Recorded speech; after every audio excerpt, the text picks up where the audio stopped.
6 crumbling petals rest on your palm. They're white, a bell-shaped crown. This is the Insulindian lily, called Maybells or Lucille's tears during the Revolution. Girls used to pin these on soldiers before sending them off to battle.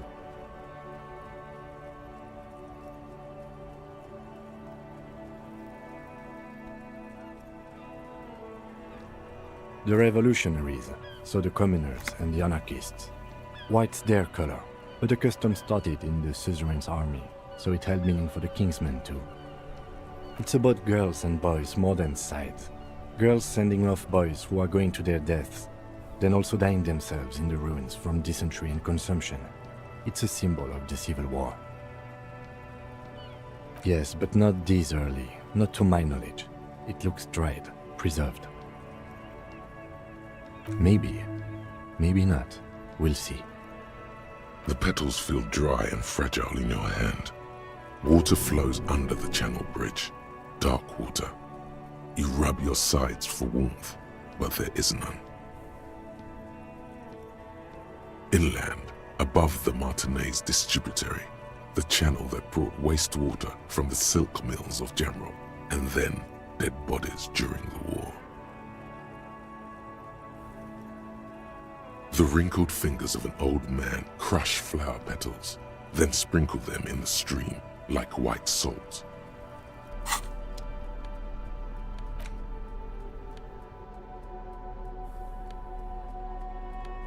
In your hands you hold 16 Days of Coldest April by Yekaterina Dahl. The cover image shows a row of concrete apartments above which span a black and white rainbow. Indeed, the book is unusually heavy in your hands, as though the cover were lined with lead. It would do that in Grad. You flip through the book. The pages are thinner than you realized, and the type quite small and tightly set. It's nearly 600 pages long. Real art is dense and difficult. If it didn't feel like you had to wrestle a suicidal bear to get through it, you weren't really reading. The back cover is dominated by a black and white photograph of the author. She can't be much older than her mid-30s in this photograph, and yet, from this cover, the eyes of a sad old woman stare back at you. In cold, detached prose, the author describes a scene from one of the Yugograd riots in the 20s. Youths overturn motor carriages and set trash cans ablaze, while heavily armored guardsmen dash in and disperse them in a flurry of baton blows. As ethnic tensions run wild, a pair of young lovers meet each other on the street.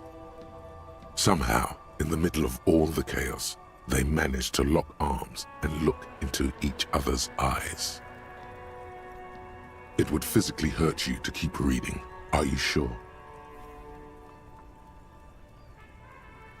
They go through a brief and somewhat awkward love affair, and in the end, they betray each other and succumb to the absurdity of Gradian life. The man becomes a lens grinder, completely abandoning his former existence. He toils through the daily drudgery at the Lenka polyfabricate. Happiness and fulfillment have eluded him his whole life. And in the end, he has nothing to do but dedicate himself to the craft. She spends the next several decades standing at a conveyor in a Sosnovyj fish processing plant. The smell of fish guts slowly seeps into her hair and skin, as every single one of her dreams dies, one by one. The memory of their short time spent together tortures the former lovers ceaselessly until the end of their days. Years pass in solitude, their bodies growing ever more decrepit. As life leaves their remains between the soil sheets, their final thoughts are filled with regret.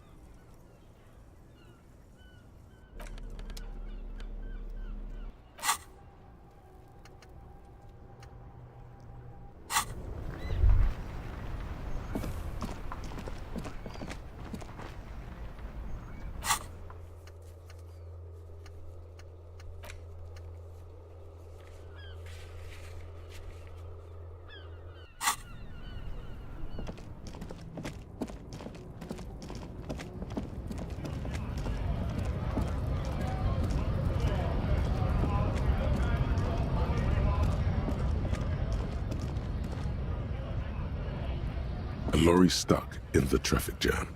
The windows are fumes of heavy fuel oil waft over you, making your eyes sting.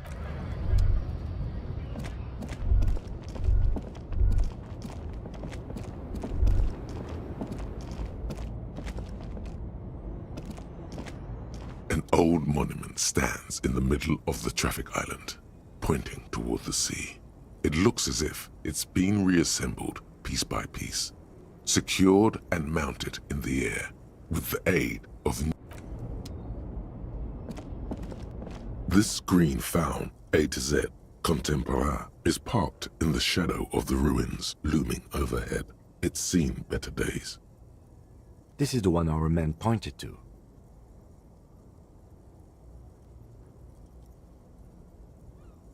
The glass on the side windows is tinted and covered with dust. You can barely make out the shape of a seat and two steering levers. The door is locked. The handle looks shiny, like it's recently replaced. There's no pick in this lock. The owner has put special care into it. It's a recessed design. You push the key into the lock and turn. It makes a cracking sound. Then the door pops back a few centimeters. You can just... The smell of cigarettes and perfume welcomes you. The cabin inside is plastered with old movie posters. Actresses smile from the walls. There's a radio transmitter in the front and a toolbox tucked under the driver's seat.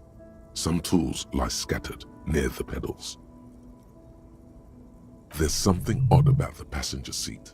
The seating fabric has been pulled tight over the lower side of the seat where the toolbox should be.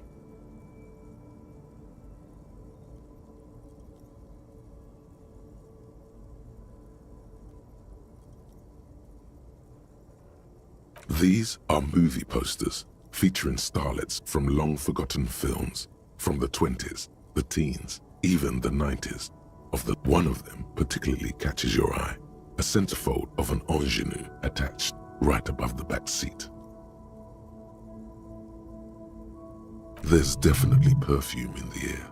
It's spicy with a hint of amberette wafting through the bitter air of the cabin.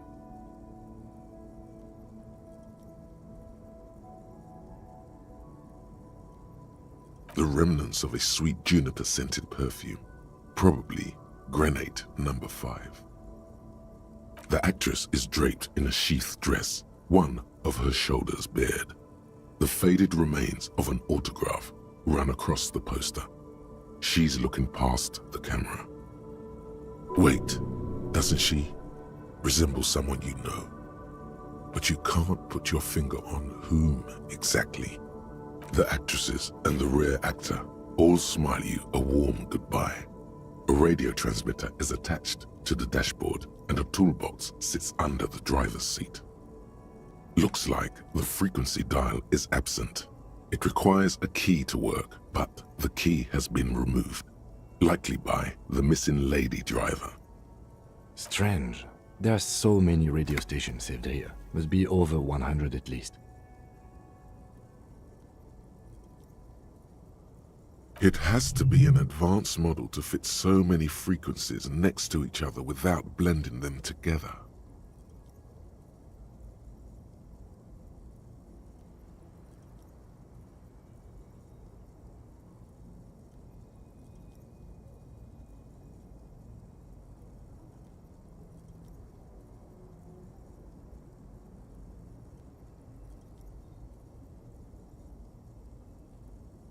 For contacting an entire fleet of lorrymen, for example.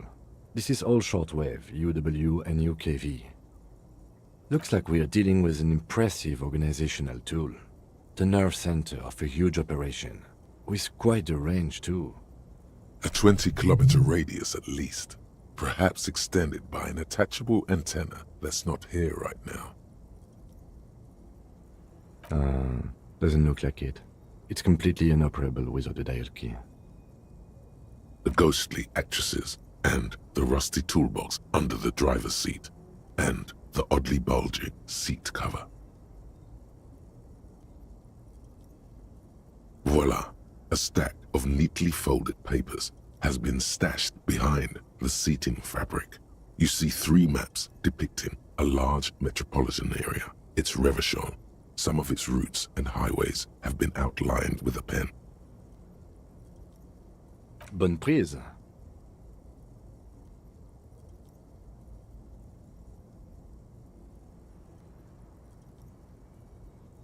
This large map displays the elevated motorway called 881. The intake leading to Martinez is marked with a blue X.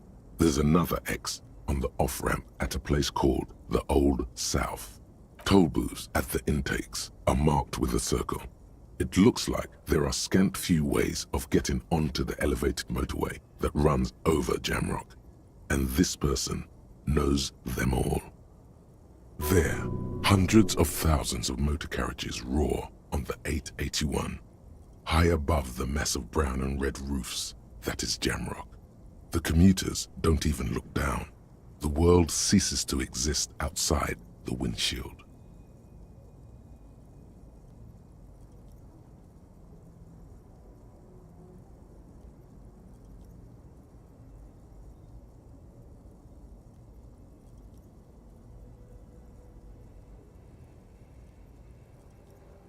To Couronne, through the middle-income neighborhoods there, by the river, and then to Stella Maris and La Delta for work, while the men and women of Jamrock scuttle to their fates below the road.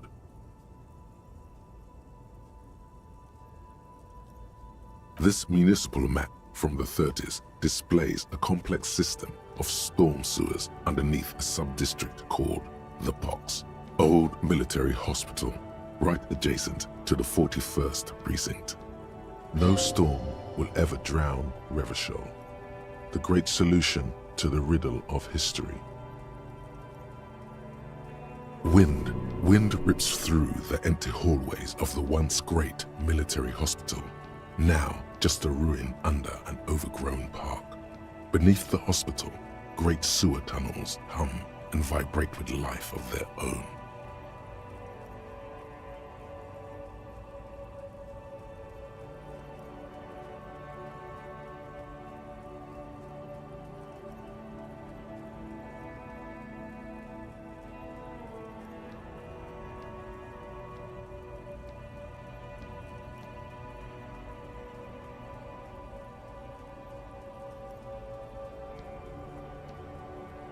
The rattle of motor carriages and lorries driving through long-forgotten tunnels, lit by gaslights.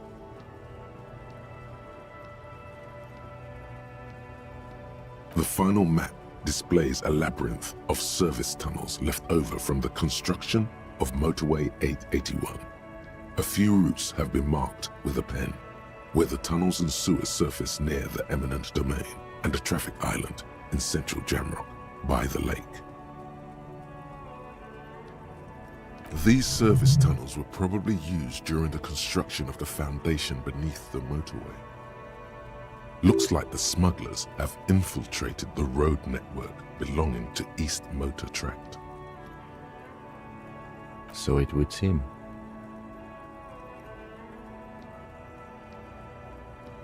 The RCM patrols most of these auxiliary roads, though apparently not all of them. Hard to say. This distribution network looks certainly large, yet still vague enough. It doesn't reveal much about the Besmerti behind it.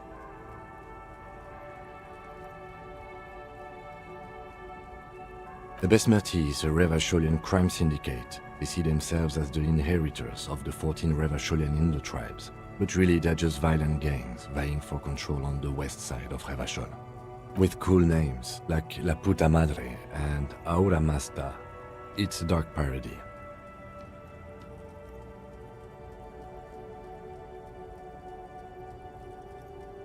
It's definitely not the Union.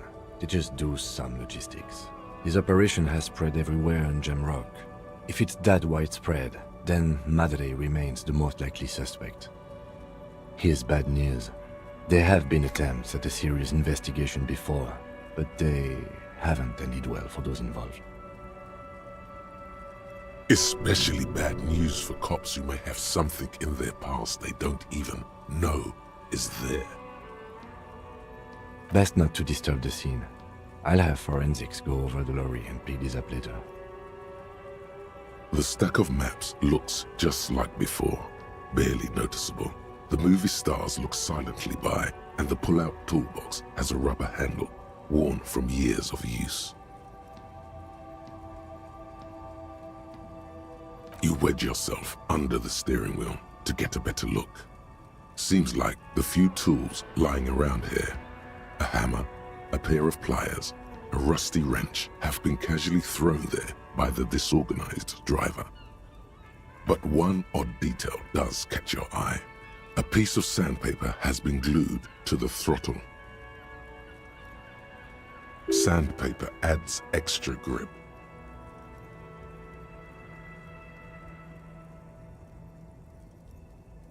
Sandpaper? A novel technique?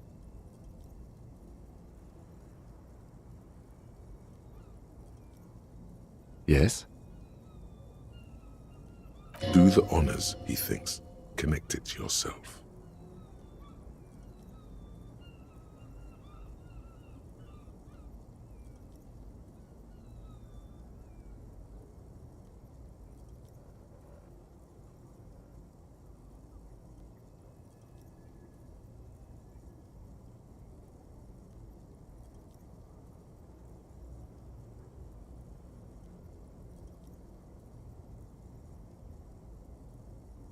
Which means that the missing lady driver was present at the lynching.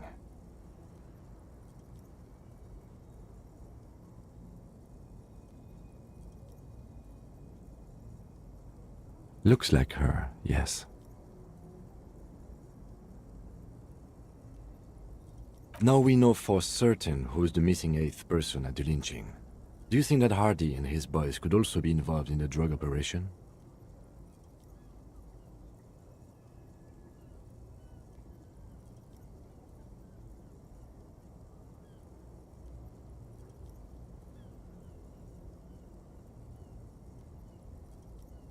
Understood. We should still go and see what Titus has got to say on the matter. Are we finished with the lorry? The movie stars are still smiling from the walls.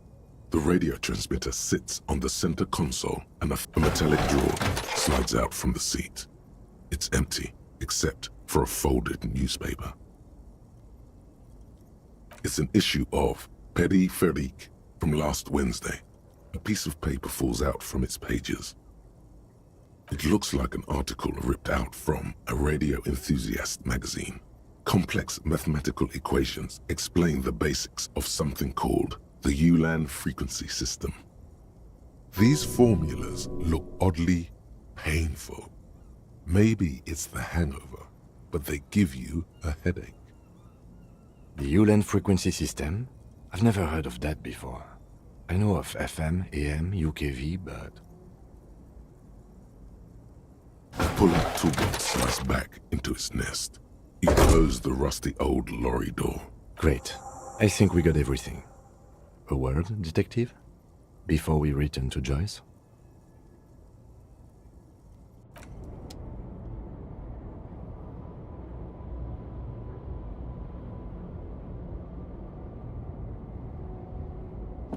All right, we've finished here. Let's quickly debrief and go over what we found, so we don't do it in front of the company rep.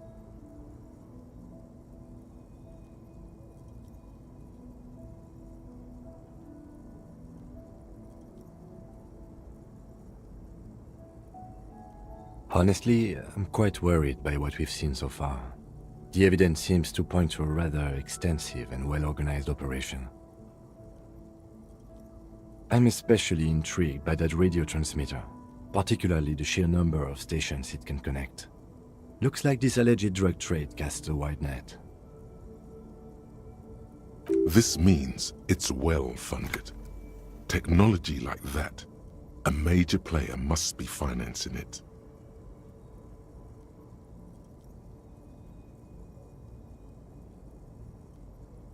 I'm not sure what the Ulan frequencies are all about, but they may hold some significance. Perhaps it's a better way to connect between fleets while avoiding frequency bleed, or maybe it's used to tap into RCM networks. Listening in on your calls, between you and your station? A worrying prospect. Oh, and the maps we found. They reveal the geographical extent of the operation. Looks like they've used abandoned tunnels and access roads to stay hidden. This is useful info. And last but not least, it looks like the Hardy Boys knew this driver, as we know that she was present at the lynching. This may be the Union connection we've been searching for. The probe and the case converged, he thinks. This was quite the find.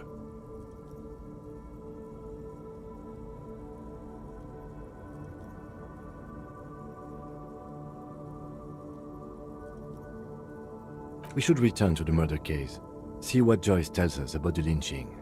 When we are done for the day, I call my station and suggest our narcotics department look into it. There are more than enough grounds to start an official investigation, sometime later when we are done here.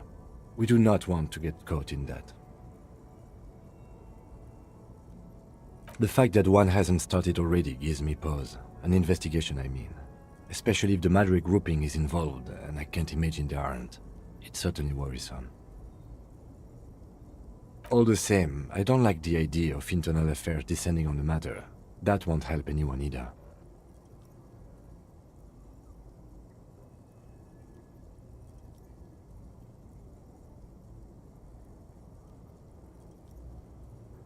Like Joyce told us, yes, logistically. But don't expect to bust this open during our stay here. At best, this is an angle we can use against them, to other ends, as extra ammunition. As elegant as they are, I don't think they are relevant to the drug trade. Don't be fooled. Desire always plays a role.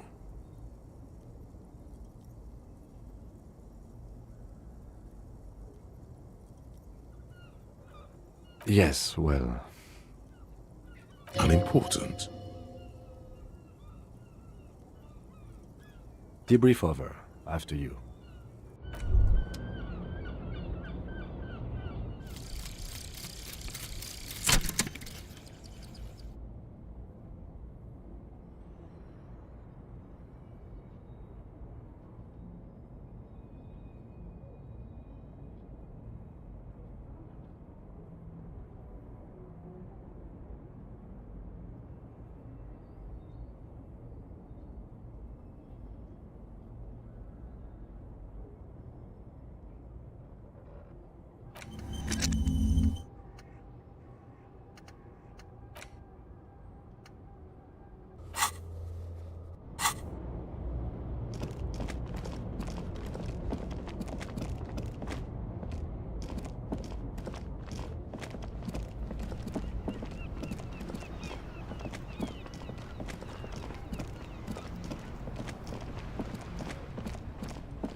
It's getting cold, this late in the night. Time to call it a day.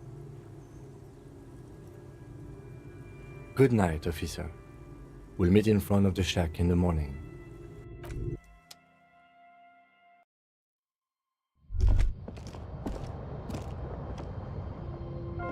An old mirror hangs on the wall. You see your reflection in it. The expression fixed to your clean-shaven face. You're still not accustomed to it.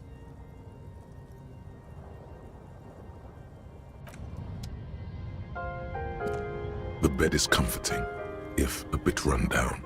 Still, you've earned a rest. The bed underneath you is soft, if lumpy. Waves wash the sand underneath the hut, then grow distant to your ear.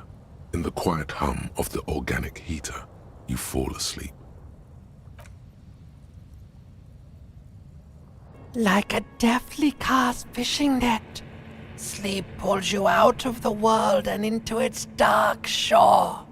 The rough mesh chafes, tightening around you, it digs into your brain. How have things been going for you out there? Helped anyone lately? Saved anyone lately? Murdered anyone lately? This bastard isn't even listening to you. Because you know you are a murderer. A disco music listening psycho killer who offs poor people and then forgets about it. Hear that? You are naive to think he's afraid of his bloodied hands. Soul brother. Oh no, I see inside his amygdala and his hippocampus. The thing he's really scared of is much, much worse than that. Don't tell him, sister. It's too bad. They're right. This is their function. To keep you from it.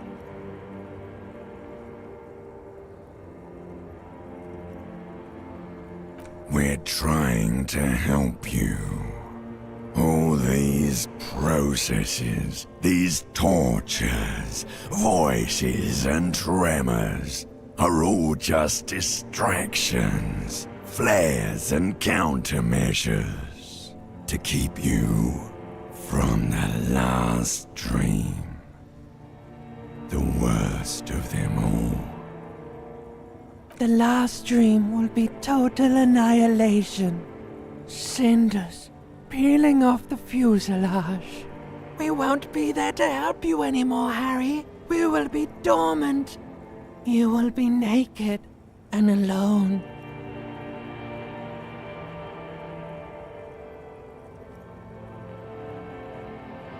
Of hell, an ancient sadness, brother.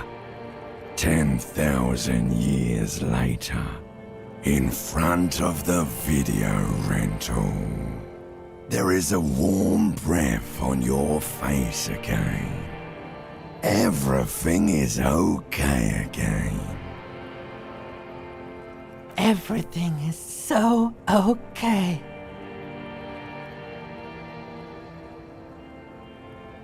Your eyelids flutter open for a moment. When you close them again, you sense the light of the room around you. You're back. In 2 seconds, the alarm will ring. The last thought in your head before waking is, maybe you shouldn't have seen that stained glass window in the church.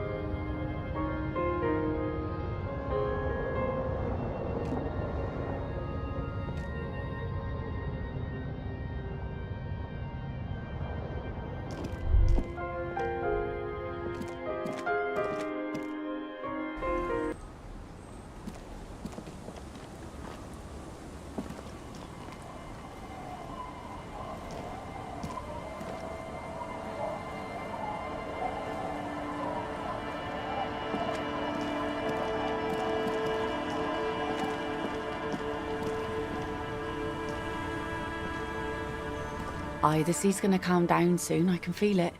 The wind is turning southeast. What's on your mind, officer?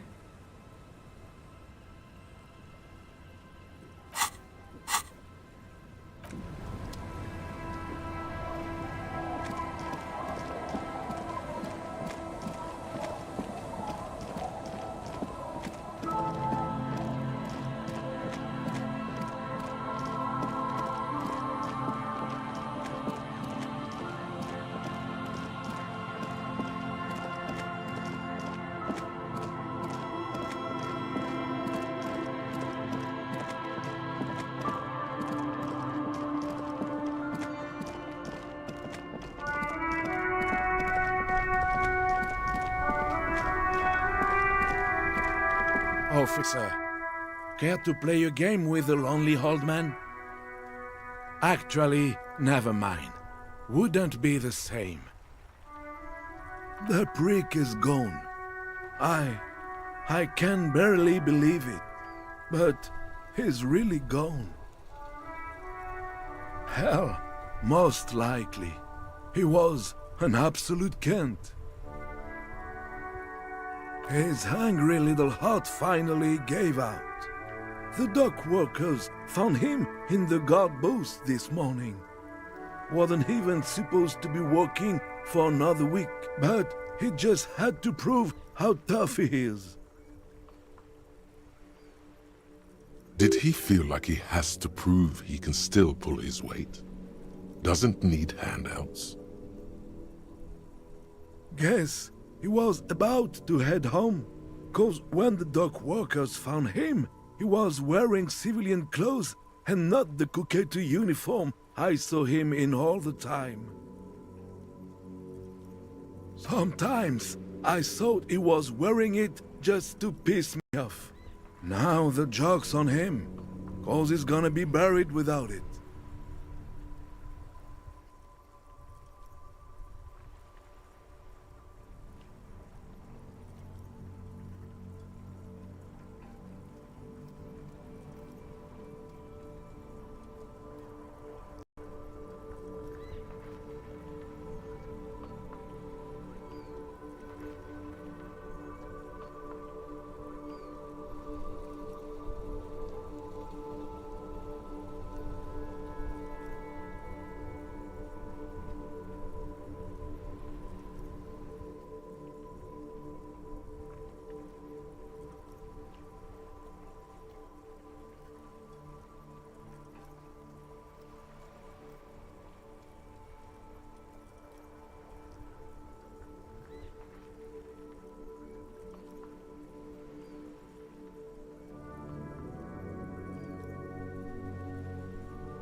No, René was the most stubborn man in Revachol.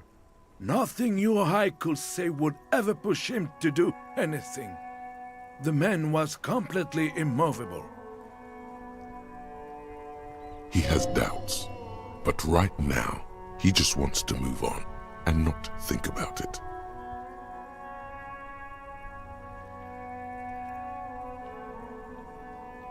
I repeat, an absolute Kent. Even his old army buddies didn't want him around. He was like an old viper. The only people who could stand to be around him were Jenny and me. She saw something in him when we were just kids and...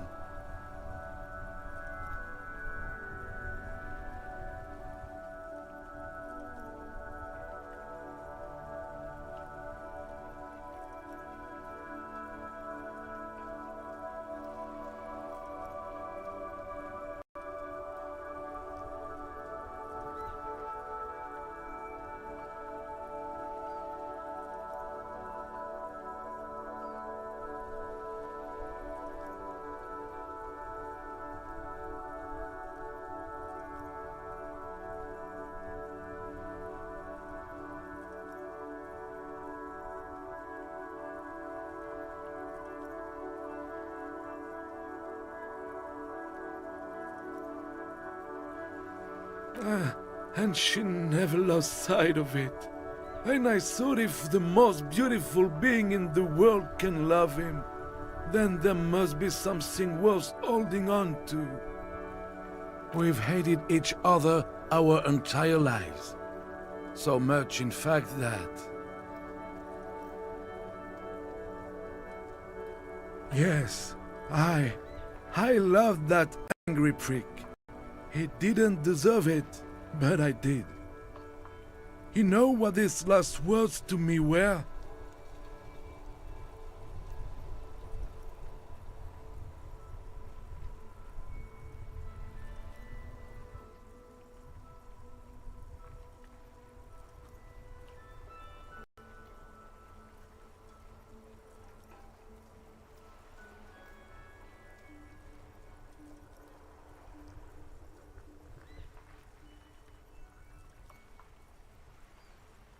In Guillaume's time, you'd have been shot without trial.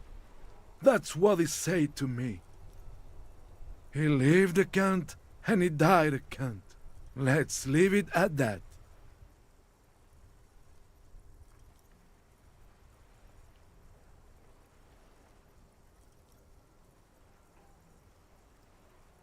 Let me see. This was 60 years ago. We all went to that parade. Young René looked so happy, and Jenny... I'm sorry, officer. I just... Thank you. Thank you for this little memorabilia. It really means the world to me.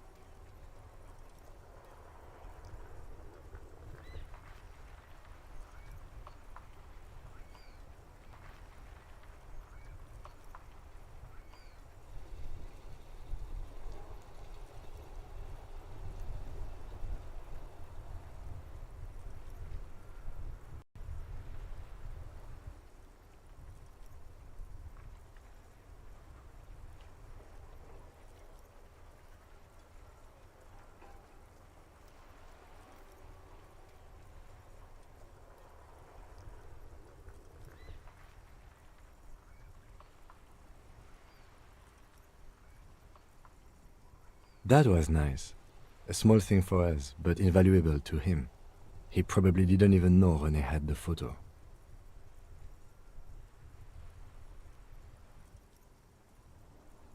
Yes, we are both very sorry for your loss. It is what it is. Part of life, really. But to know someone for 79 years, then one day they're just gone. I just don't know anymore. About anything, really. But you must need something.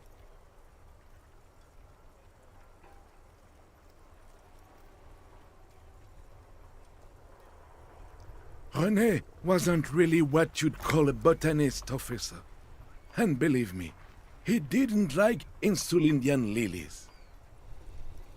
Of course he didn't. Flowers are for pansies. Stop wasting time with them. There were many reasons, but mostly it was the communals. They called them the bells of revolution. I guess in the end, the Insulindian lilies were just another piece of the whole Insulinde. The royalists had to surrender to the Mazovian insurgents. It doesn't really matter anymore. Everything, really. I probably knew him better than... You meant the teacup in the tree, didn't you? I don't know anything about him.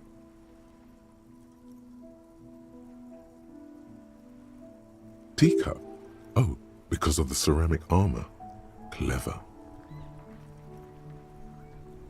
Yes. What about René? Yes. It is what I just don't know anymore. About anything, really. But you must need something.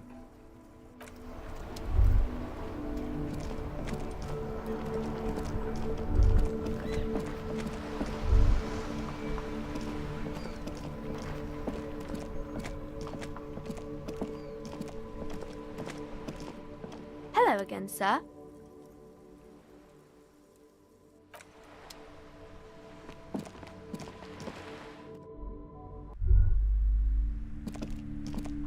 Hello again, esteemed officer, and welcome to Crime, Romance, and... Okay, but please, only a few questions. You wouldn't want to disturb the spirits. The woman before you scans the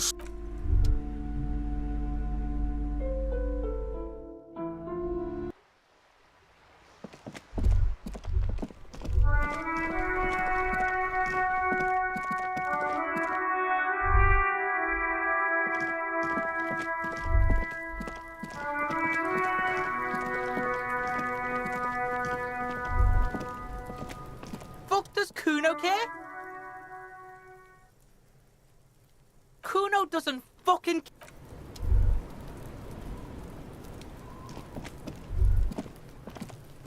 I'll die before I squeal, pig. You don't want to fuck with me. I got my hands bloody. I'm not here, pig. You're not seeing this. You can still see the top of her hat from behind the fence.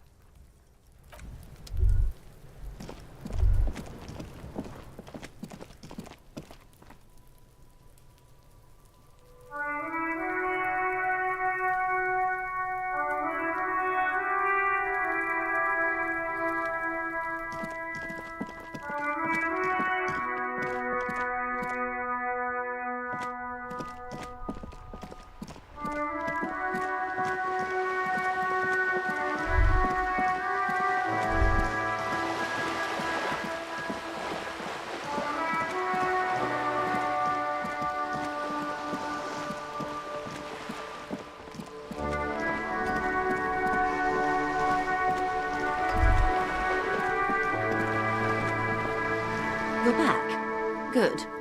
What can I help you with?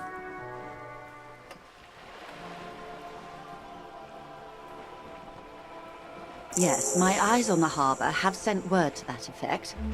What have you discovered?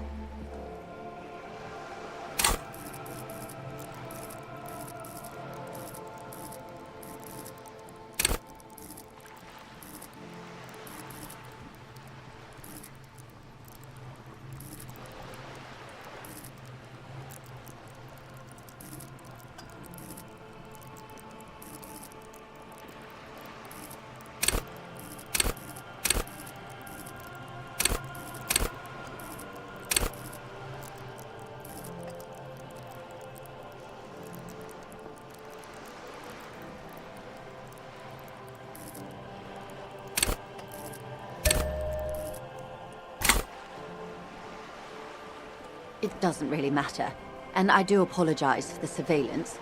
Wild Pines can't afford to be blind at a time like this. In any case, it's a relief to know someone has looked into it. If I may ask, will there be an official investigation? The lieutenant is about to interject. Cut him off. This decision should be yours.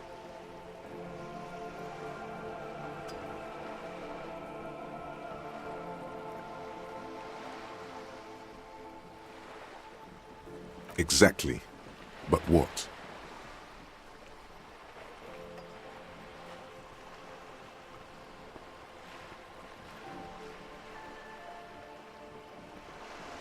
Ah, good to hear.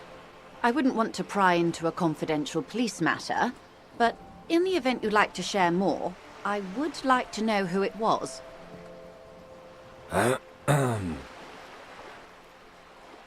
Be very careful what information you're gonna share with her.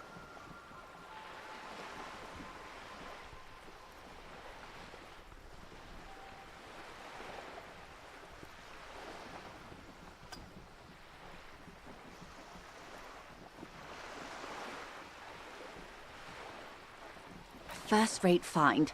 That should tell you all you need to know about their network, I would imagine. So this goes beyond Jamrock. At least you now understand the gravity of the situation, and those maps should prove very valuable indeed.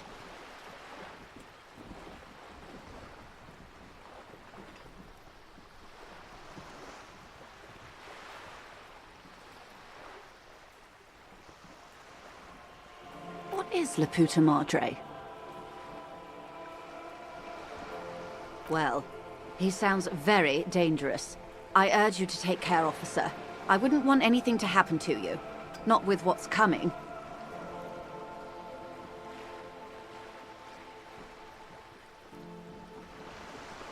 I appreciate you placing your trust in me. Thank you again for looking into this matter. You have my gratitude, and the gratitude of Wild Pines Group. Now, per our original agreement, it's time for me to share company secrets with you. I wouldn't normally break protocol like this, but the situation demands it. If you don't solve this murder, I'm afraid we may have a bloodbath on our hands.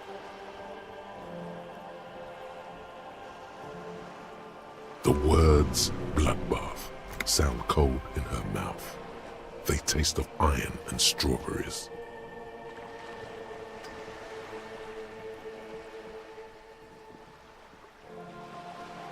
Yes. I'm afraid this strike may descend into a small-scale civil war, with possible consequences for all of Rivershoal West. Since you are sharing, ma'am, this is also the RCM's worst-case scenario. Then we're on the same page, as grim as it may be.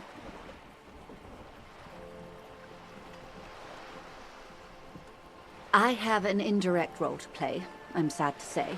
My employer experienced a momentary lapse of faith in me. In that moment, they elected to deploy a private military contractor as an insurance measure. They called it my security detail. They were dispatched after I relayed the Union's initial offer.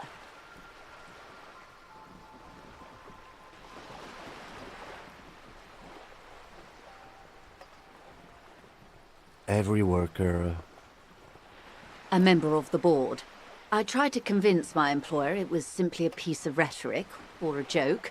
They did not appreciate the humor. Absolutely not. These mercenaries are muscle, pure and simple. They are meant to intimidate the Union into surrendering. Who are they, exactly? Crenell, an Oranese military company. As far as I know, 3 arrived in Martinez. They report to me sporadically, but they do not answer to me. To be frank, our relationship is deteriorating. They wear ceramic armor, have semi-automatic weapons, and years of combat experience. They also have trauma and stressor disorder, and no idea how to conduct themselves in an urban civilian environment. So, what happened? The story is, one of them, the colonel, I don't know his real name, sexually assaulted a local woman while he was drunk and separated from his unit. This allowed some of the more militant Union members to subdue him. He was taken out behind the whirling in rags and lynched last Sunday night. Nothing. Mr. Clare refuses to let me into the harbor. I have not been able to discuss this matter with anyone there. The remaining 2 Crenell contractors carry out their orders, for now. It's a smokescreen. In secret, they are conducting an independent military tribunal into the lynching. Once this investigation is concluded, executions will follow.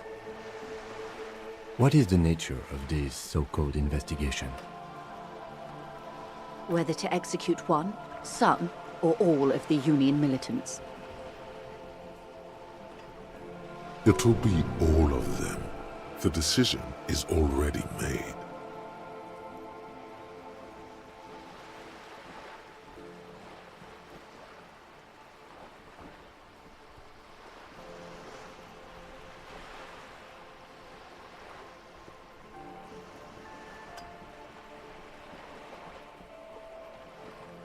It was the Union who strung him from that tree. My hope is that you provide a single concrete suspect before Crenell indiscriminately pick theirs. Simply put, if you don't pin this on someone good and do it fast, they will identify and execute everyone present at the lynching. This in turn will force the Union to respond. They would have to project strength and power. The Debardeurs have over 2,000 men. It will be 1,000 to 1.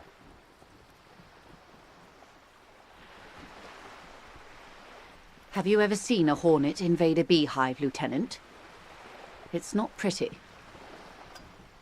These men work in tandem using semi and fully automatic firearms. Their armor is virtually impenetrable to muzzle-loaded weapons, even yours.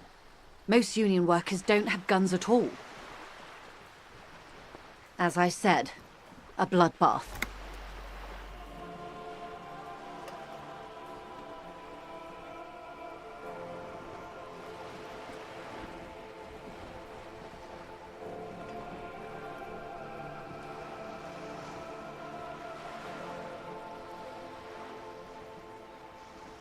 It doesn't have to be like this, Lieutenant W. Frater Dubois. One single concrete suspect delivered into civil court, and I may be able to defuse this situation.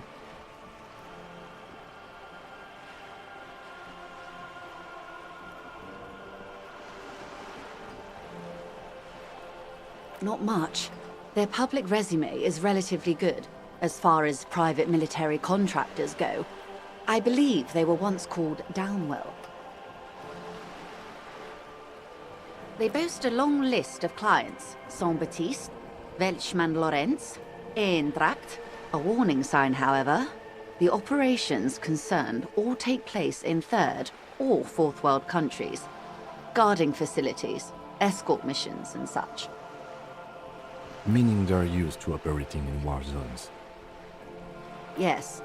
All the good conflict corridors, Supramundi, Yesut, the Seminese Islands, countries that don't have a good record reporting atrocious military conduct on their soil.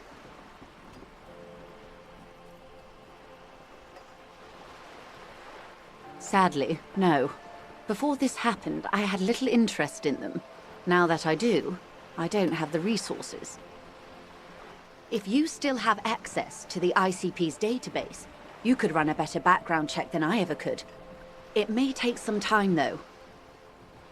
Do you know a lot about the inner workings of the RCM and the ICP, ma'am?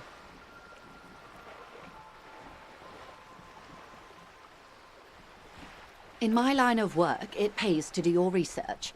I was prepared to deal with the RCM. I did not think I'd be dealing with a group like Crenel. I have, and they will. However, these orders take time to reach what is basically a rogue unit out in the field here. Until they do, it's all on us. Or he didn't. This is information passed on to me from some teenagers loitering around the canal. I cannot testify by it.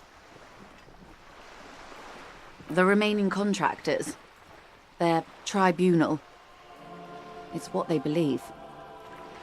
That the man was killed because he assaulted a local woman.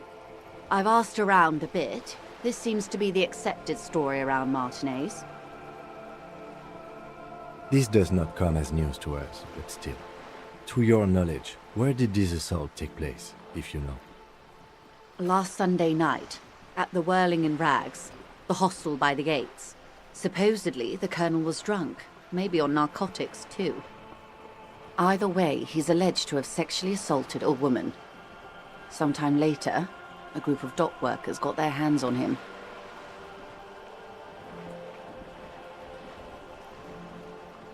That's a good question, officer. I don't have the slightest idea. As I said, it's a rumor. About a rumor. In any case, it's what the colonel's remaining colleagues believe.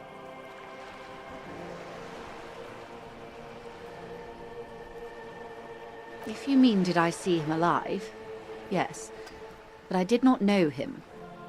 Lely, his service name, a nom de guerre most likely. He wouldn't divulge his full name. Only one of them did. A bad sign if there ever was one.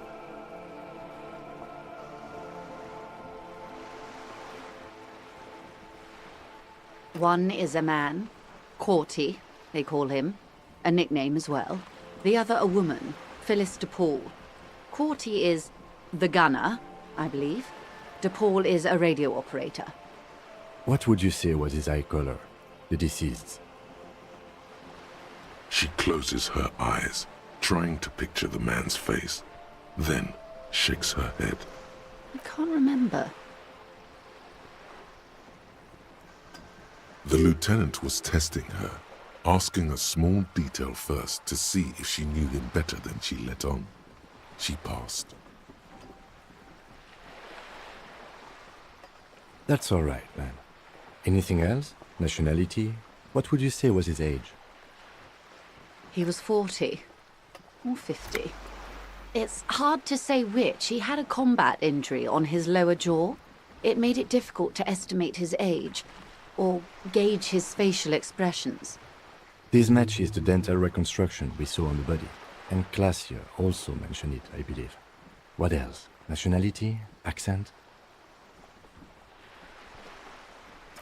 He was, Occidental, I think. Light brown hair, a mixed accent, Oranese, or Messinian, maybe.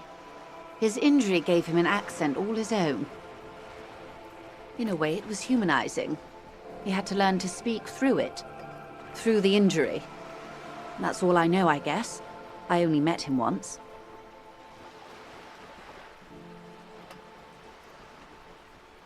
They've gone to ground, as it were. I don't recommend seeking them out. For one, they're almost certainly armed to the teeth. They don't have the same respect for the Revachol citizens' militia as I do. To put it bluntly, they think you're vigilantes. Ghetto savages. It will not be a fruitful meeting. Vigilantes. You're a professional officer of the only legitimate authority in Revachol.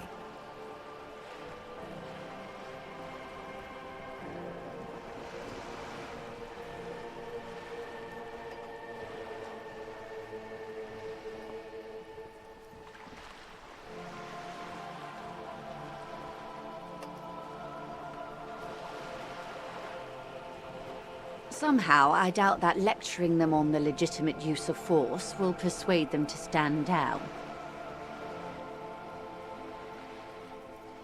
Did you miss the part about ceramic armor and automatic weapons, Detective?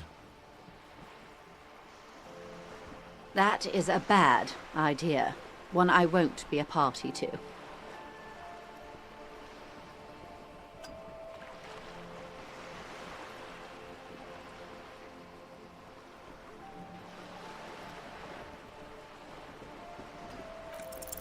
One is obviously the scab leader at the harbour gates.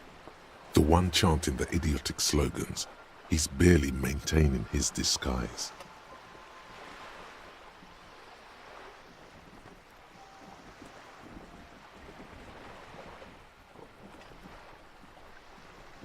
The other has a vantage point in a building south of the roundabout. They were keeping tabs on you while you were canvassing the lorry drivers.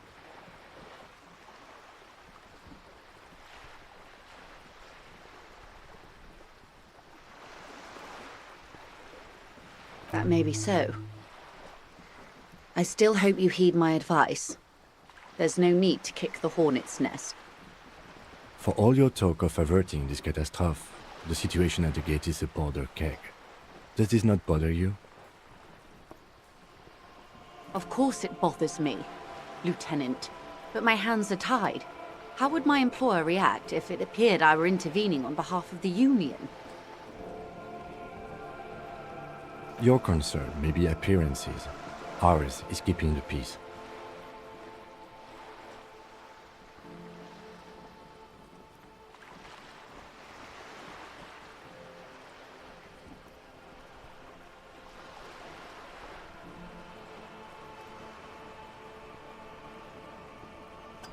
That would afford a good vantage point. In any case, it's practically inaccessible. Where is your radio for contacting them, if I may ask? Do you have an earpiece? Heavens no. I'm not an undercover agent. There's a short wave at the ship's wheel.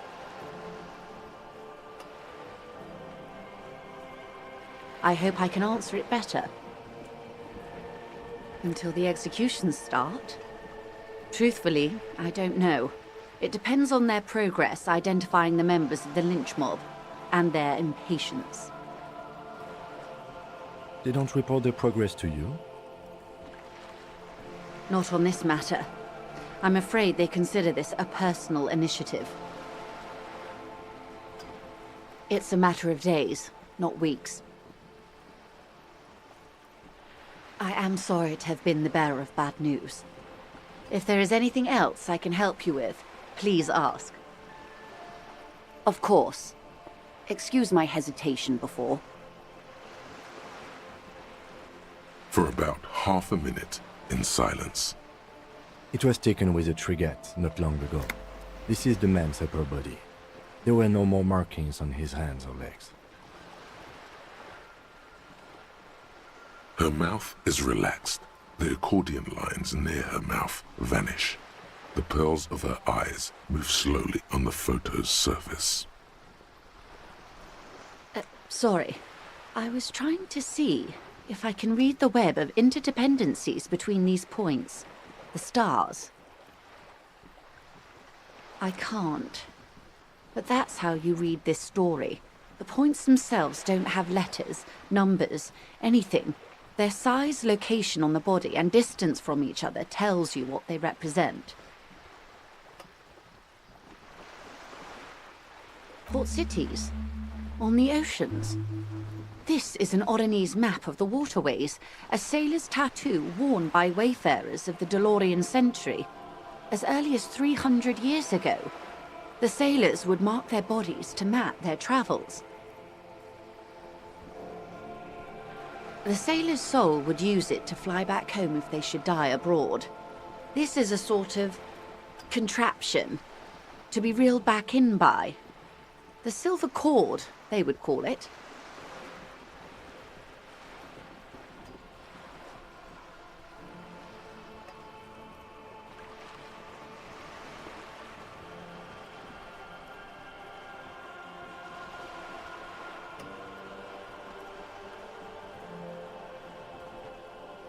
Quite a few. Vredefort, the Oronese capital, traditionally stands on the right shoulder. He started somewhere near here, I think. What next? Then he made his way to the Pretto Grande, through what I think must be the Stutz Canal, an artificial channel through the Occident.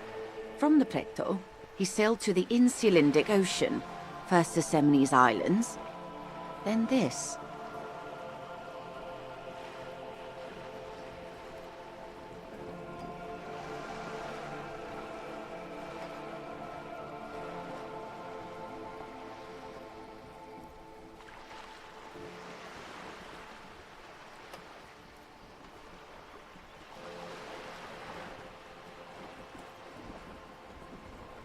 Revachol.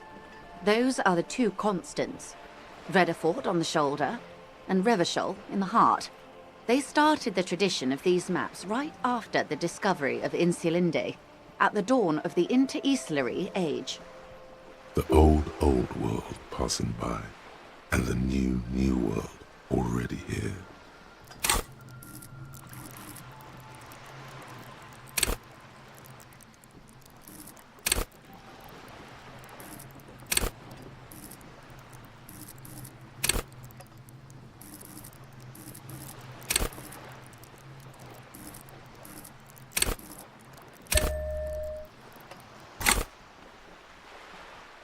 You said you can't read it.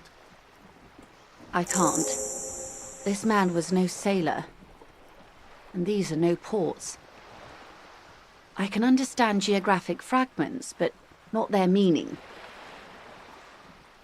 His platoon members? The other contractors.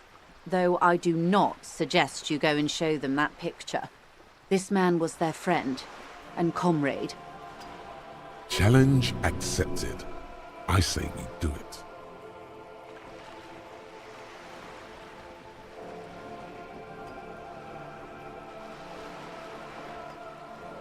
Do what you have to do, Detective Dubois. I don't think deciphering that tattoo should come before public security. But if you should wade into the mob to find out, I couldn't stop you. We will be careful, ma'am. Is there anything else I can help you with?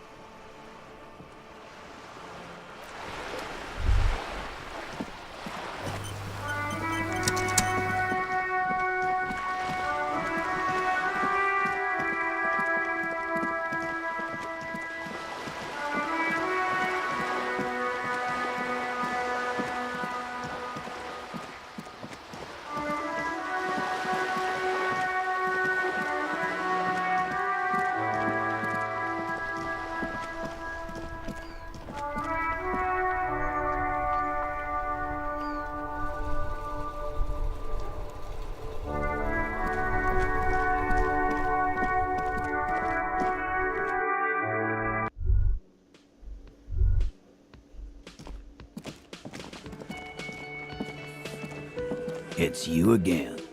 What is it?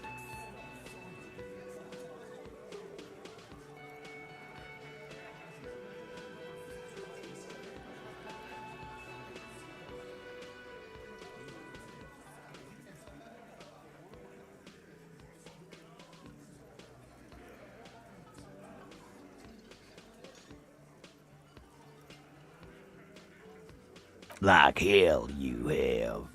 There is no local drug trade. This place is as clean as a rifle. Go back to Jamrock and ask the local junkies how clean your streets are in Precinct 41 Kilos. We'll do that. In the meantime, did you know that there's an abandoned lorry at the intersection that was used to move raw ingredients for drugs from Terminal B to Jamrock? The person driving it was present at the hanging. It was one of you. We've connected the footprint. Detective, do you want to deliver the coup de grâce? No, the thunder is his. Leave it to the lieutenant.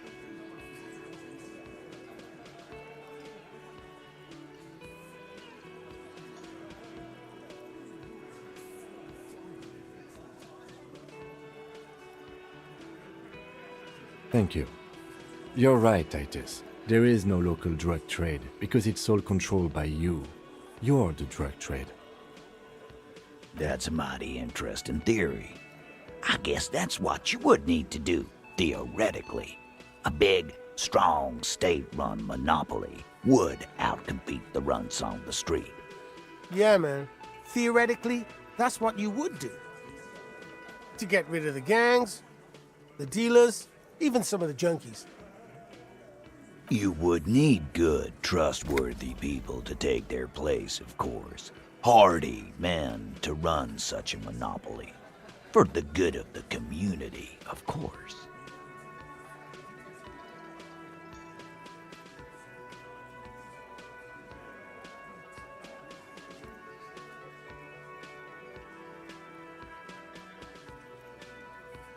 Boo fucking who? People will always be taking drugs. Might as well do it clean and organized. Yeah, that's what the labor movement is all about. Clean and organized. And the Hardy Boys are running it. Theoretically, of course. We're just talking politics here. My answer to your drug accusation is, how dare you? Go fuck yourself. Not quite yet, Mr. Hardy. There were 8 sets of prints on the crime scene. There are only 7 Hardy Boys here. My answer is, fuck off. Mind your own business. There is no 8th Hardy. I run this goddamn scene. Finally, you got something out of him. This could prove useful in the future. And here we go. Back to the usual. I know! Fatty walked on all 4s. He's so fucking fat he left 2 sets of footprints. Go fuck your mom, Dennis. That's more like it, boys. You heard him. It was Angus on all 4s. Anything else you need to know?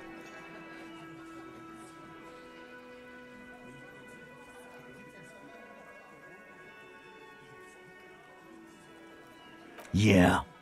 By friends, you mean his squad mates from Crenell. Wouldn't want to beat up his grandma. Nervous, snickering. There's a rush of adrenaline present.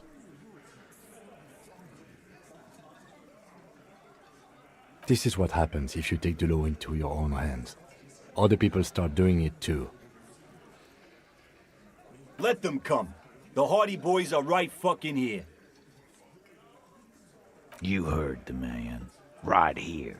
We're armed. We got the whole district behind us. And Glenn. Glenn? is fucking crazy. Yeah, a well-oiled murder machine. The mood is on the rise. They're feeling confident, ready to punch out the whole Merc platoon.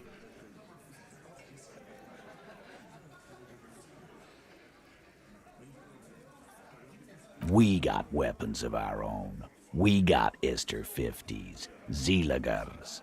Glenn's got a knock cannon at home.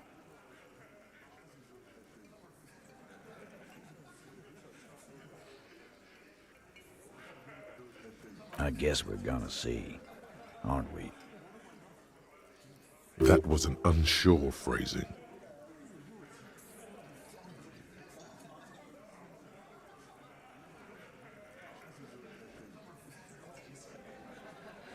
Yeah, like you've been up against ceramic armor. You haven't even seen the whole suit, right? I've seen the whole fucking thing, and it didn't make him immortal. So are the local gangs, the fucking Barmy Army, and the Madre scum. You've been out there. Seen any around? Yeah. Where are they now, huh? Sent back to Madre in an airtight cargo crate. These people are trained military professionals, special forces, as you said. They're not a gang or a Barmy army. No, they're not. They're uncoordinated and drunk. Don't forget, we're listening in on their communications. Their shit is way apart. Big fucking surprise. They hire psycho scum, arm them to the teeth, and let them loose in the city. What do you think is gonna happen? What do you mean, okay?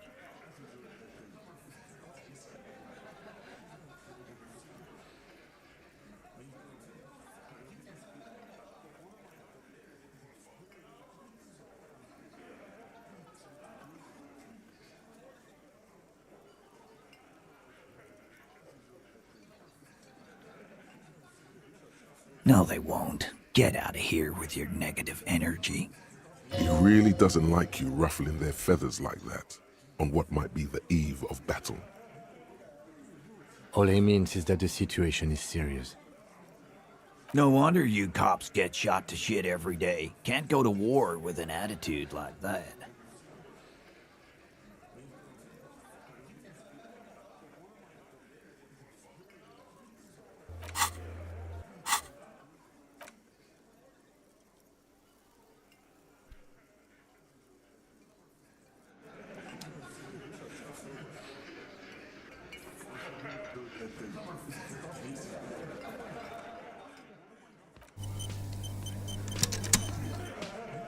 It's you again.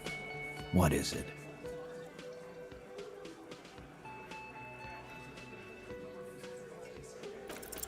Convince Titus he's being manipulated. You should know by now. Titus Hardy will never falter.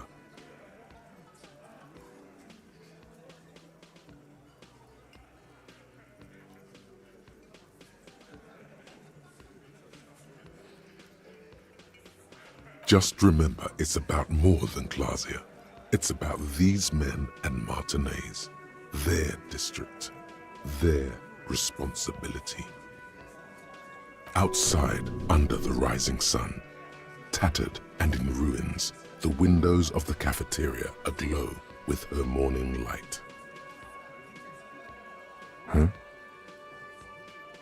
He'll get it. Go on.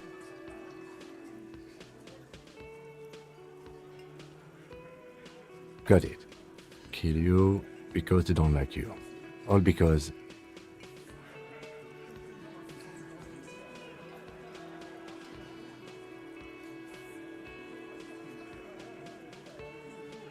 Yeah, we liked it. It was fun, wasn't it, guys? We had a great time. It wasn't for your fucking entertainment, Dennis. They kill you because they think it's funny.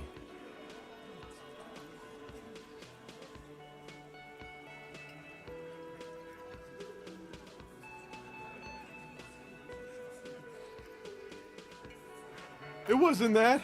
It wasn't... We just couldn't get him down, okay? That's it. That's the weak one. You flushed him out. Now go in for the... Officer, you will be next if you don't shut up.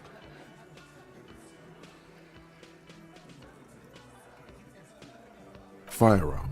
A Glass 08 or a 38 caliber pistol. Either is small enough for you to have missed. He's onto you. He knows what you're trying to do.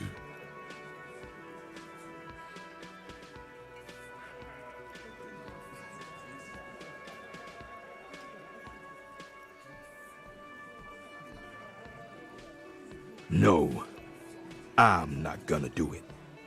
I'm too old for a shot like that now.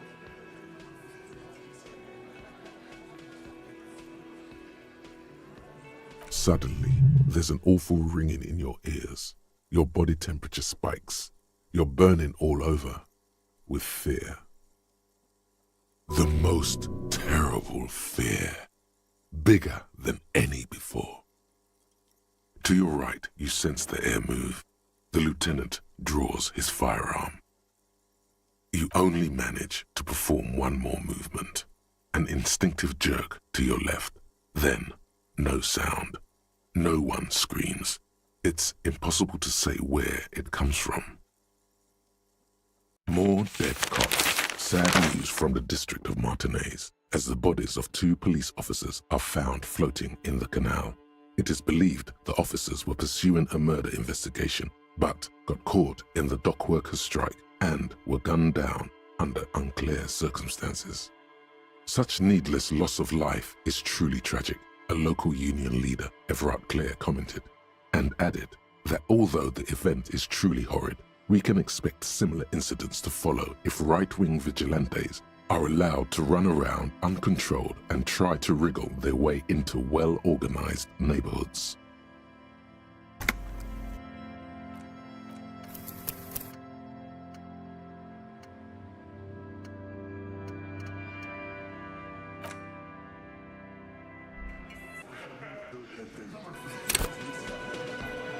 It's you again. What is it?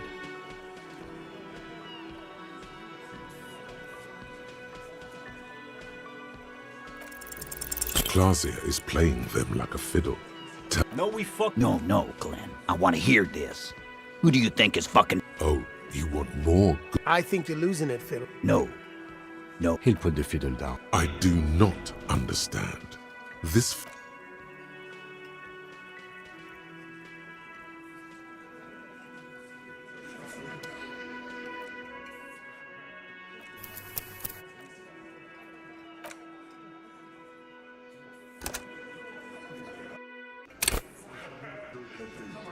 It's you again.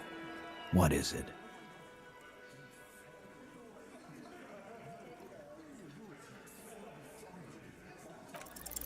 Convince Titus he's being manipulated. You should know by now. Huh? He'll get it. Got it. Kill you because it... Bring that up one more time, and you won't get to write that report. The man's fists under the table are balled. You can tell from his neck and shoulders. He means it. Yes, I understand, Alain. That's your name, right, Alain? You'll kill us. That's what they do in the wild north.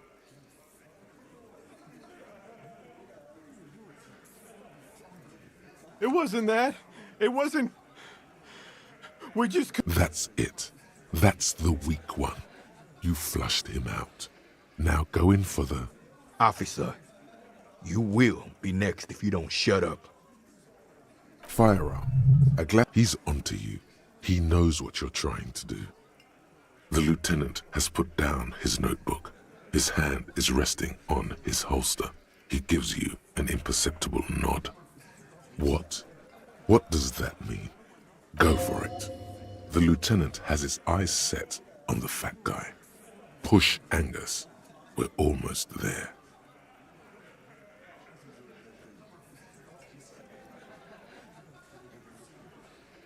We didn't kill him. We didn't even hang him. He was dead when... Shut up, Angus! Fatty! Say one more thing to the cops and I'll... Dennis, stand down, or I'll beat your head in. Theo, take your hand off the belt. This isn't 31. I've got this under control.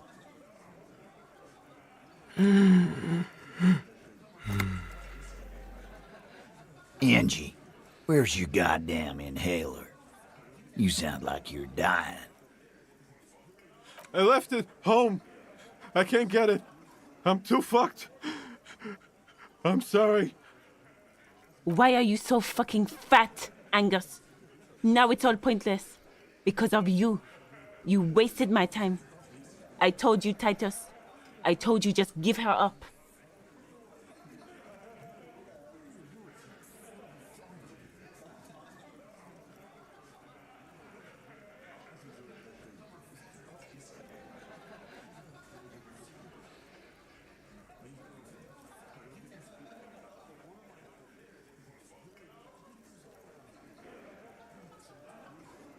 Lizzie, your help is no longer needed here.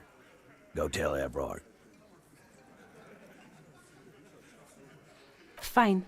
I'll tell him. After a long walk along the coast. What just happened between these two? You're in. He's all yours. Questions.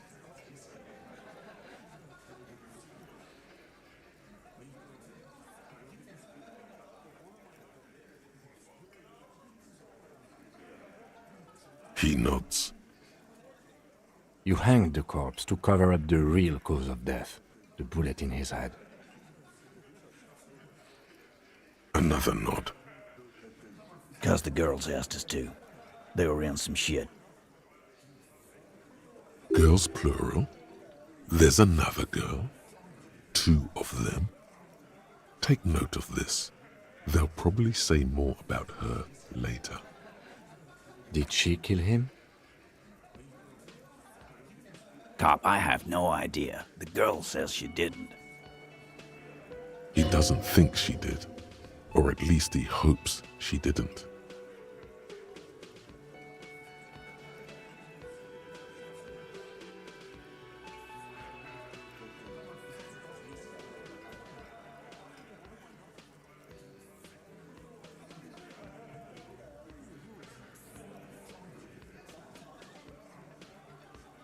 Classier came down. She seemed really out of it. Drugged up, even more than usual. Bug-eyed and gurning, you know? Not in a fun way. It looked like she'd redosed after something went down. I've seen that look before. She was scared. I knew someone had died. I've done this job for 10 years. I've seen it before. It's the politician in the motel room with the dead hooker scenario. Only in reverse.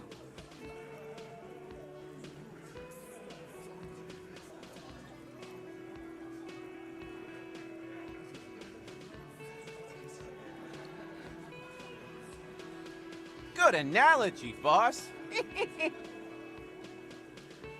You don't get to talk yet, Shanky.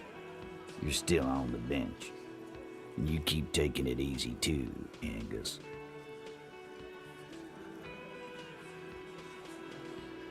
That's okay with the fat man, still wheezing there. He couldn't speak if he wanted to. We went upstairs. Sure as day the Merc was dead. And there was a bullet hole through the window. Fucking dirty sheets and bottles everywhere.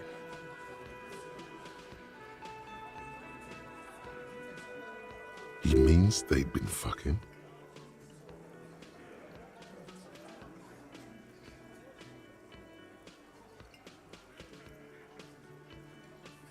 Tibbs patched the window, and the corpse we hanged.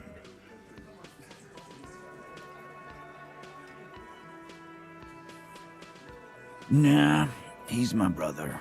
He's in the window replacement business.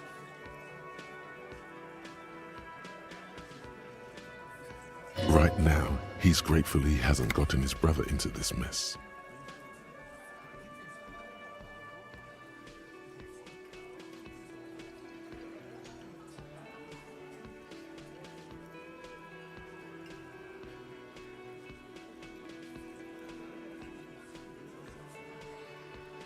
You may have noticed our girl's in some shit of her own.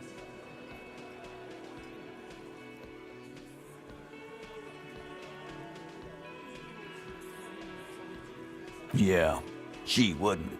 She's fucked if she shows up on police radar. They're powerful, connected to the moral intern. She's clearly afraid for her life. Says if she showed up in your systems, she'd be ghosted away.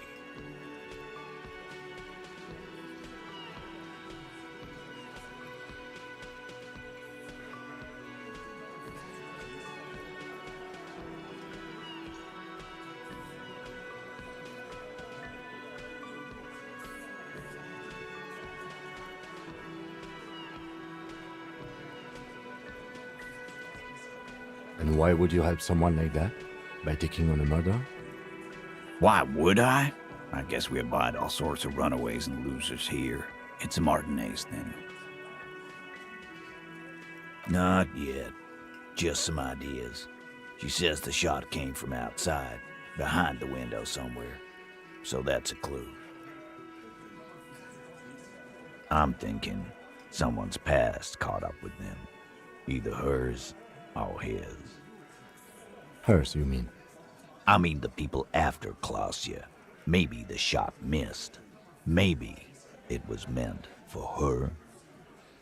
I like that. Been thinking the same thing myself. My dude. One of those mercenary buddies of his could have done it.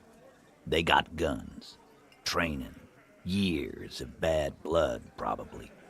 Or it could have been someone else from Crenell. Tell you what I'd do. Check out the coast for vantage points. Maybe consult with a ballistics buddy of mine. That's what I'd do. If I wasn't too busy doing this clown dance with you.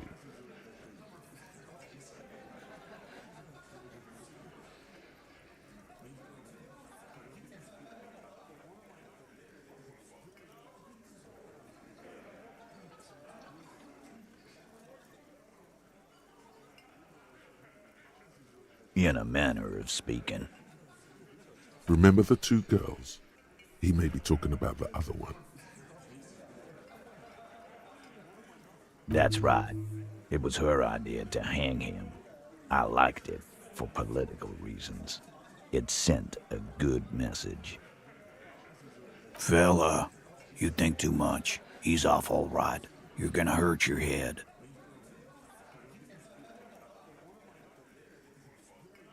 A little too far there, but you're definitely right.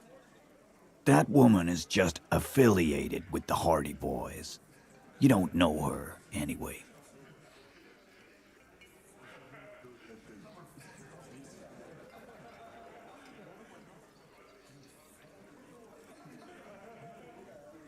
Nope.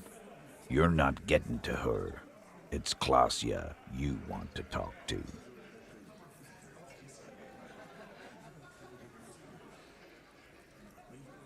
Me too. The lieutenant gives a smile only you can see. You do that. Hey, cop. Before you go.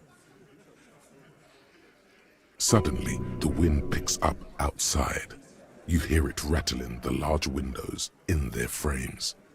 It carries newspapers, circles the whirling in rags in a warm column. She, Klausya, came to Martinez to hide. Many of us did. This is where you wash up when there's nowhere left to go. The Union takes you in. Now, she refused that protection. But that's right.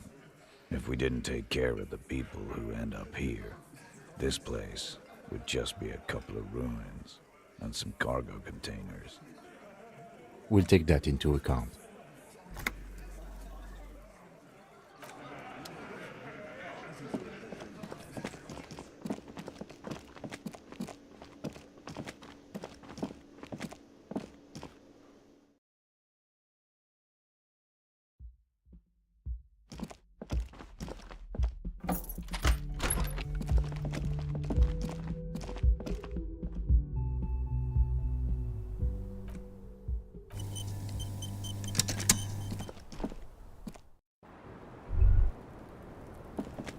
It's always good to see you.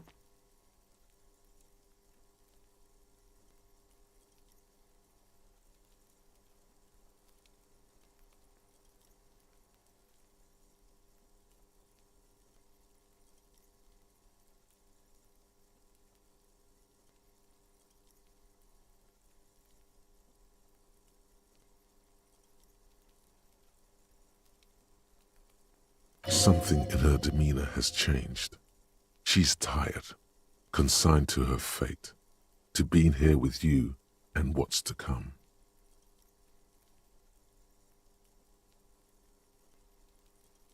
I understand.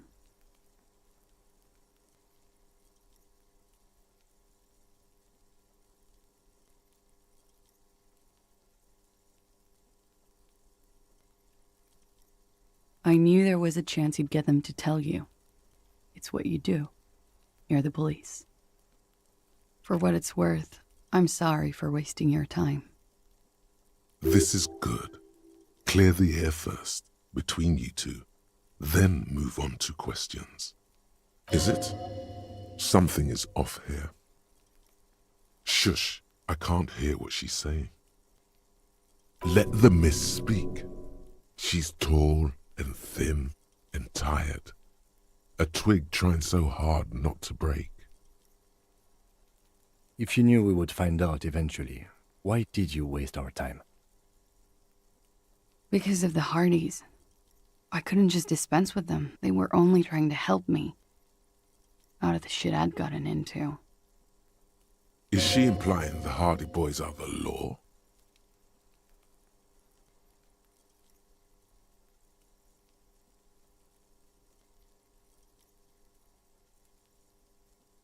I am not. There is more here, miss. You're right. There's more. You answer to the coalition government, and by extension, the moral intern. Briefly glancing over her shoulder to the sea, as she's done time and time again. Where the cold oceanic expanse lies, and behind it, another world.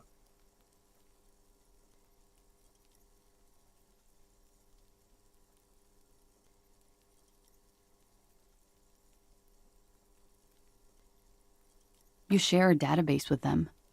You send people to their courts.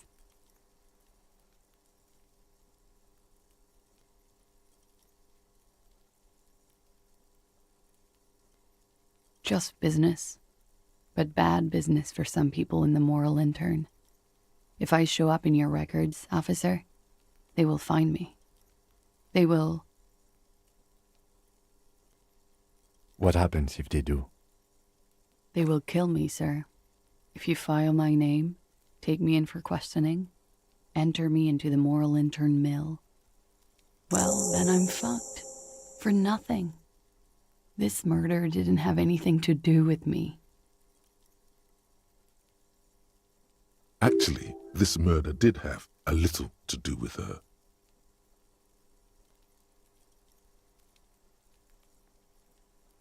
It's not nice, but it's not illegal. Not here in Revachol, or even in Orania. What exactly did you do? Industrial espionage. I joined a business collective with the intention of betraying them. I did my job well enough to be asked to do it again. With a bigger company. The kind you really, really don't fuck with. I took their ledgers, 2 decades worth of accounting.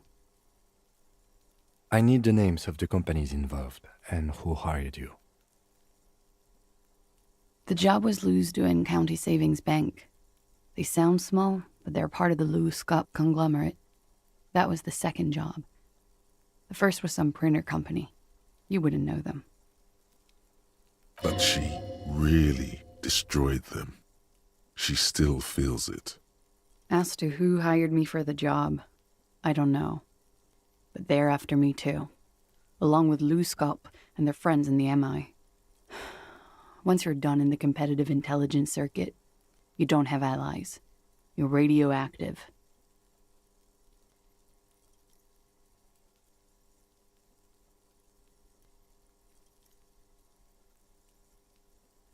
It is. Many people lost their jobs. Not just C-suite. Ordinary people. What I did to get to accounting... A lot of people got hurt. But that's just more of my shit you shouldn't have to deal with.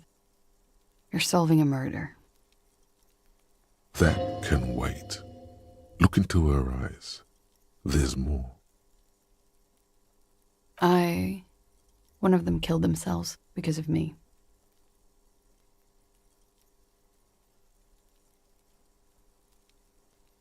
I don't. How do you live with yourself?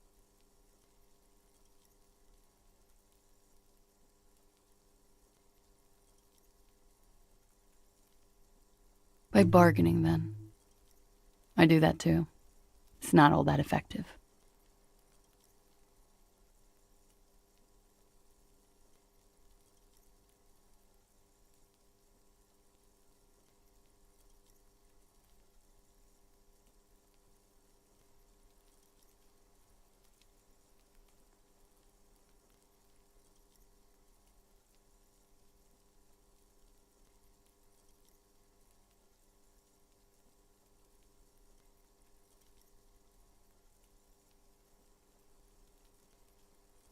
We were there. Together. In bed, I mean. Okay. He was in a kneeling position. He had just entered me. I was on my back, looking at him. I heard the window behind me shatter, and I turned to look. There was a hole in the glass.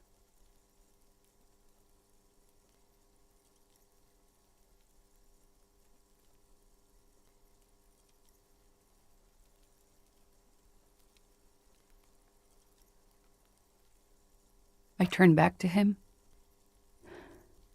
His eyes were looking through me, and his mouth was open, dumb. I could see. I could.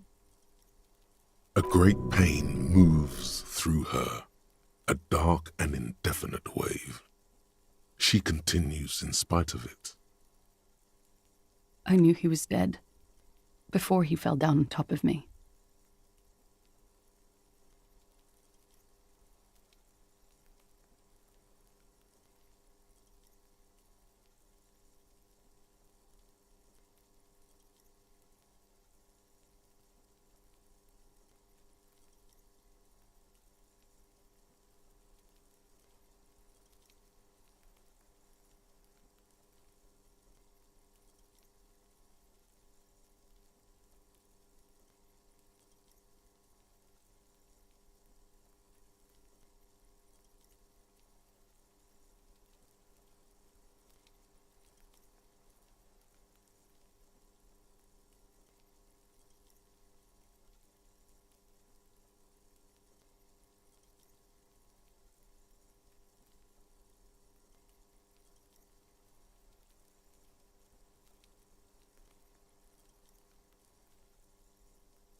He was heavy.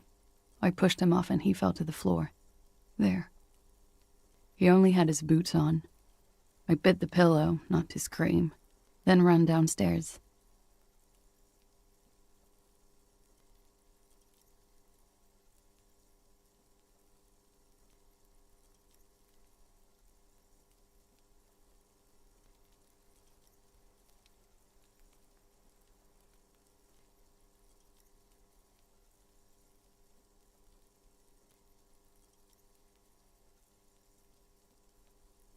I waited for the second shot to come. For me. I thought there would be one. It never came. She's forgotten about her cigarette. The butt has burned right down to her fingernails. Oh.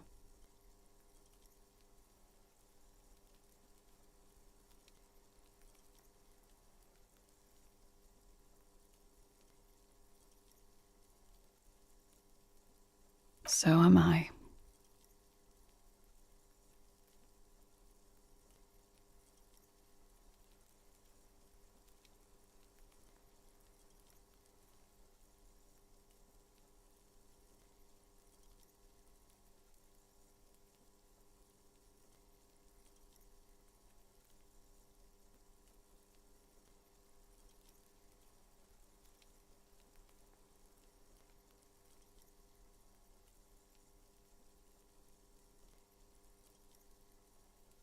What time was this? When did it happen? It would help us if you could be as precise as possible. 11:30 to 12:15. I don't know the exact time. Around midnight.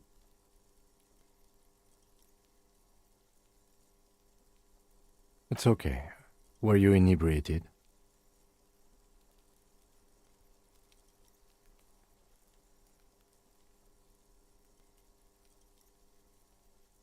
Not as much as usual. He'd done a line, plus other things. I was drinking.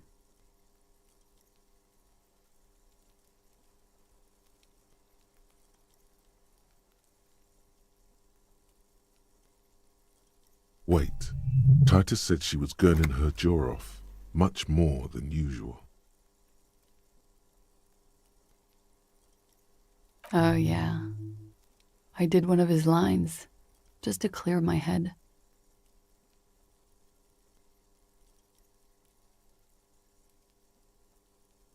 Good thinking. Clear your head. You should clear your head. Get into his mindset. Did you hear or see the shooter in the course of this?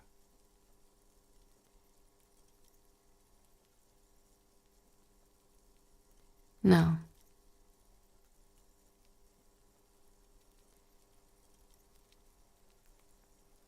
Nothing. I was trapped. I was stuck in my room downstairs. I got some clothes on and crawled back up, drew the blinds. Blood was coming from his mouth. Not a lot. Just a little.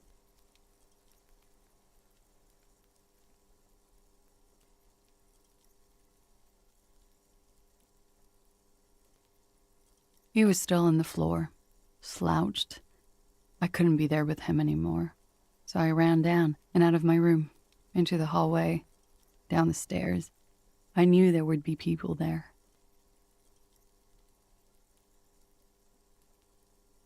Run, woman. Run past them and out into the streets where it's dark and people move. To the lorries at the intersection, as far as you can.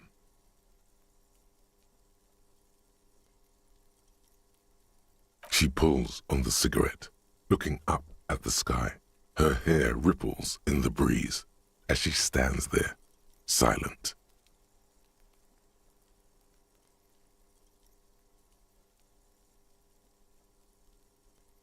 Sylvie was tending the bar.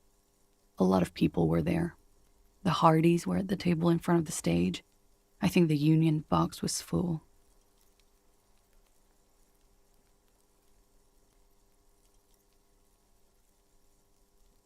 Ruby was there too. They were having such a good time. I sat down and they all welcomed me. I didn't even have to say anything. Ruby knew something was wrong.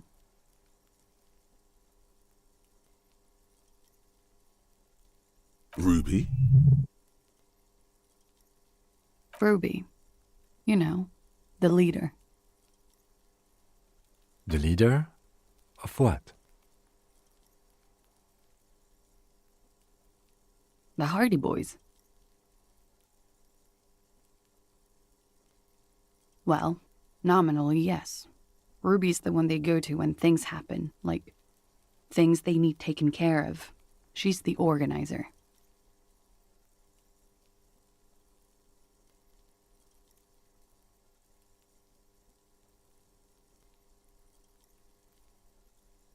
This ruby, in her phrasing, is entrusted with great power.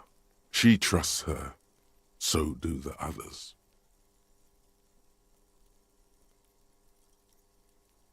Would you say she is the 8th Hardy Boy?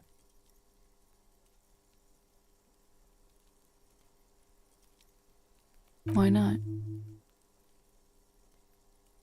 Well, Ruby said let's talk upstairs. I showed her the room. I've known these people since December. They know my situation, that I can't leave a paper trail. Ruby was the first one I told.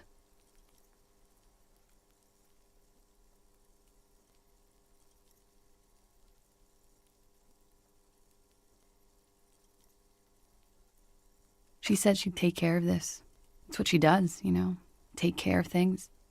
I helped her get the body to the bathroom. We used a belt to pull him up under the shower, to keep him upright.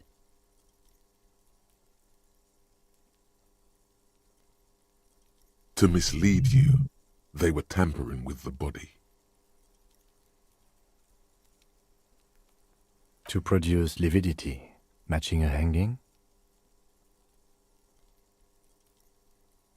Yes. We completely missed the tampering. Looks like you got there in time. What was this, 20 minutes after death? Oops.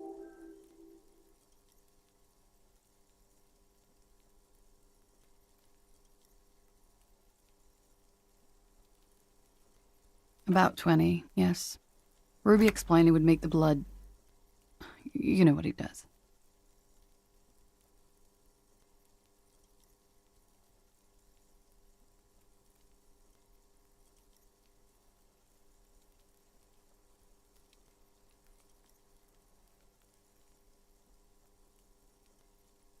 Ruby went outside to talk to Titus and the boys.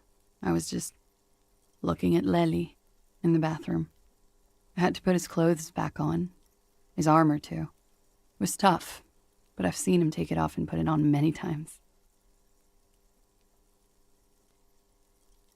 It took Ruby maybe half an hour to come back with Titus.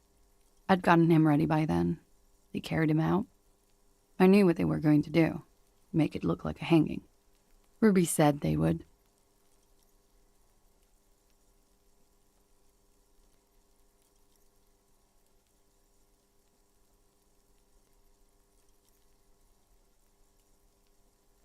Ruby said to wait here.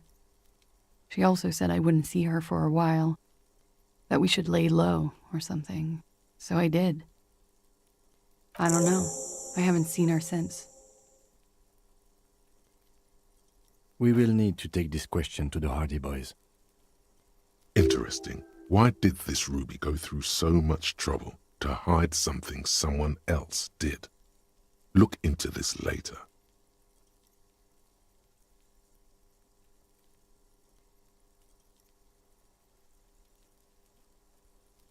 When he was shot? I may have. I don't know. I couldn't hear anything over the glass exploding.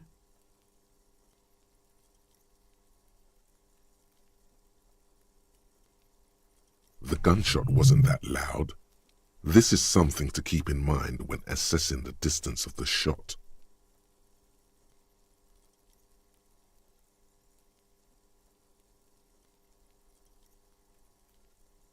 That's the first thing that went through my head when I heard the glass break. I thought they'd found me. They've killed him to punish me. All last week, I've tried not to talk to anyone or be seen with anyone so they wouldn't be hurt. I've come to understand, however, this is paranoia. What happened didn't have anything to do with me.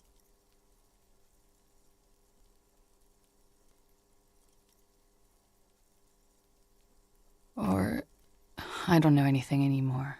All I do is wait here. We can't go after Loose Cap. Not yet. There are other, saner leads.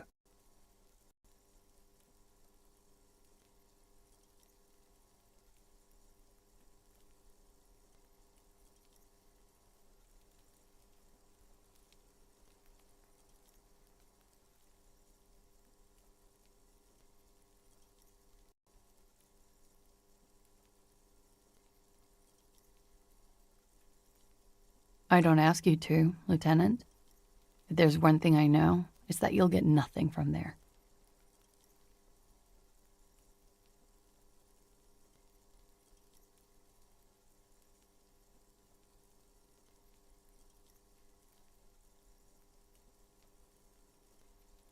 Last week, Angus and Titus's brother, I think he's called Tibbs, took care of it. You should have another look at that window after this. Reconstruct the scene. It's right there. Yes, you see the glass sparkling out of the corner of your eye. Because I'm an idiot. Which is an indicator of truth. Idiot. She's nothing of the sort.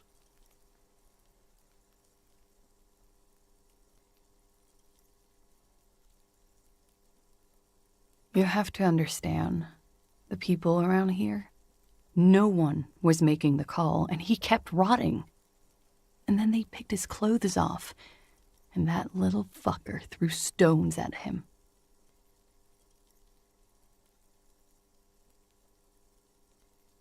He kept throwing stones at him for 3 days. I could hear the thud, thud.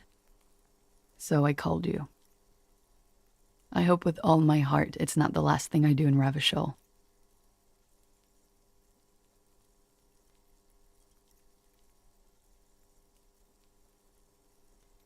She definitely called the cops. That was task complete. It could not have been a lie. That is impossible. She nods silently. She doesn't even smoke. Just picks up the cold coffee and holds it in her hands. He's thinking, are we done here?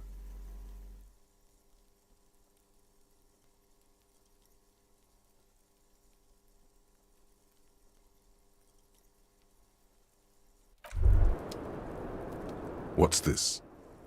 We're getting reports of normal, reasonable, temperate political opinions somewhere in Martinez.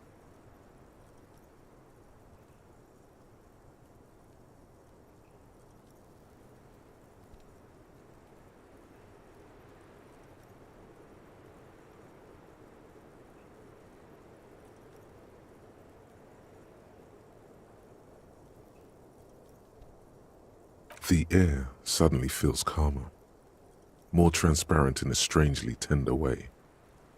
Perhaps it's the hangover. Perhaps it's a temporary surge of serotonin. But something tells you it's time to become a citizen of the Kingdom of Conscience. It is not a place. It is a moment in time that can only arise in the right circumstances. In all of human history, it's only been achieved a handful of times.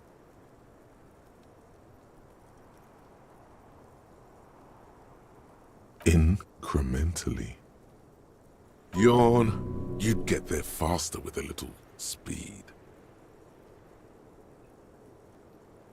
History's greatest catastrophes have been brought about by people trying to make the world a better place. Too quickly. That's the genius of Dolores Day. She recognized that progress is meaningless if its gains are lost because of instability. Real, lasting change can only come about gradually, increment by increment.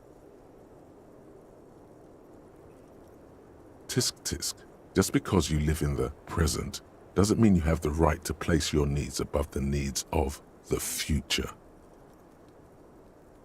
You may never live to see the Kingdom of Conscience. Your children may not. Even your grandchildren might not. But that's no excuse not to keep working. What rationality? What a fucking joke.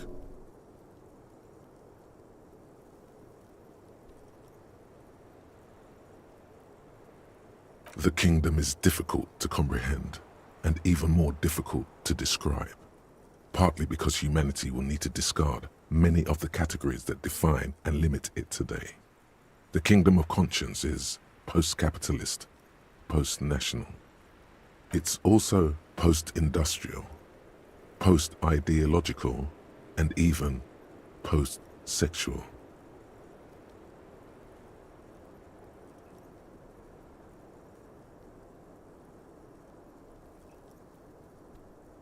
Slow down, Mr. Reasonable.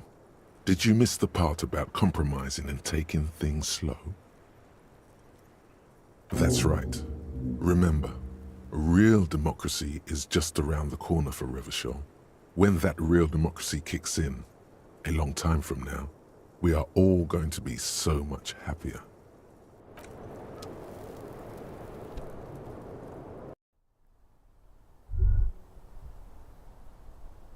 This window is pristine on the inside, unlike the one next to it. Light from the desk lamp reflects off the glass in an untarnished golden halo.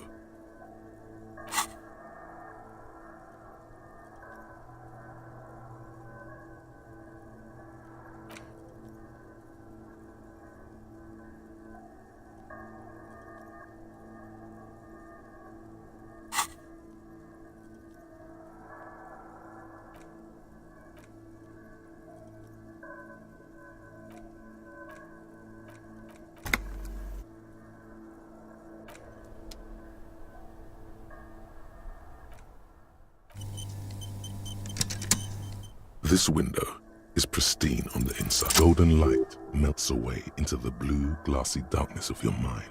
In it are two neon-lit shapes, a man and a woman on the single bed. Like the witness said, the man is kneeling, the woman is on her back. It's the night of March 4th and a shot has just been fired.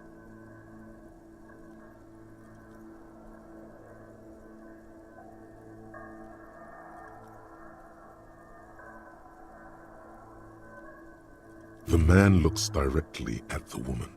The shot's possible directions converge in his mouth, a ray cast from somewhere outside, entering his brain.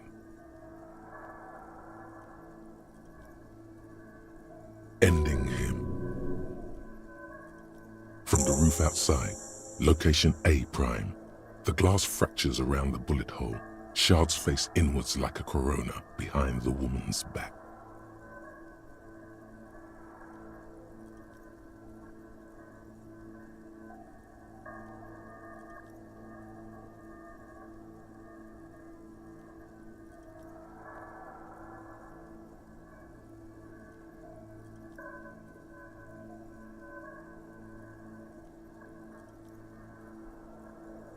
The man does not know the bullet has entered his brain.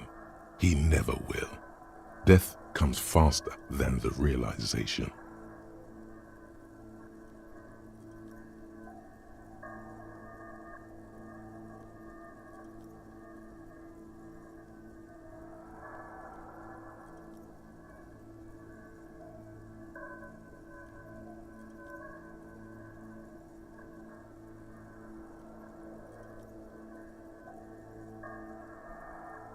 The ray cast from the man's mouth unravels into a fan of possible directions, all on the roof at first. The shot could have come from any of them.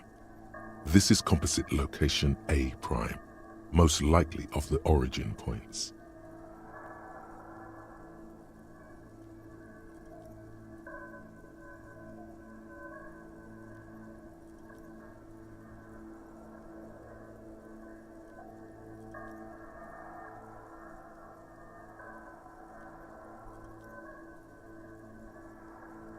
There could have been. Then the rain and slush and wind washed it away. This was more than a week ago. 72%, with a weapon that's good for medium range, like a rifle or sports pistol. This is a good short distance, but not too short. The perpetrator aimed with their back against the railing, or possibly kneeling for precision. This would explain why it only took them one shot. The lights were on in here. Outside it was dark. It was like shooting fish in an aquarium, a well-lit aquarium. The victim opened his mouth to let the bullet in. Neither of them would have seen anything outside in the darkness, too busy with their own bodies.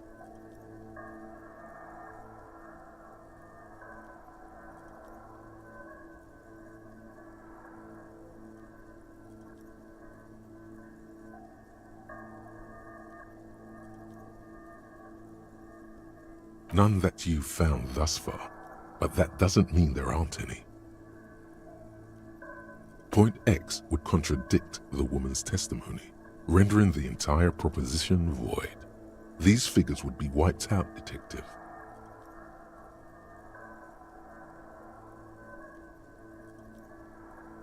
That's a 28%, yes. In this model, the shot could have come from a greater distance. Nothing excludes the possibility. Should we extrapolate to include every possible point of origin in Martinez?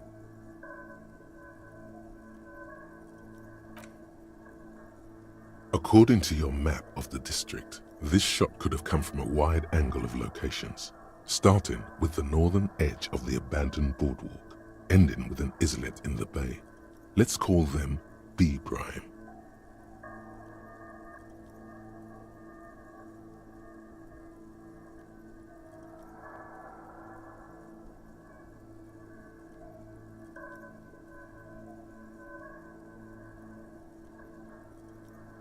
B prime for boardwalk, B double prime for Land's End, and B triple prime for the islet, Detective.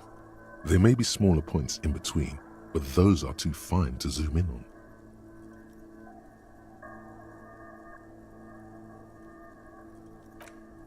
"700 meters away, the likeliest of these B positions, 20% chance.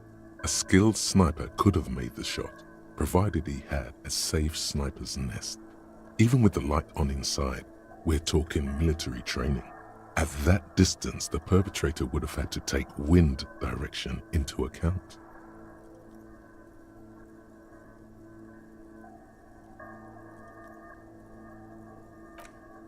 "1.2 kilometers away, the least likely of these positions. Let's say 3%. A truly skilled sniper could have done it, possibly from a tent. No. Too far-fetched.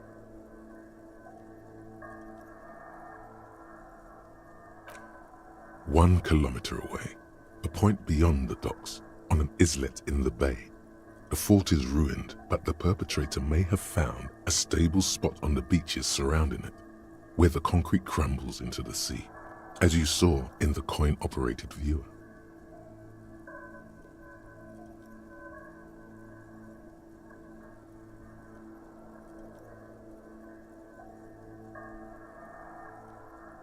The shot would have been a small miracle, 5% likelihood. There is an extremely narrow field of view from the bay to the window, between Rue de Saint-Ghislain 10 and 33A.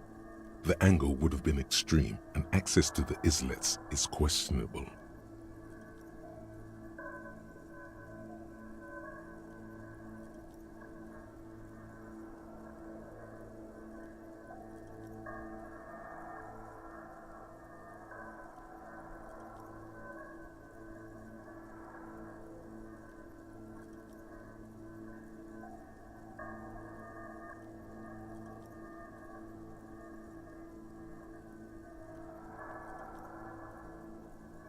From where, precisely?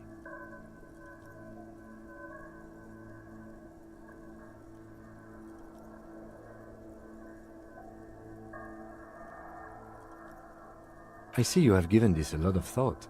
Are those the locations you've singled out in addition to the roof? And what is the likelihood, in your opinion, that it came from a further distance?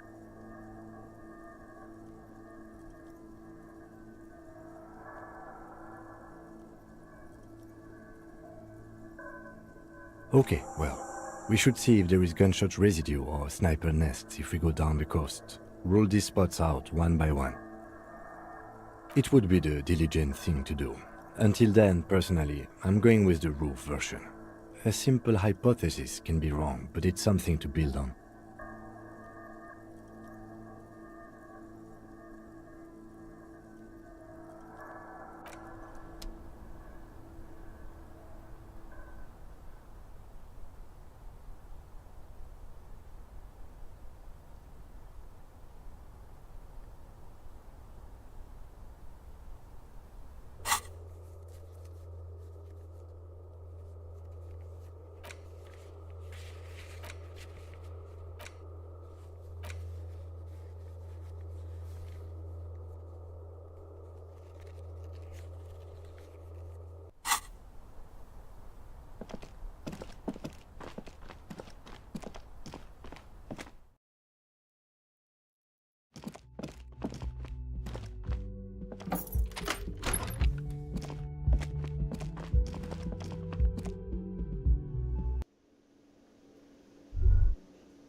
always a pleasure to see an officer. I mean, officers.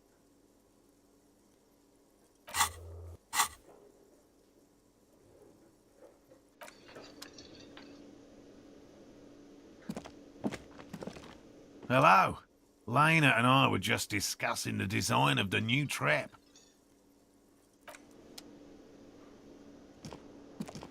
Oh, hello, sweetie.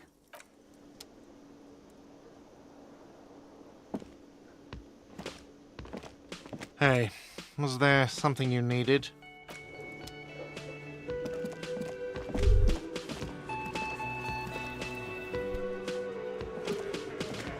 It's you again. What is it?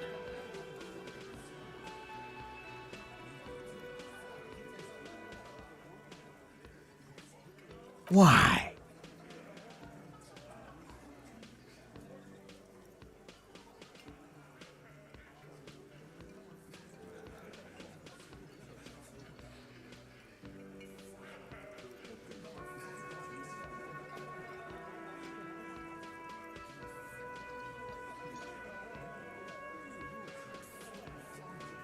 Sounds like you want to push this steaming pile of shit on any... Ruby's one of us. We're not gonna throw her under your moral intern steamroller. Fuck that shit. And fuck you too, moral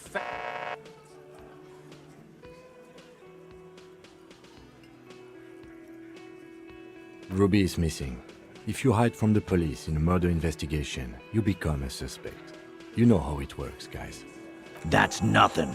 That's just legalese. You don't even have a sound theory. I don't want to be rude, but we're trying to get some R&R here. I think we'll keep sticking around, Titus.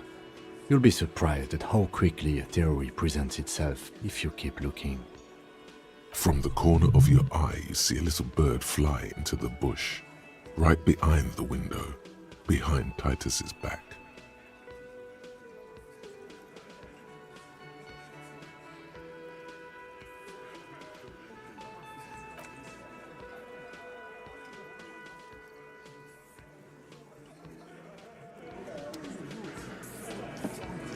Behind the dockworkers, a ceiling-height window.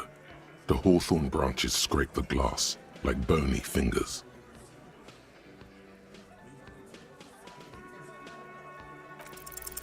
There's a yellow ribbon tied to one of the branches, light yellow, faded with time.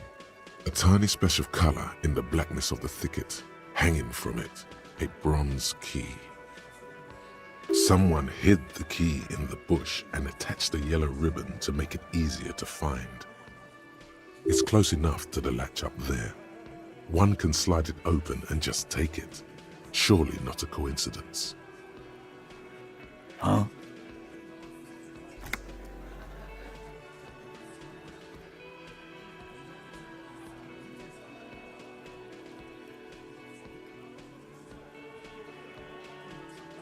I don't know about that. I'm comfortable here. Don't think any sliding would really help right now. Sorry, fucko. Looks like you're gonna have to go bush diving. Good fucking luck with that. The hawthorn's got a bitch of a bite. I'm gonna enjoy the sight of you in the bushes out there. With a loud thud, the old man stands up, pushes the window open, grabs the key from the hawthorn branch and slides it across the table to you. The key is brass. Workshop spare is etched into its bow. The old man closes the window and sits back down in silence. Come on, man. We were just having some fun. Where's the harm in... I'm tired of listening to your shit.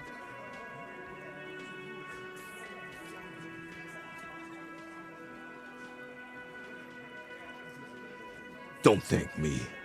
I don't give two shits about your key. There is a silence around this man's words. Unlike Titus, they're afraid of him. That's the type of respect he commands.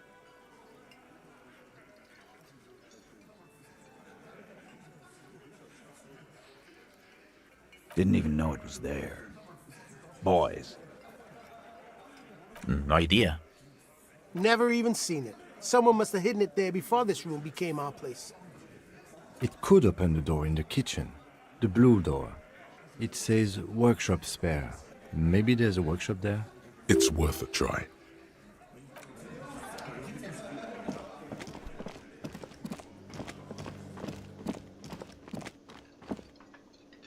You see a heavy steel door with a prominent dimple lock. The key fits the dimple lock. It takes a bit of effort to turn it after all these years, but then the lock clicks. Dust rises before you like mist. A tomb? Haunted by regal spirits from distant ages. No. Smells like engine grease and cut wood. A workshop.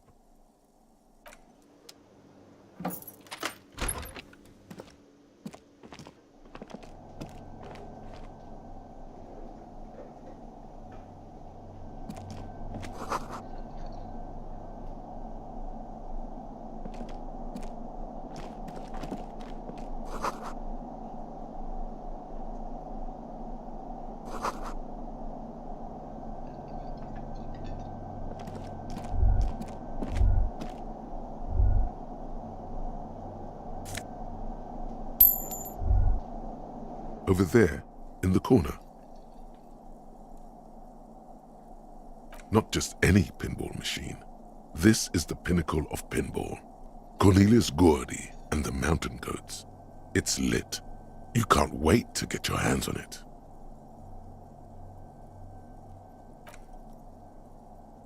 Ah, great. Cornelius Gordy and the Mountain Goats reads the golden lettering on top of the back box. There's a small column of text underneath. The machine is coin operated. Get the game on, Fingerboy. Those flippers are ready.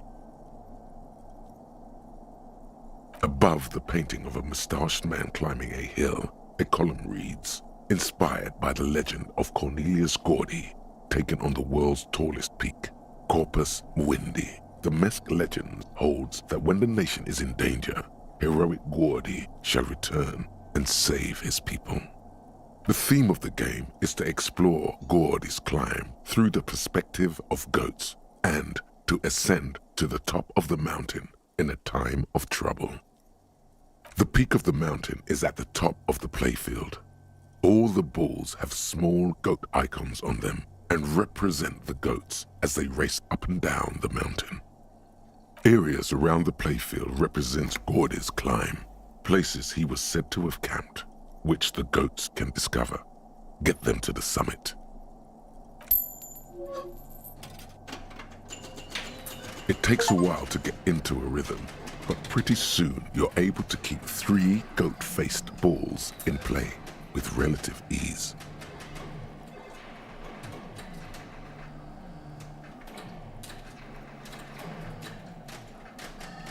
Go, go, Fingerboy. I feel sorry for the goats. If they only knew the kind of guy old Cornelius really was. The kind of a guy who uses the word savages a lot when recounting his travels. A masked nationalist. An avid huntsman too. He was often photographed in his dining hall, surrounded by wall-mounted hunting trophies from every continent.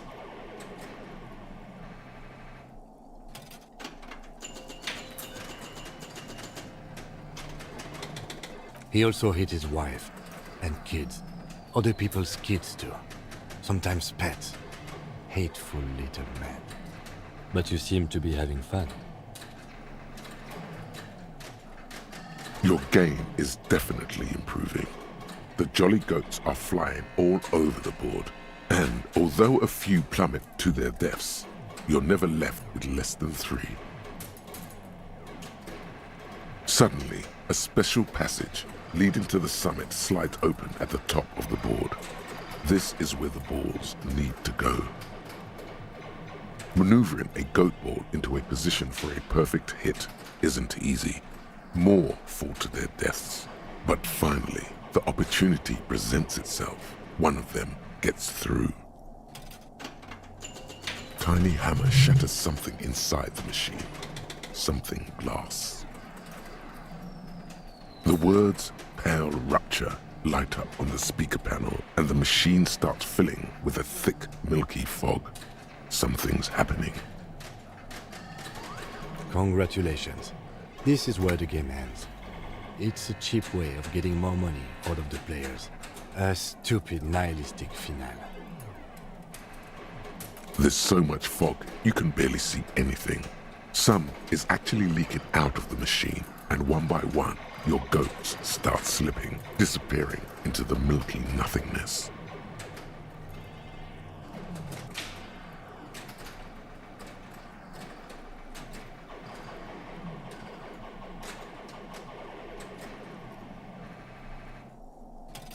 This can be navigated.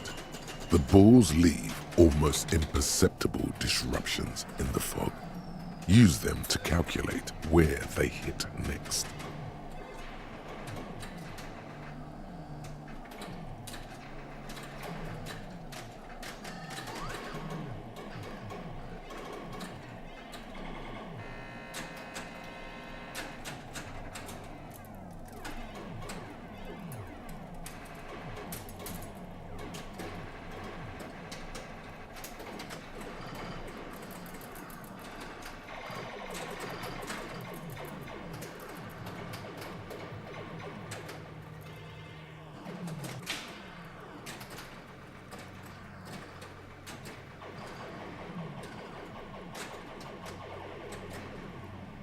You're down to your last goat, going mostly by sound. Eyes are useless at this point, but that goat is something special. 5 times you snatch him back from the jaws of death.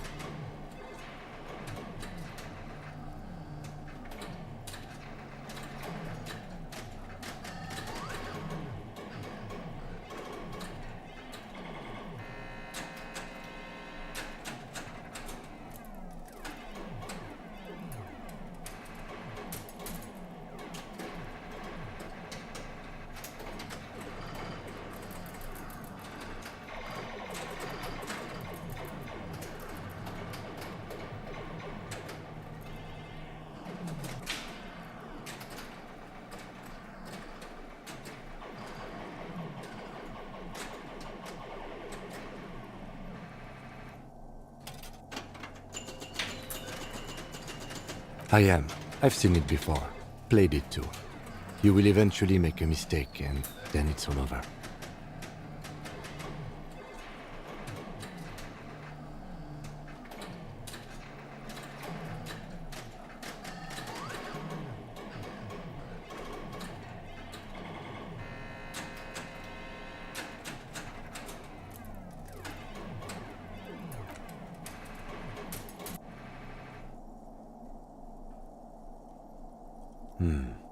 I've been wondering the same.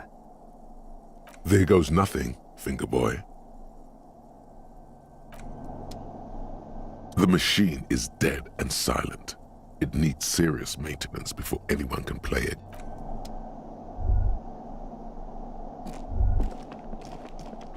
All these mesmerizing machines, just waiting to be plugged back in and played. Feels like it might jump back to life any moment, the lights illuminating the white-robed woman. You can't fire them up. They are broken. Only that one machine in the main hall works. The Royalist Pinball. What a dumb name. Royalist Pinball. If they weren't broken, he would kick one of these machines about now.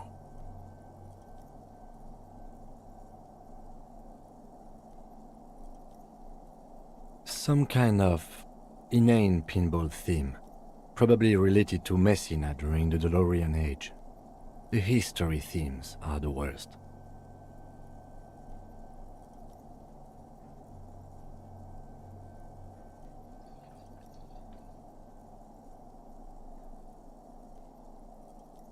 The lieutenant grimaces, looking at the machines. No, I love it. I love pinball. Who doesn't love pinball? Let's move on. He doesn't.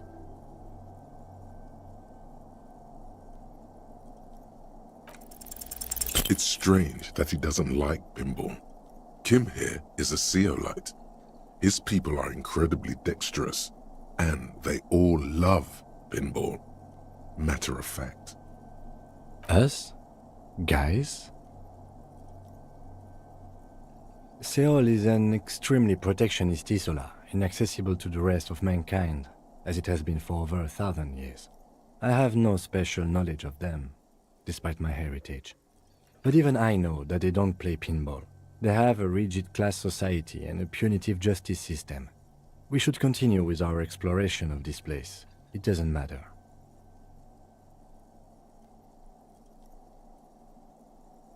Okay. I don't like pinball because I had to learn to play it for an undercover job at a pinball ring. And it's a lame, boring and unchallenging game. There. We can move on now. You still feel he's holding out on Zeolite pinball tricks, but fine. Explore on them.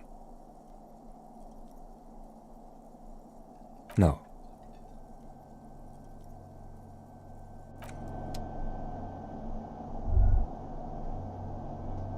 This small elevator is dimly lit by a bulb that's been glowing for ages. The latticed cage is open, inviting you to step inside. Smells of nougat and sweat. Your head brushes up against the ceiling. There is a control panel to your right, and just enough room for 2 people to fit in.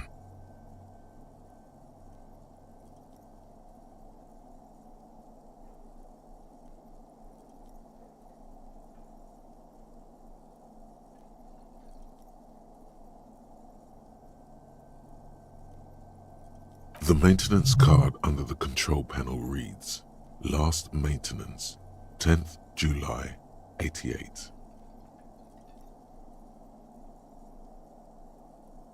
That it does.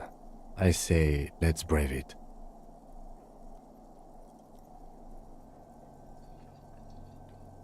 At the end of the last century. Look on the bright side. If it fails, we will only sustain minor injuries. I'm talking 3, maybe 4 months in the hospital. Maximum 5. It appears his whole enthusiasm is sarcastic. There are large rectangular buttons, monter, descente, and an international call for emergency assistance. That third one appears to be broken. Seems like a small freight elevator for transporting machinery.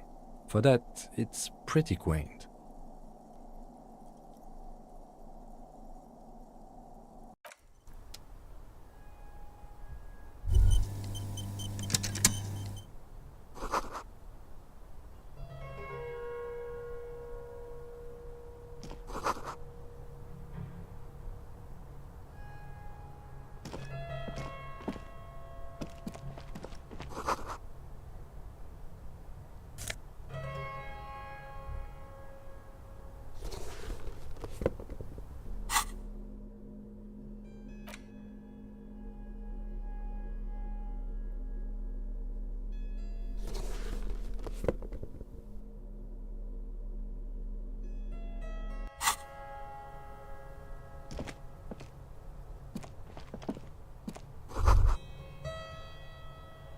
So this is where they brought 40 pinball machines to fix them up, a long time ago.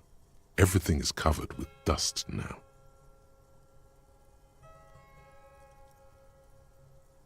The lieutenant looks around the dusty, crowded room, inspecting the tools on the shelf.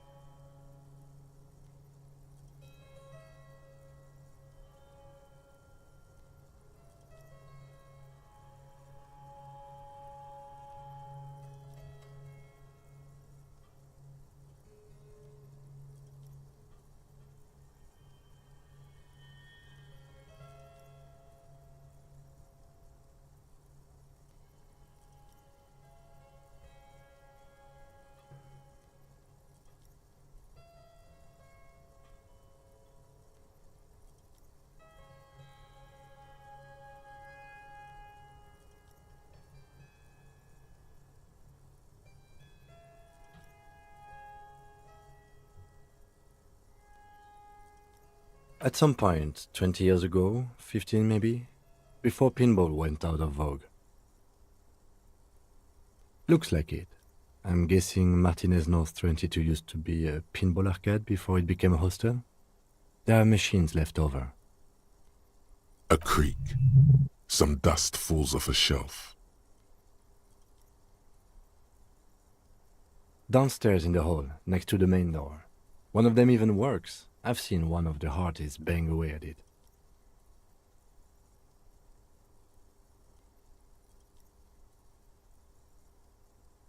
Remember the dice maker? Then that means...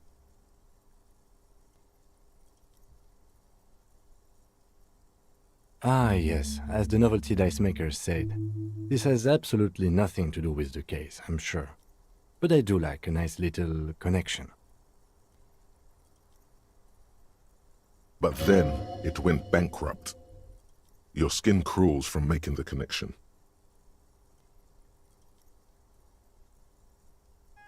If that's true, then our cafeteria manager is not going to like it. We should tell him what we found up here, omitting that suspicion.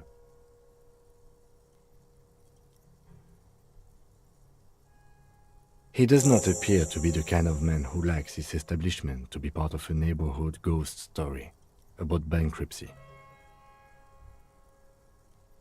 Stupid superstition. But still, it would be interesting to see what the cafeteria manager thinks of this. It's not a ghost story. It's a curse, and God ought to be made knowledgeable so he can perform counterspells.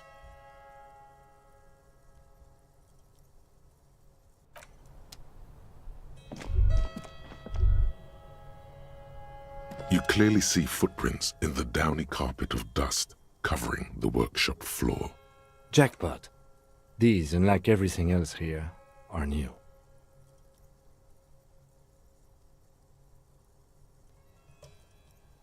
Large prints, most likely made by Boots.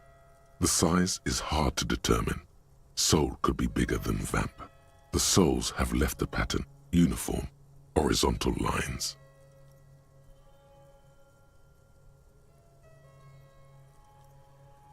The size looks about the same, actually. They're not the same shoe, but they could be the same person.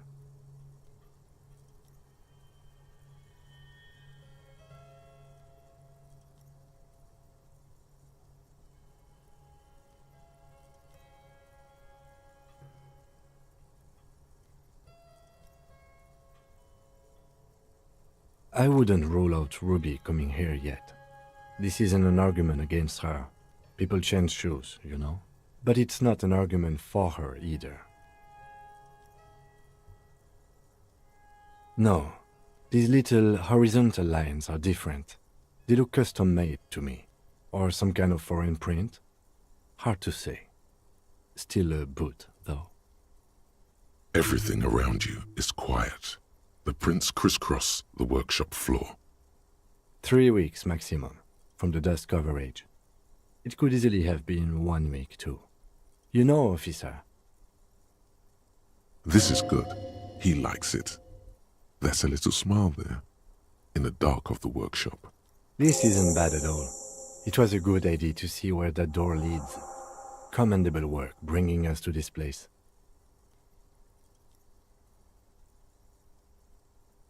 It means someone snuck through what seems like a secret route, leading to the roof. The roof from where you can shoot our victim. This is significant. These prints, officer, could be the prints of our killer. And if not, at least they're a good argument for this Ruby doing it, to present to Titus.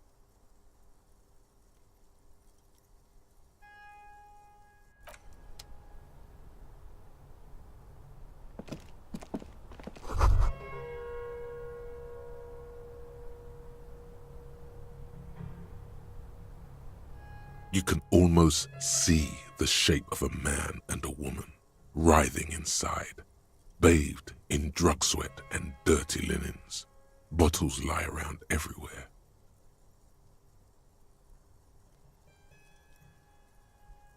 You can barely see through. Better not to jump to sensationalist conclusions here.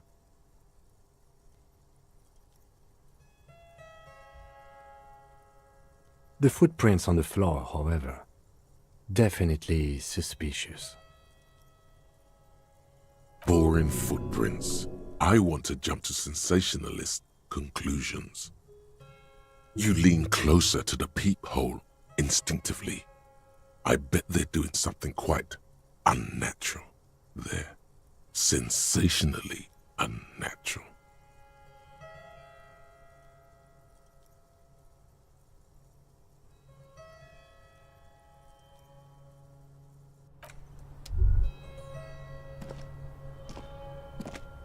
This is the inside of the barred door you've seen before.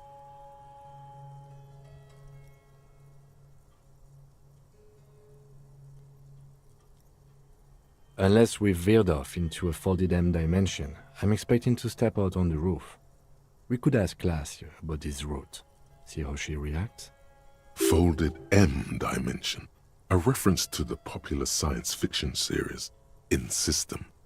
Look who's in a good mood suddenly and reads science fiction.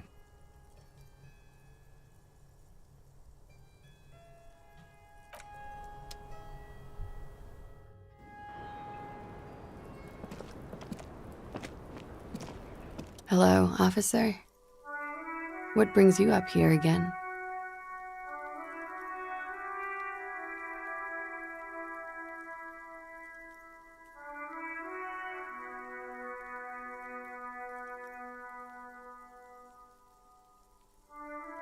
Yeah? I did not. Do you think this has something to do with what happened? It's possible. She keeps looking at the door with a worried expression. The wind ruffles her hair.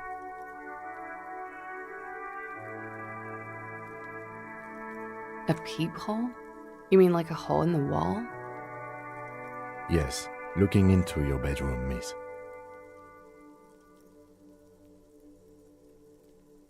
Okay. A jitter of fear and disgust moves through her body, beginning from her shoulders and ending in her hips. The cigarette tastes foul to her now.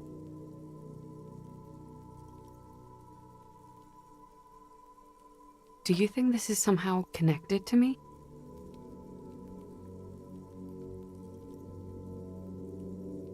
Okay. Do you have any way of knowing how long it has been there? Unfortunately, no. But if I were to guess, long enough. The perforation is under the bookshelf on your wall. It should not be hard to cover with some tape. Shit. I don't know. Maybe it's been there for a long time. Maybe the local kids use it or something. I don't know. I'll be fucking covering it up with a lot of tape, that's for sure. Was there anything else back there? Huh. This isn't good. She feels like quarry, encircled. Her eyes dart to the door.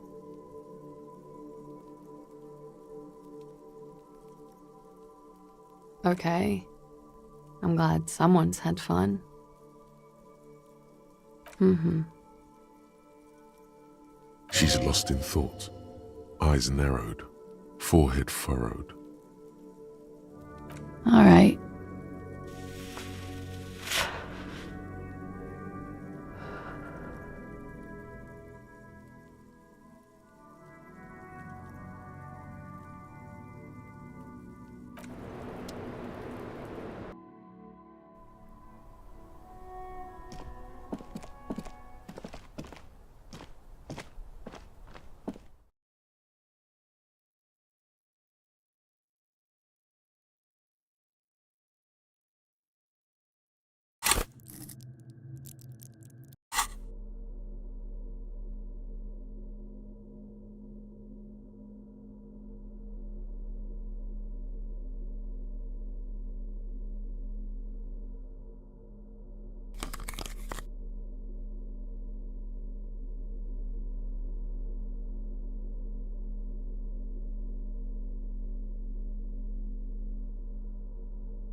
Hey, was there something you needed?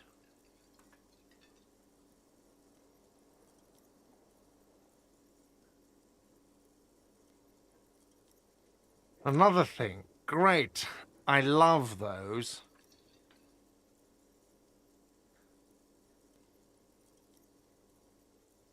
Oh, okay. Well, I did hear you make noise back there, so good for you. Okay, what is back there?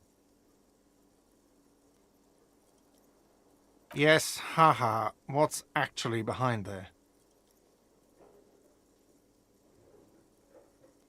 Ha! I knew it.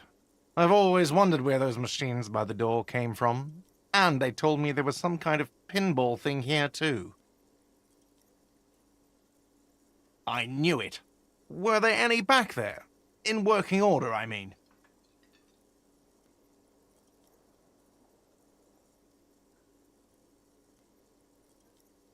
No, I was just wondering if you found pinball machines there.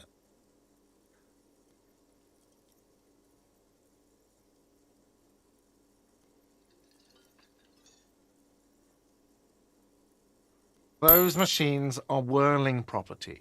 But if it makes you feel any better, I'm not planning to sell them. It wouldn't hurt to get a little life in here. Other than the hellish karaoke machine.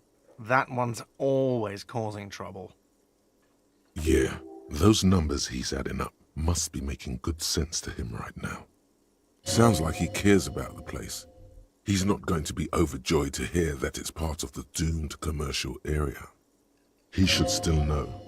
You have to be forewarned about these things.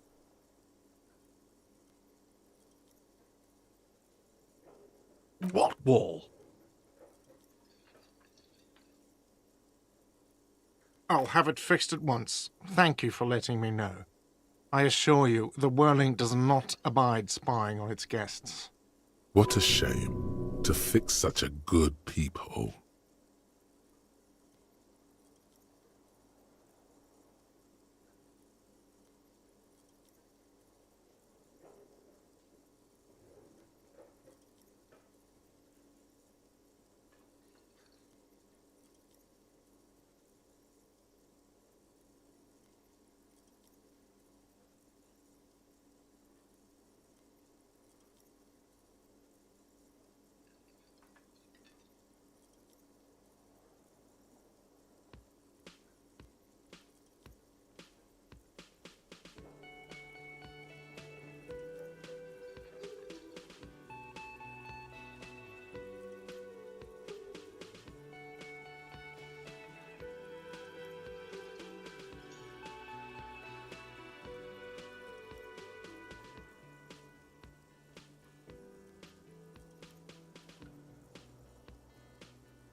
Thank you. I'll patch it up personally.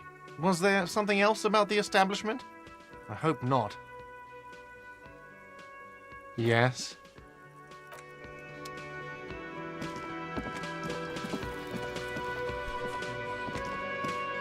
It's you again. What is it?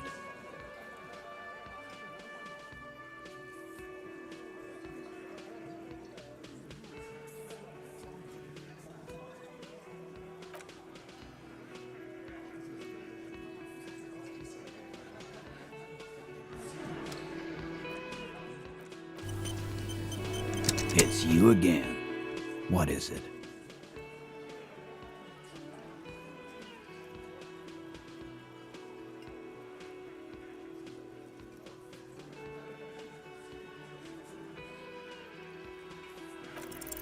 A sudden flash of lightning in your neocortex. The hostel cafeteria is lit by its airy blaze. Floor plans, bullet trajectories, webs of human emotion, all channeled into a single thought. Because she was here, all night, with us. He's cobbling together shit so he can put her away. It's Cop 101. She was here all night? 11:30 to 12:15? She was here during All that time? Yeah, with us, drinking, near the stage there.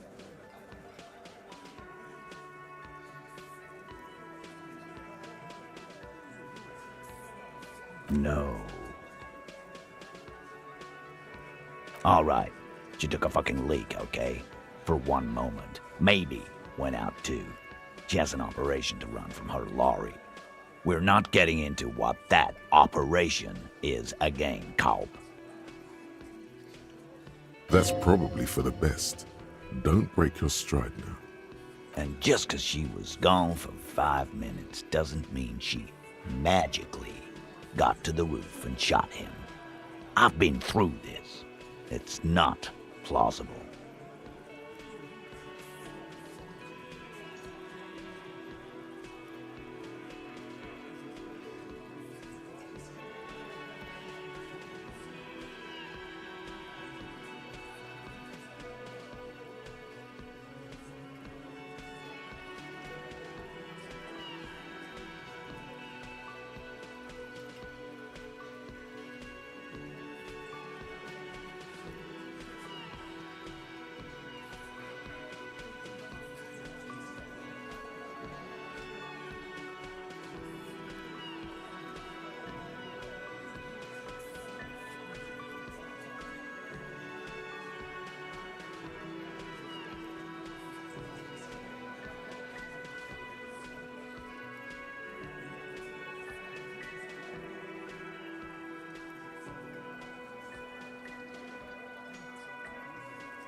All right, we're in.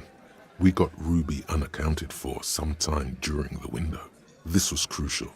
Now let's place her on that roof. You got his attention. Now don't ruin it by making weird claims. Remember, you can still mess this up.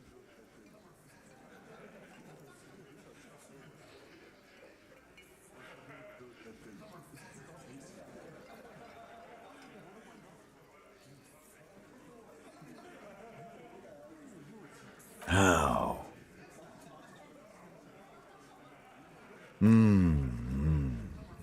People say there was a pinball arcade here, sometime before the hostel. What was it called, Theo? East Delta Pinball Arcade. Weird place. Went bankrupt. Weird? How? You're wearing the pinball maker's coat.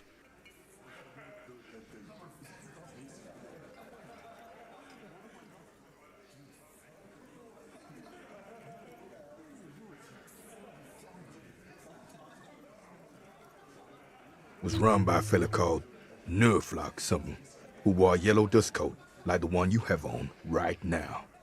Weird guy. Never liked him. Okay, but How'd you get up? There's no room for a staircase in this building. Or an elevator, for that matter. The elevator is outside the building. It's an old dumbwaiter used for moving pinball machines up and down from the workshop. Thank you. Ruby could have gone up, shot him, come down, all under 7 minutes.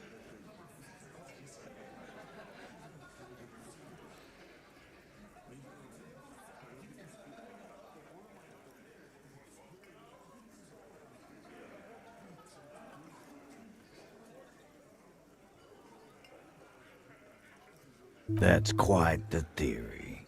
We need to have a look at that secret passage, boys. I'm on it, boss.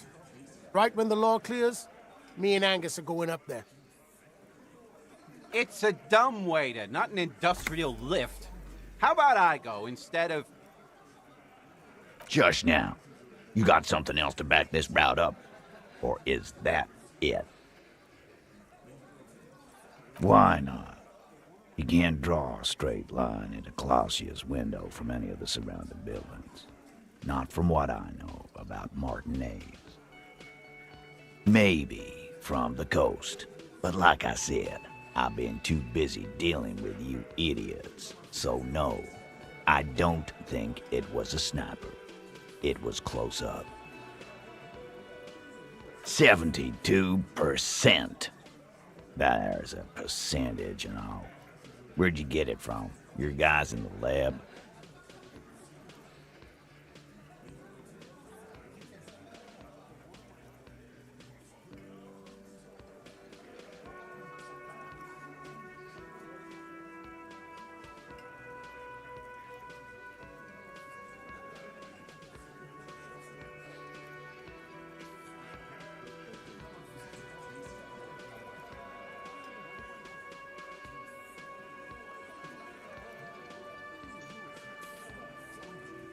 No, you can't. I know what you did here on the weekend. People talk. And what they say doesn't sound like a science column. You're a madman. Those numbers were an ass pull, man. Yeah, and they don't put hair on the roof either. It's just mambo jumbo. He hasn't got shit.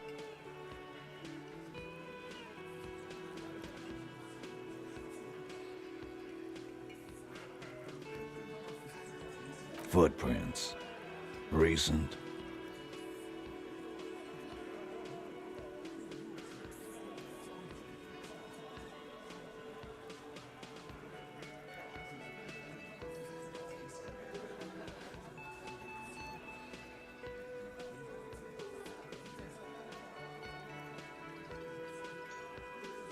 What else could you make out? How recent? What size? Horizontal? I see they taught you well in your RCM school. My old man, a hunter. Good news is, I'm still listening. He knows they had to be recent for those lines to still read. This wasn't a failure.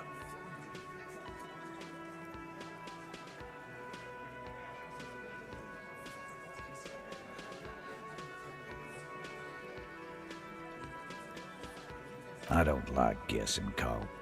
No one does. It opens the steel door in the kitchen, the one that leads upstairs to the roof. This key was right here, with you, all the time.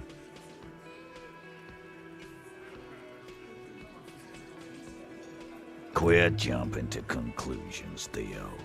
You took that key. Did it look like it was recently put there? No, the ribbon was old, faded. It'd been there for 20 years at least.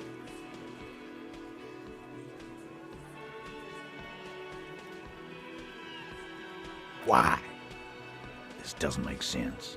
It's damn interesting, but it doesn't fit well, and you know it. It doesn't fit well, but it fits, and he knows it.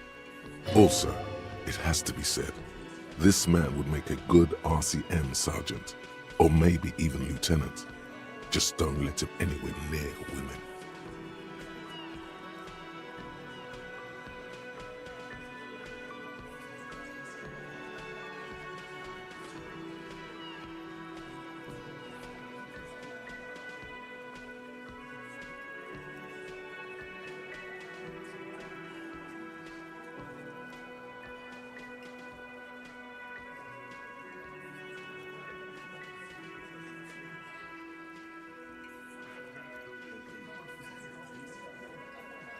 Firmly doesn't go well with could've. There's a route to the roof. Me and the boys need to check it out. That's what we've established. But a route does not put that bullet in his head. A gun does that, and Ruby doesn't carry one.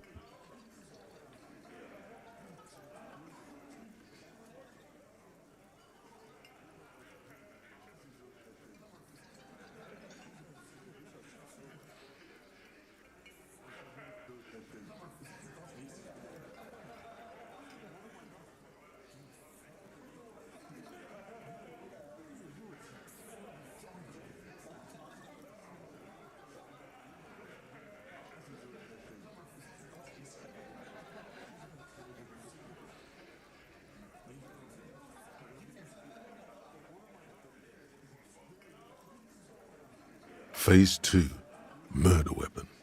Get a gun in her hand. If not that, then at least a shadow of a doubt, in the shape of a gun.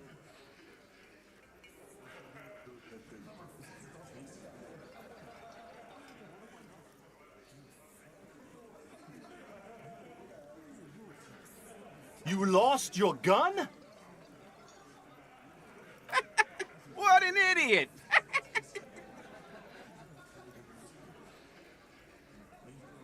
Tell me, did you lose it before the murder?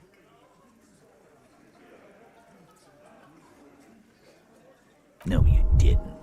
And Ruby didn't use your lost gun to kill him. Stop thinking about your lost gun, damn it. You'll get a heart attack.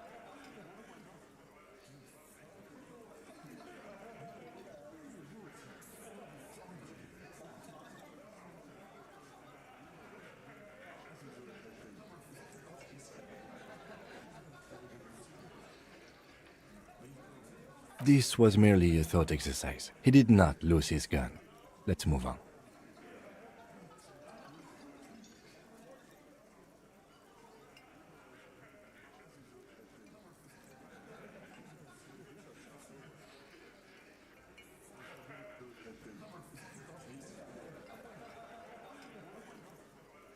God damn, that's just about your favorite topic, isn't it? Every fucking 5 seconds. You were warned not to bring it up. Your best shot here is to just back out of it. Okay, cop. She's got connections. I could see how she could have access to a gun. That still doesn't mean she did. That's all you needed. Doubt.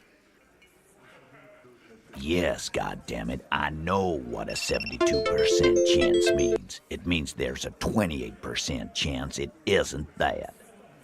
And 28% is no small chance either.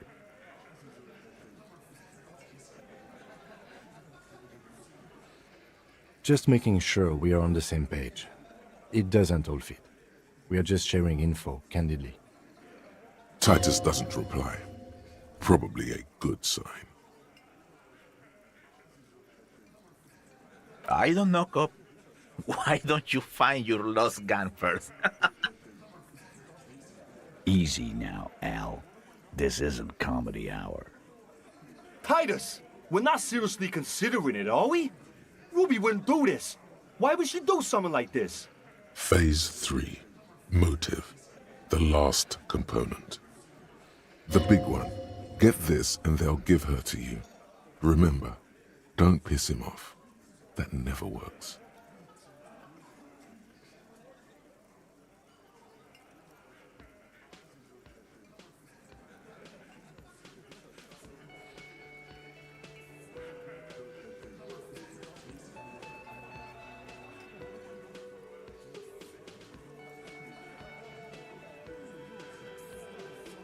You had expressed, on occasion, your dislike of the mercenaries' presence in Martinez, right?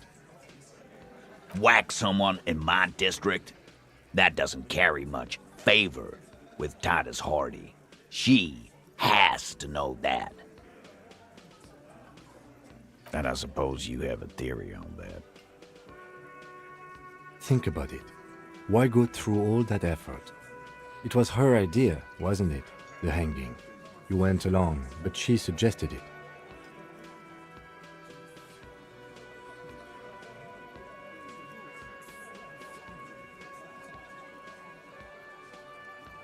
She had, like, a fully formed plan and shit. Right when she came back downstairs. Really, Shanks? Plosio wanted to talk to another girl, that's all. She was just the first one up there. I could have come up with that plan if I'd have been first. Time for a logics demonstration.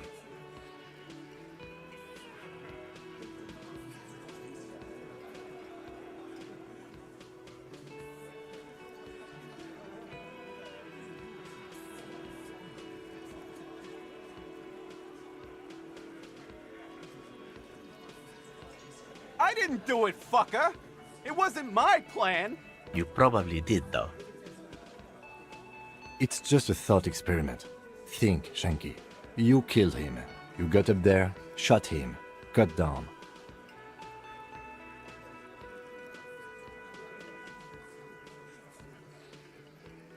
Fuck you, man!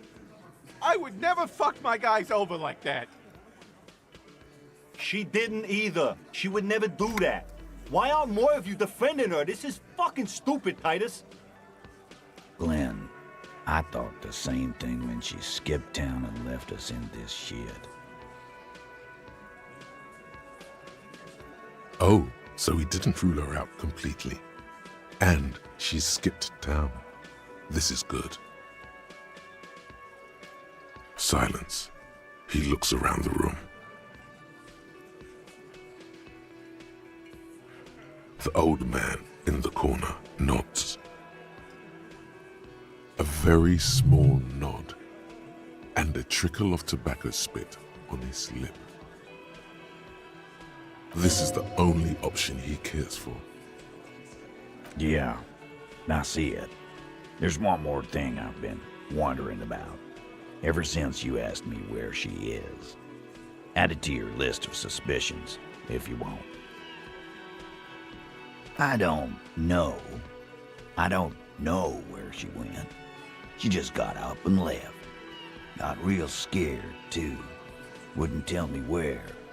However hard I asked. Wanna know why? She was afraid I would tell you. Maybe she was right. By now, I probably would.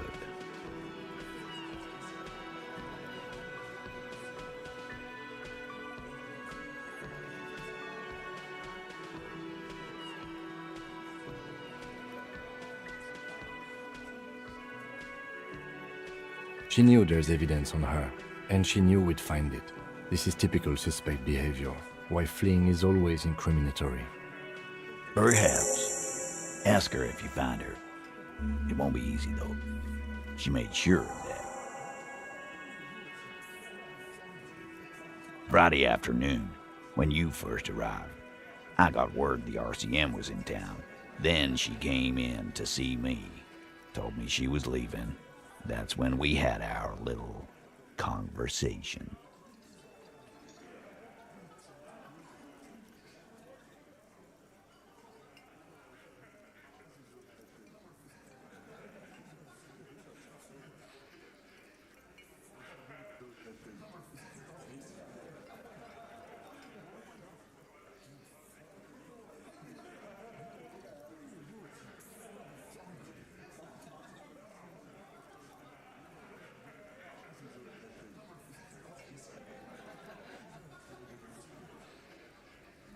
I told you.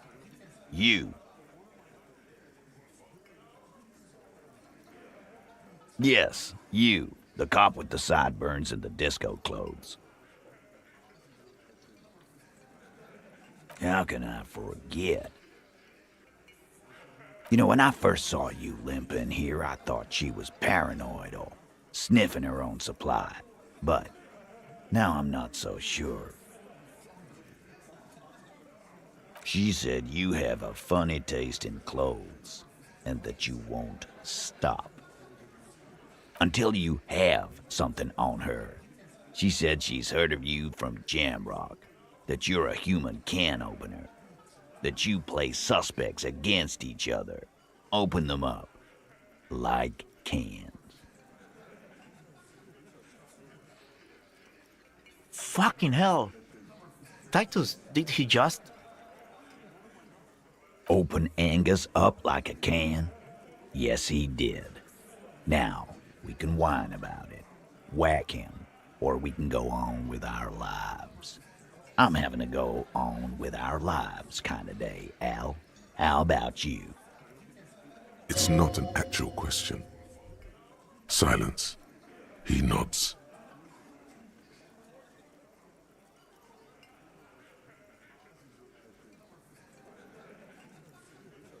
You are insistent. Yeah, there was something else. She wouldn't tell me, though. I could see she wanted to. It was burning on her lips. This caught Titus, this caught me. But she was too scared.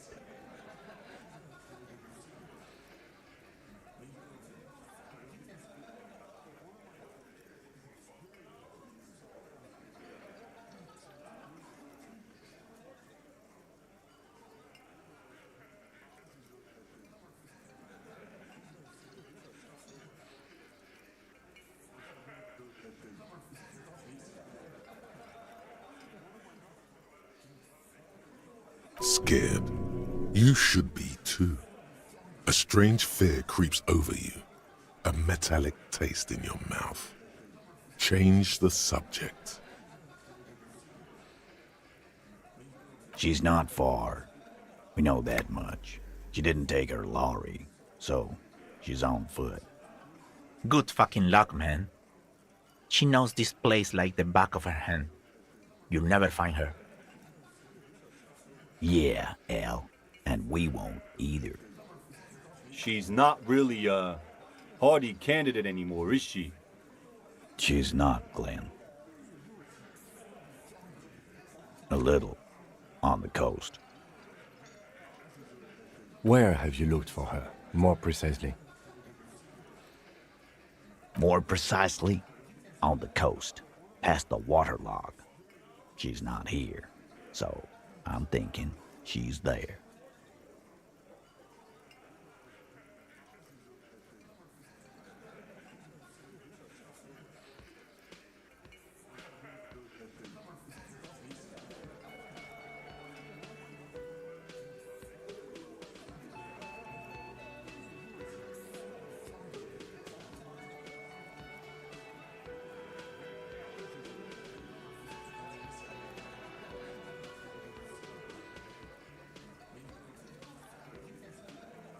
Sure, there are some shithouses there, a cinderblock town. The fisherfolk there refuse to unionize, so that's one place we haven't looked. I hear they have a shack where junkies sometimes crash. Time for you to step up. We will start there. One more question. What does Ruby look like? Boyish, hair's red, dyed. She looks like a lorry man. The what now? I have no idea. Boys? She said she's building a pale emitter. What? We were talking about radio equipment. She said she's doing Ulan frequencies and a pale something. I don't know more. This guy barely understands what he's talking about. There you have it. Pale something. It'll have to. His grip is firm and reassuring, like holding a piece of unpolished granite. Not just granite, tightly packed RCM Sergeant material. When are you gonna get it through your dumb head? I already am. I just wasn't sure you were. And he still isn't. People aren't afraid of good cops in the way Ruby was afraid of you. he thinks, then turns back to his men.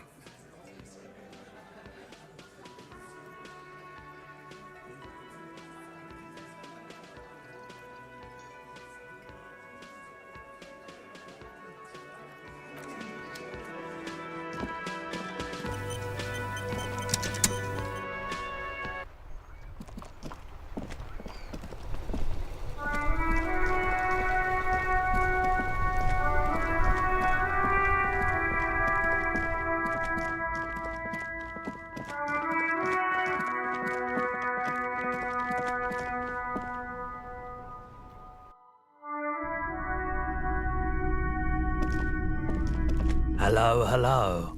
Let me know if I can help you with anything. I doubt it, but I can try and answer. The pawnbroker's gaze is already fixed on the dancing colors. Sure thing.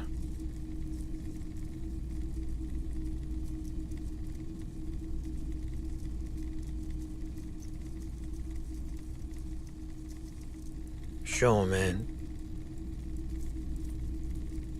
Someone else came here earlier today asking the same question. I promptly sold her the gun you pawned a couple days back.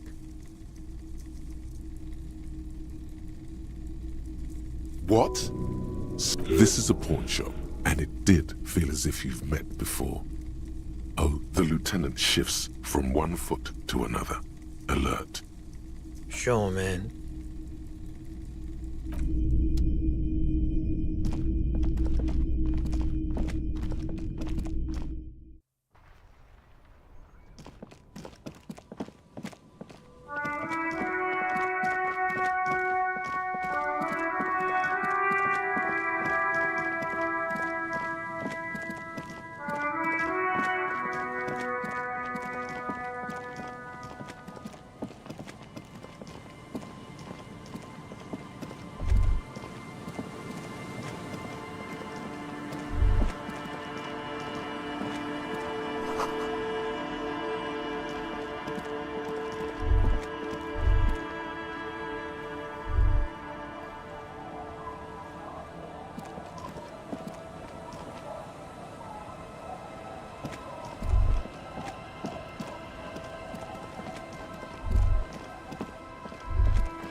Tequila sunset. Can't really remember seeing any women after losing my keys. It's a touchy topic. He hasn't got laid in ages.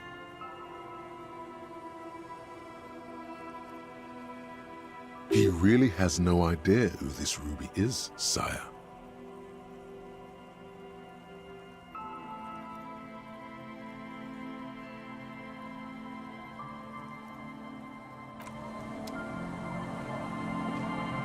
The legend returns. You know the dance. Smokable smokes, pissable pilsner. Drink it, then convert it to piss. And there's spirits.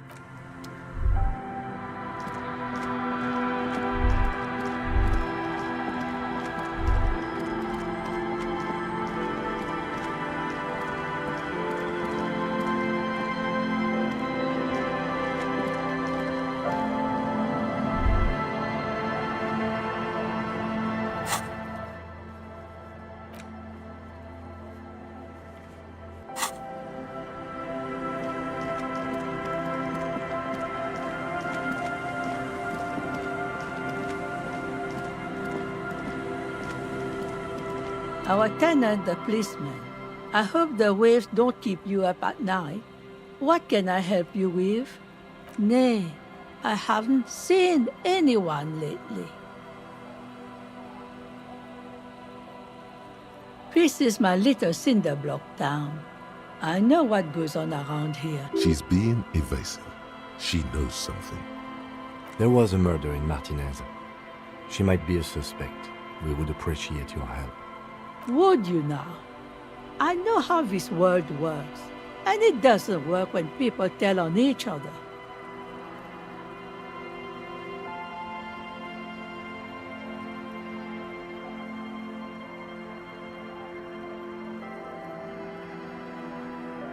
Ah, I should have known. This is yet another union mess. I'm not afraid of them, you know. We are not in the habit of being afraid around here. There's not much to tell. People come and go. Now... I see, ma'am. I hope you don't mind if we look around anyway. You should look around your shack. Maybe she's rented it out to others too.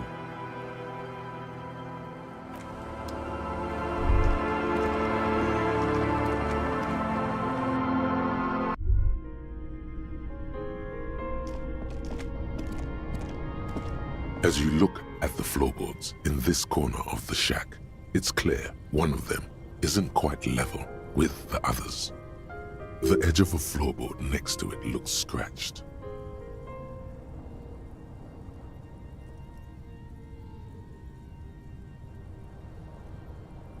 Hollow space underneath the floorboards is dark and damp. You can barely make out the mixture of sand and sawdust below. You stick your hand in and start combing through the sand. Dry, not like outside. Fine dust.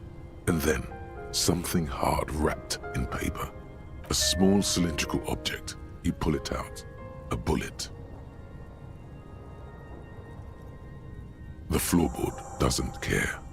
But maybe the washerwoman does. You have enough to confront her with. It's extra ammunition. She's locked and loaded, ready to fight some cops. Holding the bullet, you get the feeling this isn't ammunition against you. It's for herself.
Our tenant, the policeman.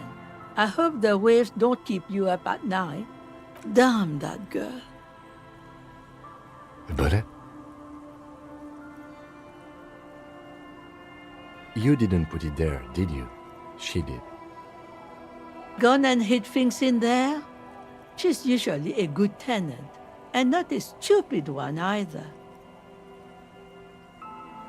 Yes, I let my room to that Ruby girl.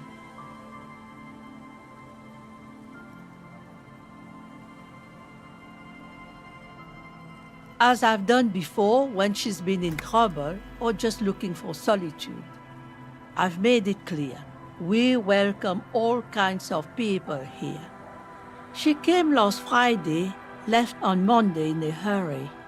What has she gotten herself into, that girl? She seems genuinely worried about her previous tenant. She's seen her hiding out from trouble before. But this seems different. That's for the police to find out. Right then, please answer each question to the best of your ability. I'm sure we have a few. Yes, early with the dogs, around 8 o'clock, I think. I cleaned it, like I always do. No. She's good company, knows how to talk to an old woman. At my age, you don't get a lot of quality conversation. So I really appreciate that about her.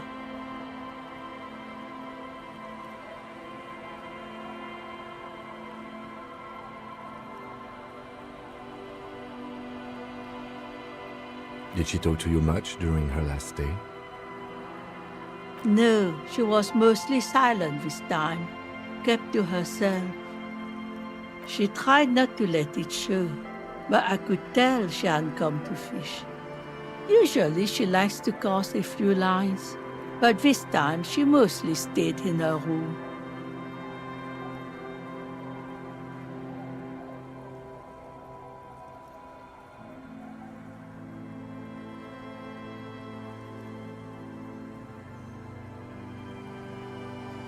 How would I know? She's a gruff one, but not violent. She doesn't go around toting a gun. You could ask her about your hunch, that it was a desperate measure. See if she thinks Ruby fits the bill. Do tell.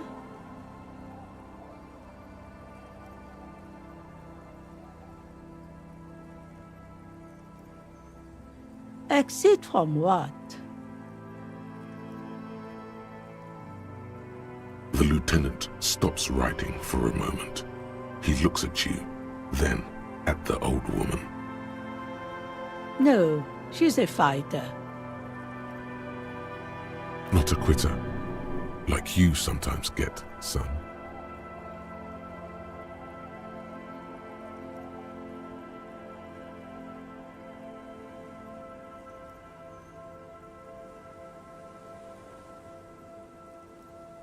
Not that I know of, though she was into nice music. She once showed me a few mixtape milieux she'd made. Although I guess she was pretty handy with the mechanical and technical stuff. Even fixed the heater in the shack. You should be thankful for that. I don't know. Further up the coast, she tried to leave quietly, but the hinges on that door screeched like a cat in heat. Woke me up. I heard her rushing in those heavy boots, heading up north. You'll never find her, you know. She knows the coast like the back of her hand. You only just arrived. I wouldn't worry about that, ma'am. We are persistent.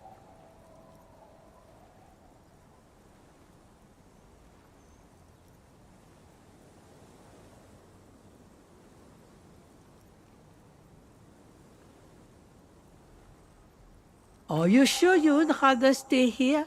Get a nice cozy fire going in the heater?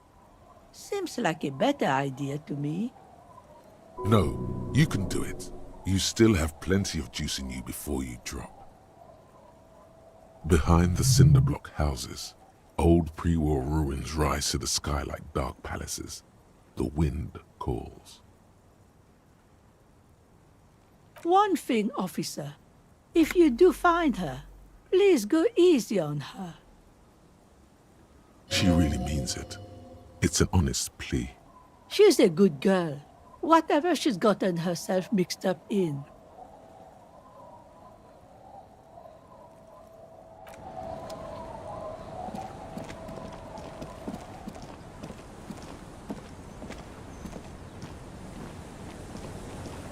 Aye, the sea's gonna calm down soon, I can feel it. The wind is turning southeast. What's on your mind, officer? Oh? Who? Okay. When did this person stay here? Oh. I've been out on the sea for most of the past week. The weather's been good for fishing, so I usually start at 4 in the morning.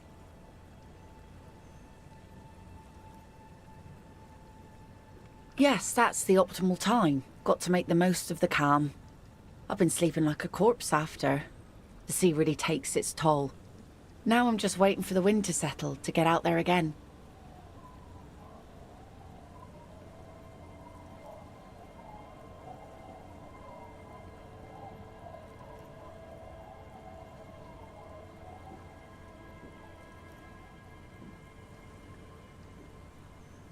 Sorry I couldn't help you out. Maybe I can help you find someone else. Well, how can I assist you then, officer?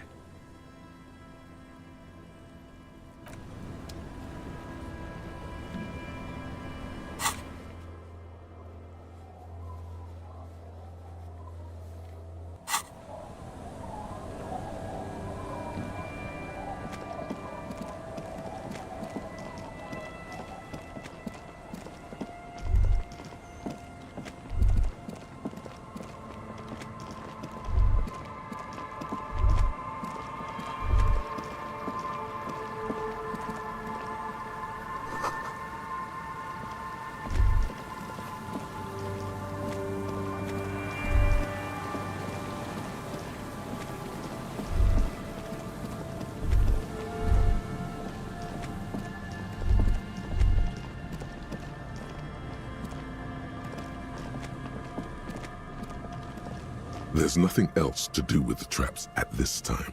They're all just lying around, gathered.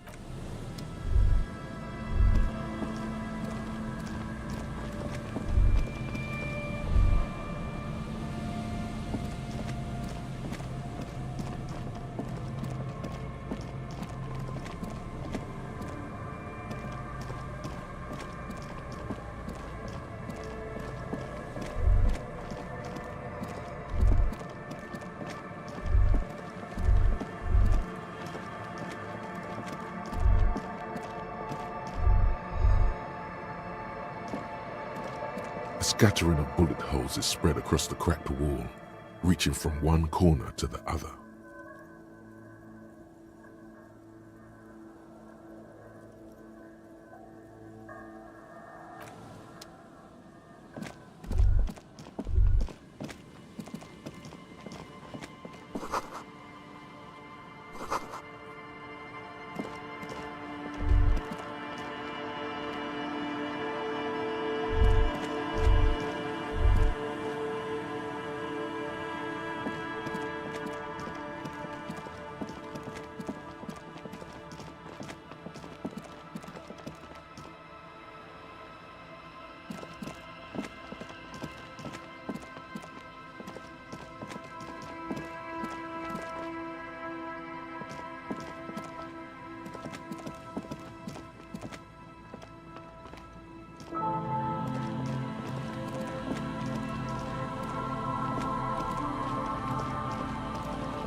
really have an interesting setup here, like kids preparing for a school science fair. It's pretty neat.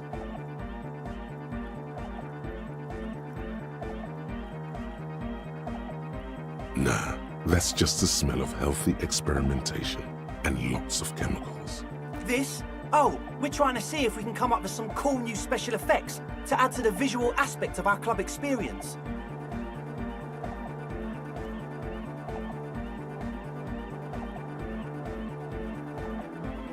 We tinker with things. Art, music, chemistry.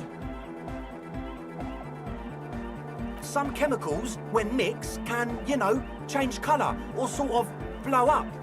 Blow up! Blow up! Not like, you know, in a dangerous way, or, well, we're not going to do it in a dangerous way.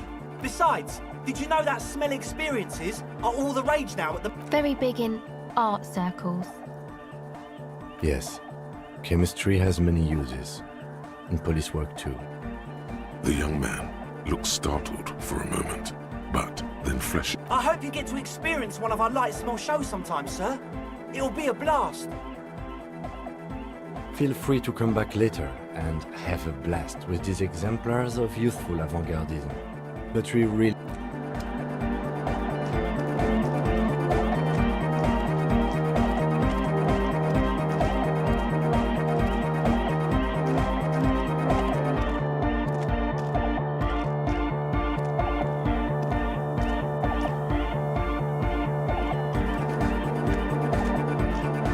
Yo, man, what's on your mind?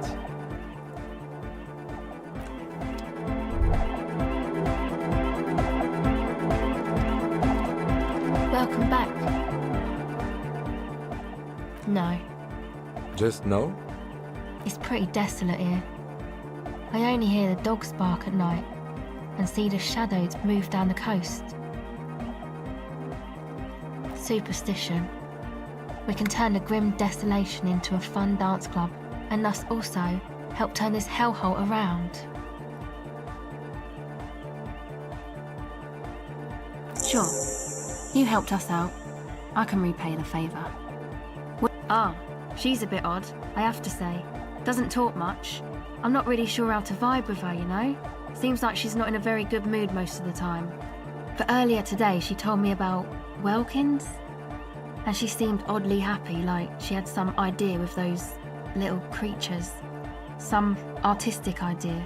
I didn't really listen, I was busy with my mic.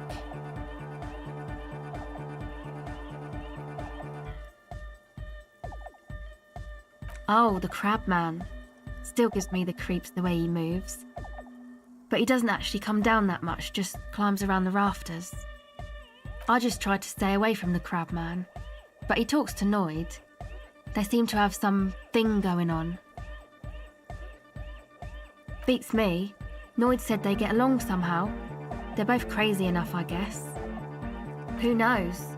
He doesn't really answer our questions, see? Not that it's easy to ask them. What are we supposed to do, yell up at the tower? Who do you want to know about? Andre. He's a cool guy. Doesn't really come off as one, but he is. To me, at least.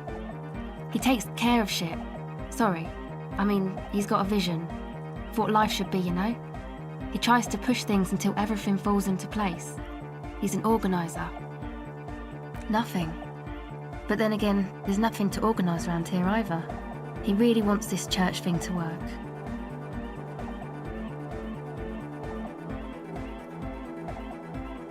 Must have taken it as a sign when he found it abandoned like that. Said it was an augury. I don't know where he got that from. Andre's not super intelligent. I've never seen him so psyched about anything though. And he's often psyched. Looks sort of desperate, like it's his last chance or something. Or maybe he was just high. I mean, not that he does drugs, just high, you know.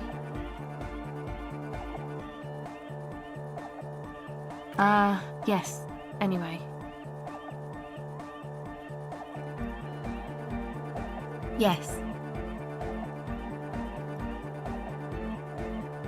Come to think of it, yes. This is the first time you've heard her laugh. He's in some kind of a self-destruction mode with that hair of his, bleaching it like that. Probably wants to get rid of it altogether. Who do you want to know about? He's a Forburger, I guess, like the rest of us. Okay, maybe not Egg, I don't know about him, but Noid and the rest are from Forburg, making the pilgrimage up north to visit the Palaceum. He's real hardcore about the lifestyle. What do you mean do? Like for a living?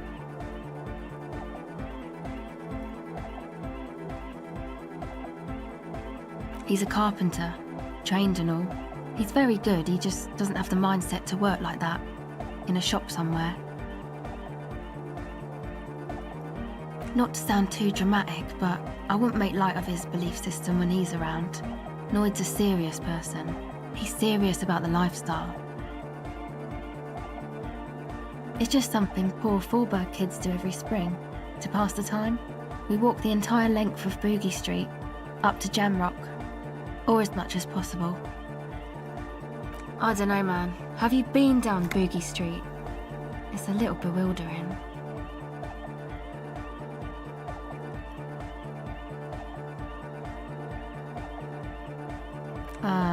No? Sure. What do you want to know? Who do you want to know about? What do you mean?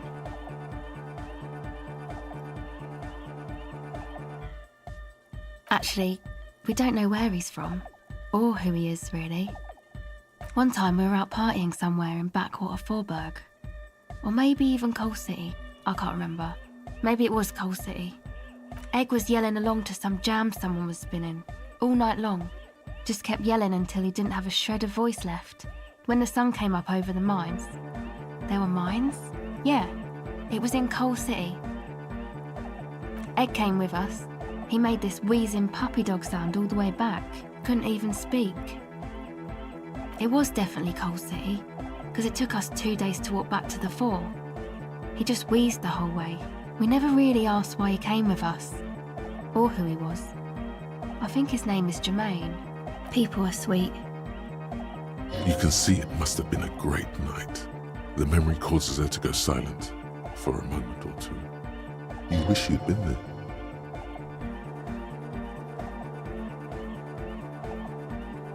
Who do you want to know about?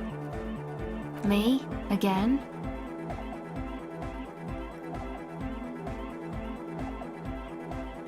I told you, I'm a silver bird. There's that phrase again.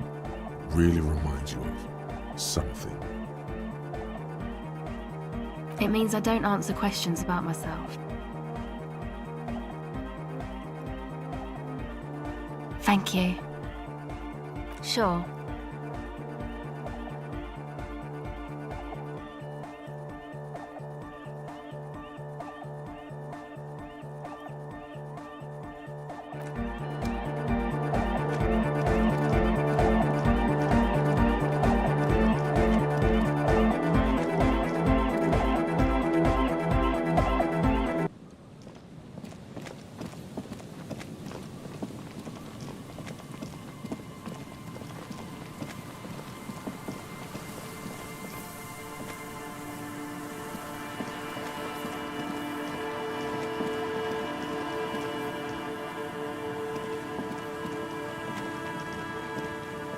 An old door, worn by elements, guards the depot. The wind has blown a sand dune in front of it. The door hasn't been opened in a long while. You see a handle.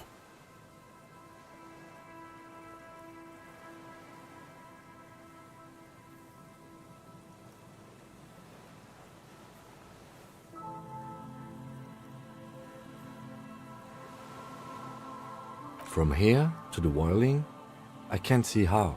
The church is in the way.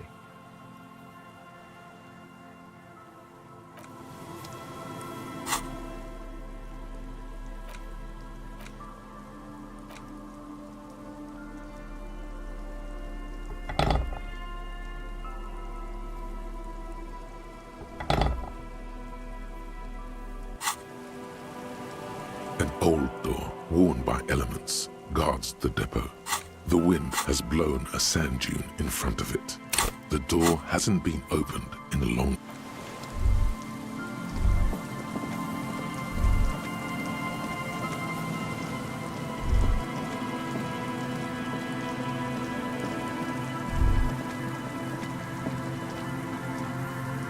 Is there something here that would indicate a sniper used this place as a nest for taking the shot? Just some urban detritus, a bottle, and a dilapidated old comms tower.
I don't see it, Lieutenant W. Freighter.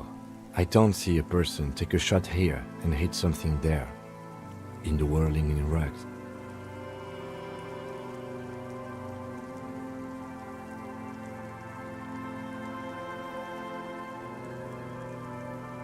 It's not possible to climb that ladder, and even if it were, why? There's no platform up there to aim from. There, 1.2 kilometers over the wave-crossed bay, through heavy, dark grey curtains of rain, you see the smallest rectangle, barely visible. A glowing light on the third floor of the whirling in rags. With binoculars, you would see a young woman's shape move behind the glass, her limbs long and slender, smoking, drinking, being happy and elated, without you. Because you're here, freezing in the wind, aren't you? Those? A smoking assailant who favors Tumutiri to Astra or Joanne? Cigarette butts are everywhere. This is a common brand. Still, you felt it was important enough to make a mental note. That means something. You didn't pay attention to any of that. To warm his hands before pulling the trigger? Perhaps, but anyone could have made this. The coast is specked with fires this time of year. Truthfully, this seems like a very poor choice to take a 1.2 kilometer rifle shot from. Visibility is awful. There's water vapor everywhere. I think we can rule out... Biddable Prime, was it?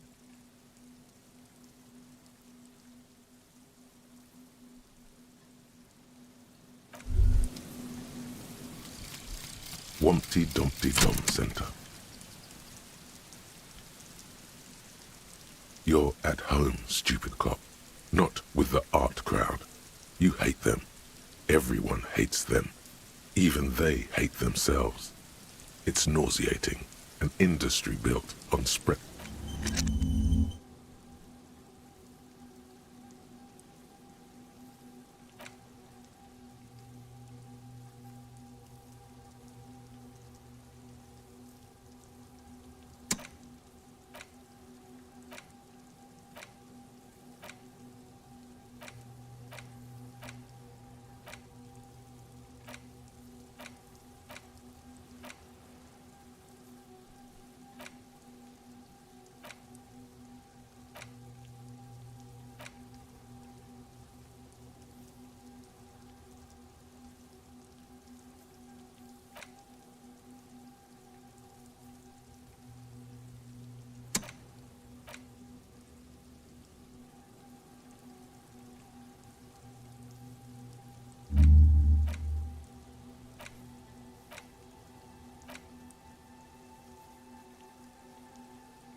I'll just keep the Corda Lacey in the channel, if that's okay.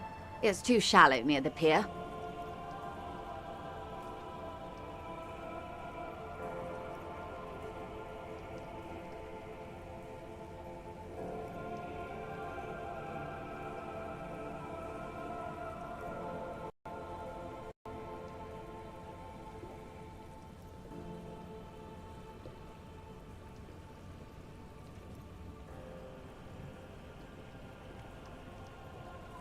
Hi, ma'am. And it's a jetty, by the way. Of course. Jetty. I prefer a good jetty to a pier any day. Jetty? Hello, detectives. It's good to see you here. I only just arrived myself. What brings you here, madame? Nothing, really. I've had my eye on this jetty for weeks now. So I decided to investigate it personally. This cluster of buildings isn't on any of the official maps, as far as I can tell. That. And she's also keeping an eye on you.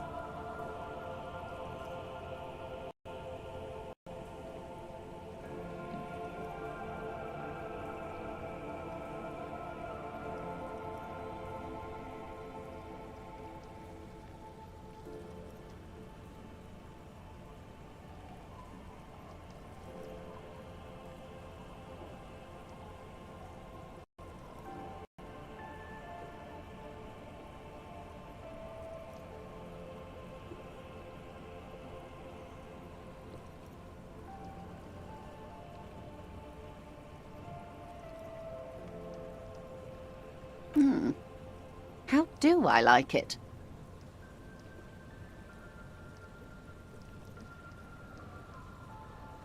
Water drips down eaves of Eternite. The jetty below her feet creaks to the tune. The smell of salt and dog shit in the background. It's pornographically poor. The street has no name, all the men are dead or missing. And is that the carcass of a motor carriage over there? I'm surprised that woman hasn't put me to the sword yet. Maybe she will. You should ask your questions while you can. Dark eyes survey the coast leading up to Martinez. Dull grey metal rests in her scabbard. A sword. The wind is too loud for her to hear. Fortunately for you, madame, the RCM is on the scene. All right. Politics time. Let's react. Real men, real politics, real thoughts in your head.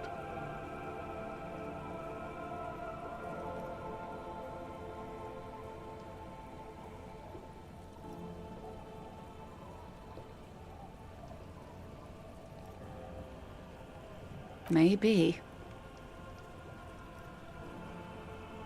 Above you, there forms a quilt of altocumulus clouds, twisting into each other. The wind tugs and stretches them over the bay. Their cloud shadows slide over the ruins of Revachol West. Wherever they pass, the temperature drops slightly, but perceptibly. Have I told you how they discovered this place? No, they're in Sealindian, Isola. Well, your condition has left you no worse off than most of these people. The literacy rate is around 45% west of the river. 50 years of occupation have left these people in an oblivion of poverty.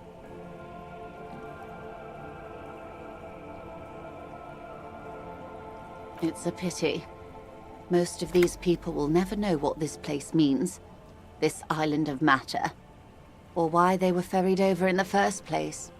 Remind me to tell you one day.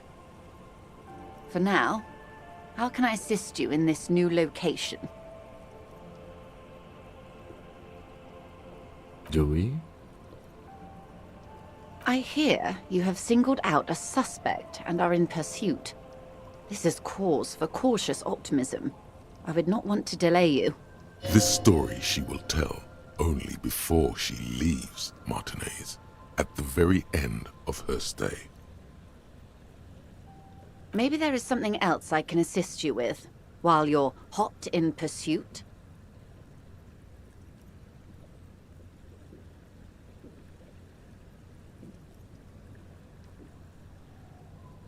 Of course. Anything to help. I am sorry to have been the bearer of bad news. If there is anything else I can help you with, please ask.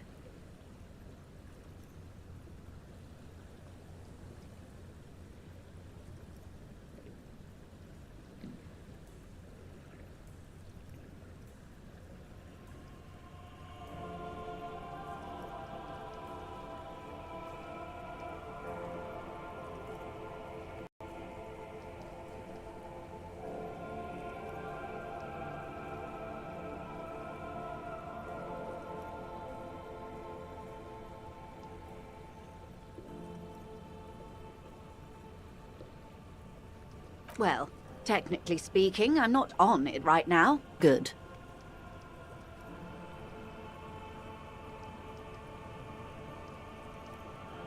More lessons in basic reality? My favorite part of the day. Go ahead, ask me anything. Glad to have been of assistance. The little that I know. Anything?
Stands above you, a precious and complex wax painting on a single pane of glass.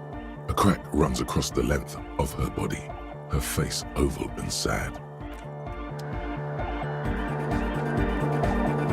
Yes, what is it? What? No, no one's suspicious around here. She has not seen her, sire. 'Tis true.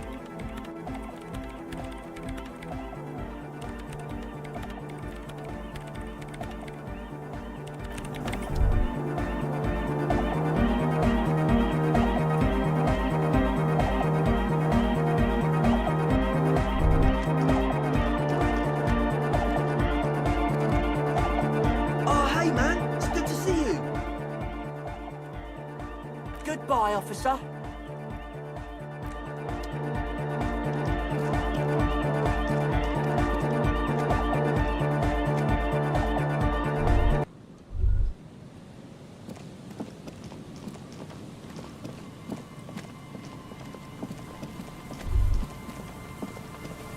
Yes?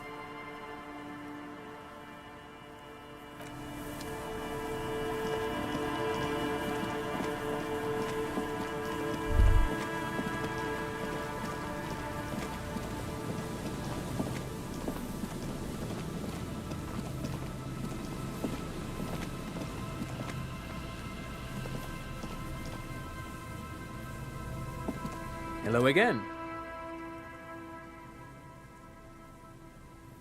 No, I'm afraid I can't help you with this one, officer. It's just a regular day off. So you haven't seen anyone around? No, I'm sorry. As I said, this is just a day off. There's something friendly and familiar in how he says that. A day off.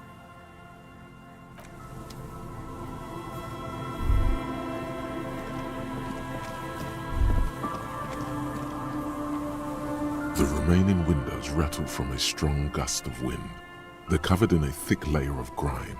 They must have been like this for 40 years. No. I won't even try. You know, I had a partner once. They called him Eyes, because he had to show me things. It's that bad. This partner of his, Eyes, things didn't end well. It saddens him to say his name.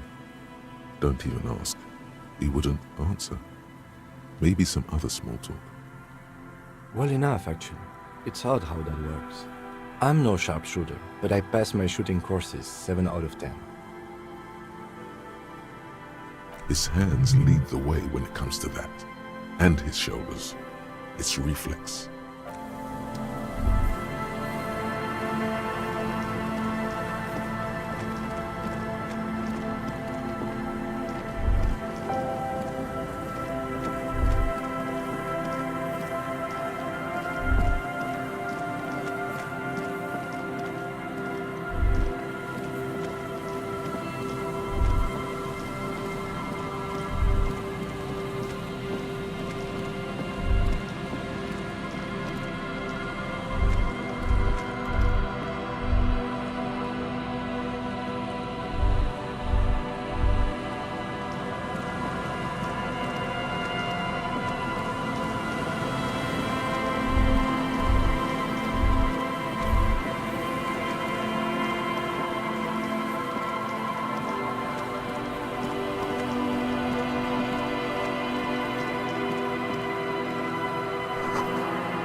The scruffy-haired little boy kicks a stone while the other What bad people?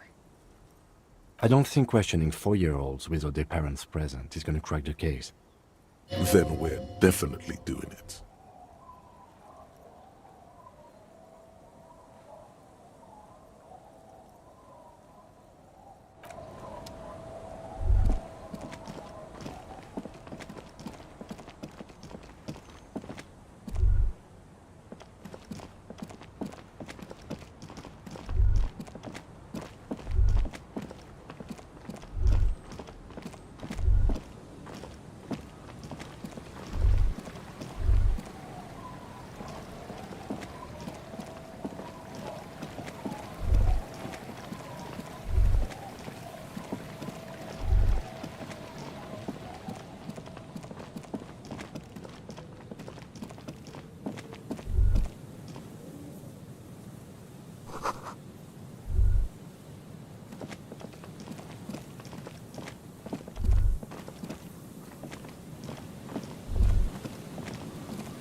Tequila. Wonderful.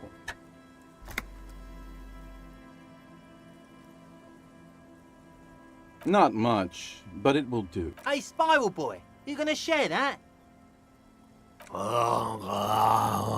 Shut up, guys. I'm telling a story here. Something happened. I was once a reason. I used the I developed the paradigm, worked within the paradigm. But the burden of leadership weighed heavily on me. So I went jogging every 22 full. It helped. But now, one day I let His eyes. So I removed. I was halfway done with my usual lap when it started wet. I made my. Naturally, the situation. Ouch, indeed. So I made my way across the yard. Standing in front of my. I rang my neighbors. People are Heavy is the head. Just then, but when I reached. Anyway, so now you've heard my tragic tale. What do you think? Like nothing you've ever heard, huh?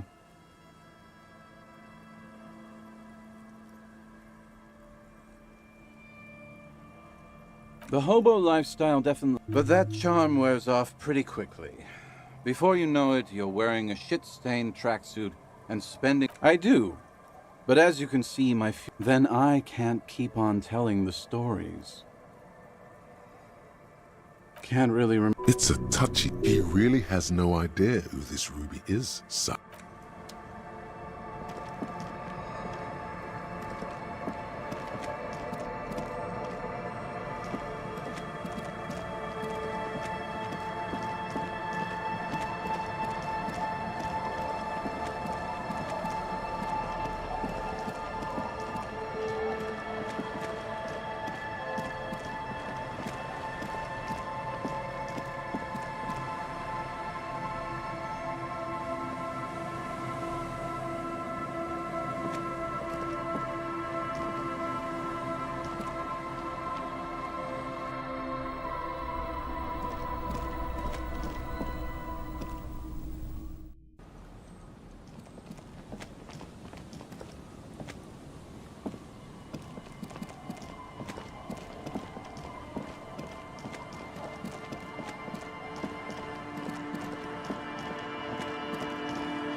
The porter reel is just what you needed. The reel's attached to the apparatus with a satisfying click. The tape is routed behind the magnetic reader. You press the large button marked Commencer, and the tape starts spinning. There's a small delay before the song starts playing. It sounds like someone's moving in the room, getting comfortable. Then the organ starts playing a simple, melancholic tune echoing in the hallway. A lone singing voice joins in, telling you about the tiniest church in Cessons, surrounded by even tinier yard. You almost feel the seaside mist on your skin. A click, then silence for a bit. Then the tape stops spinning. Nothing to do with this right now.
This is it, the scene of the party.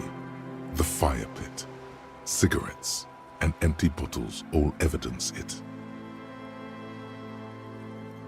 Looks like they were here a while, judging from all the bottles.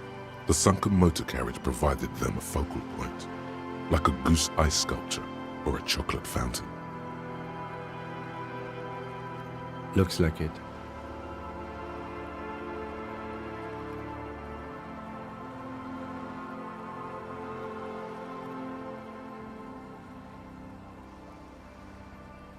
Hey, let's keep moving, detective. Somehow, he doesn't want to dwell on it.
There's no way the perp is in here, officer.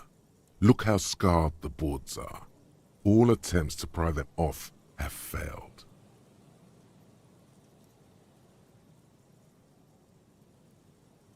Not this time. The opposition is insurmountable, but I like the spirit. Have some points, and dangerous. Dangerous too. The suspect? God, I hope not. I can't see a way in, though many have tried.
An old door, worn by elements, guards the depot. The wind has blown a...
You see a once bright mural towering above you. The signage has peeled off over the years, but you can still make out. Feld, a slogan used to intertwine with the loops a long time ago.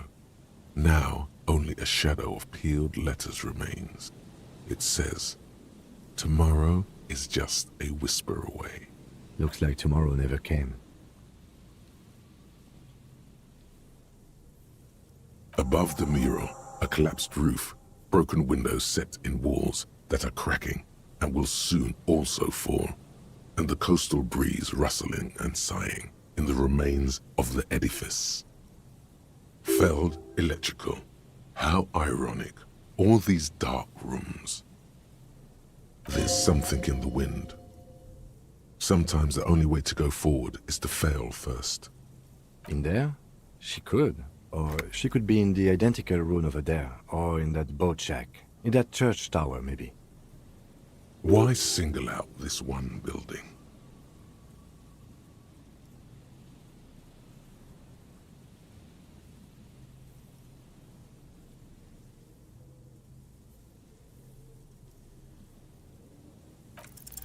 Even though you're sure you succeeded, all is quiet. There is no cold hand brushing against your forehead, no rustle in the reeds. The wind has died down. The ruin in front of you is silent as a tomb.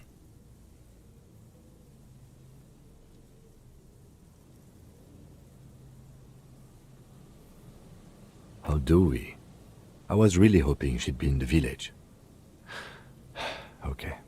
She's probably north of the village, and this place is a peninsula. We already scanned most of the outdoor areas on our wild cryptid hunt, so we have an understanding of the geography, at least. And then there's the church. We've already searched that and can rule it out. I know it doesn't feel like progress, but exclusion is a step too. Anyway, we do it the old-fashioned way, sector by sector. Go over the whole peninsula, ask the locals, enter the places where we can enter first. like we did in the village.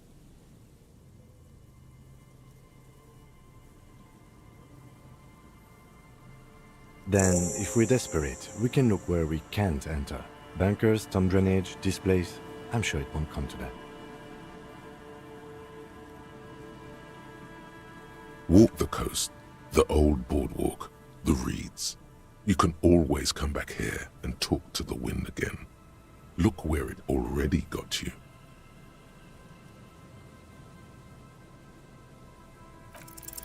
Suddenly, there's a sigh, carried on the molecules around you, moving, flowing from high pressure to low pressure, like that of a woman emptying her lungs. She wraps the collapsing stone box in front of you in her breath, in through the collapsed roof, flowing down a concrete staircase to the basement, sweeping away footprints in the dust on the stairs, and then the beach below the boardwalk, its winding tunnels, a whisper away. She's down there. Okay, why?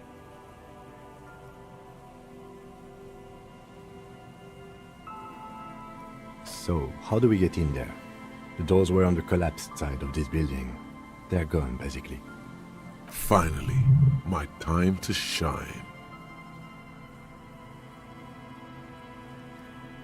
Perhaps you can climb them. We are not climbing anything. I'm 43 years old, and I plan to live to see 70.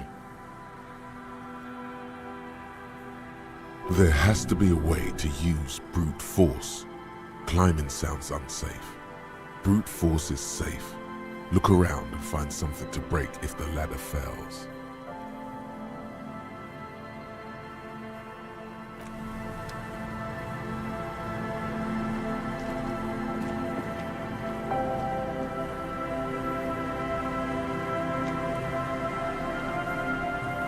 A rusty ladder leads to the rooftop. Some of the rungs are missing.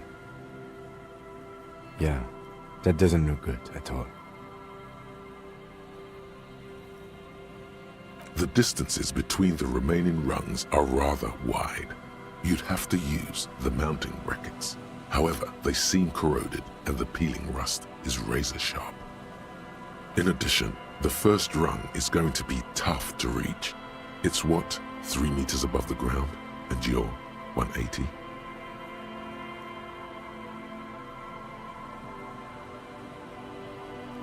Not to mention that the roof is collapsing and the wind gets pretty brutal up there. Dismounting from the ladder is going to be hard. Perhaps if you were to not climb the ladder. Instead, what if you were to reconceptualize climbing the ladder? Astral projection. Be open-minded about this. Teleportation is not a thing.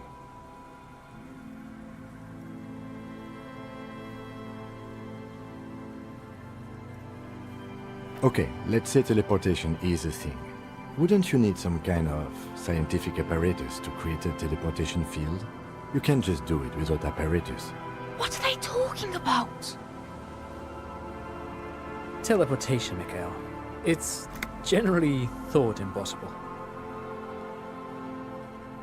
Oh yes, it could hurt. A lot.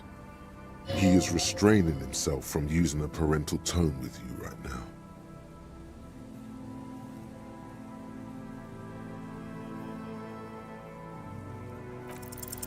All you need to do is close your eyes and concentrate. Darkness enfolds you. You can feel the distance between the bench and the first rung of the ladder. All you need to is... Zoot, zap, pow, crinkle! It's like magic. You feel yourself disappear, your atoms fading out of existence. Oh my god, I can't believe it. Bam! You find yourself on the roof, having mastered the art of physical displacement.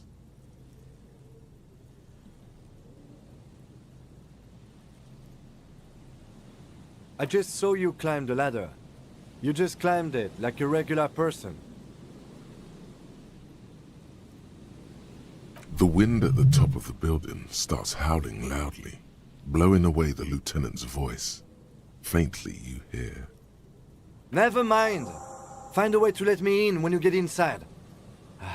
Don't go adventuring with a backup, especially if we think the suspect may be hiding here.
Two rusty metal plates that slide apart form a crude door.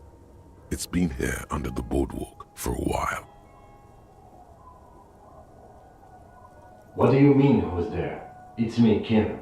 Stop playing around and help me get the door open. What do you mean, who's there? It's me, Kim. Stop playing around and help me get the door open. Officer, are you okay in there? You really ought to open this door. It's dangerous to go ahead alone. Yes?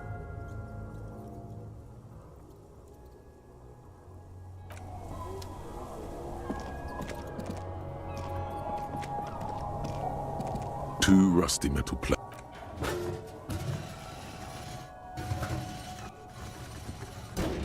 The doors seem to be on rails, but they've gotten jammed. You grab a side and put some strength into prying it open. With the help of your partner, the two... I hope no one dangerous heard that. After you climbed up to the roof, you mean? There's a maintenance entrance under the boardwalk. It's next to a drain pipe, possibly a storm drain. It was easy to miss before. He's quite proud of himself.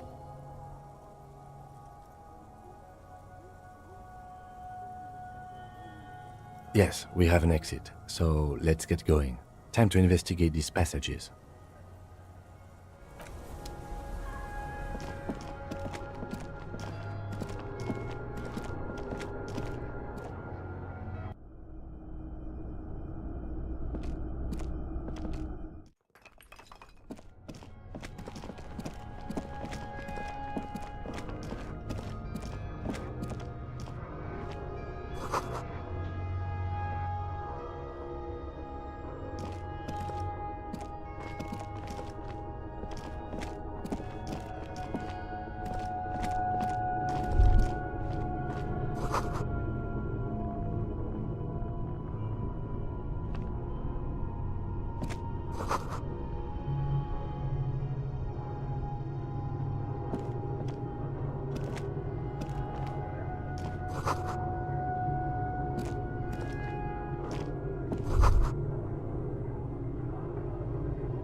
A mustachioed and mutton-chopped man, amateurishly depicted, gazes at you with sad eyes.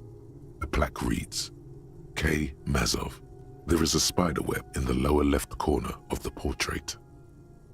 Years' worth of dust is shaken off. The full head of hair, matched by an ample moustache and sideburns, look a bit silly. Someone crouches, heels digging into wet sand. Hands sweep across the sand. Grains stick into the frayed skin of the fingertips. An old man sits on a slab of concrete and taps his fingers against the glass of a scope. You shudder. Some radical or radicals were hiding out here. They left a long time ago.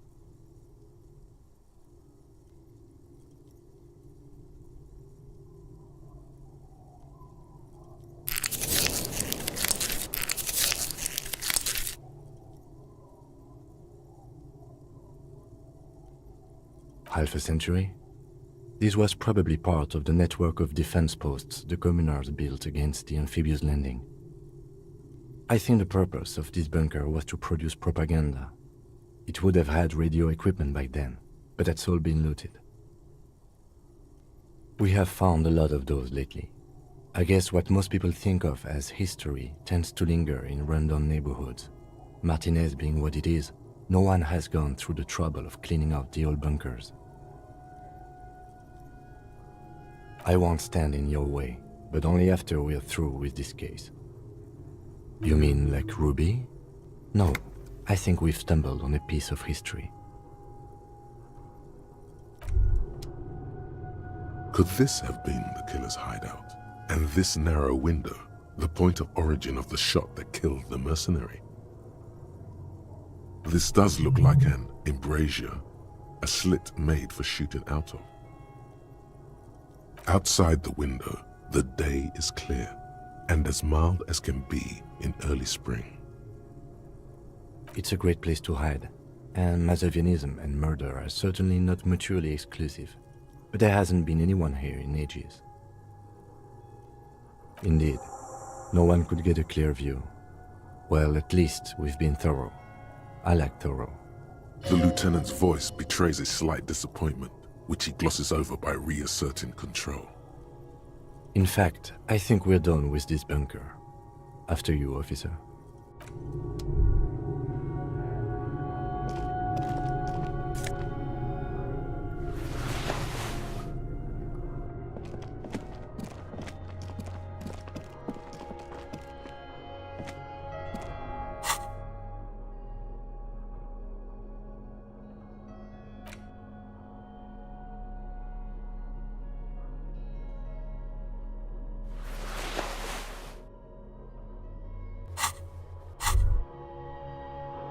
This hat is so soft, so warm.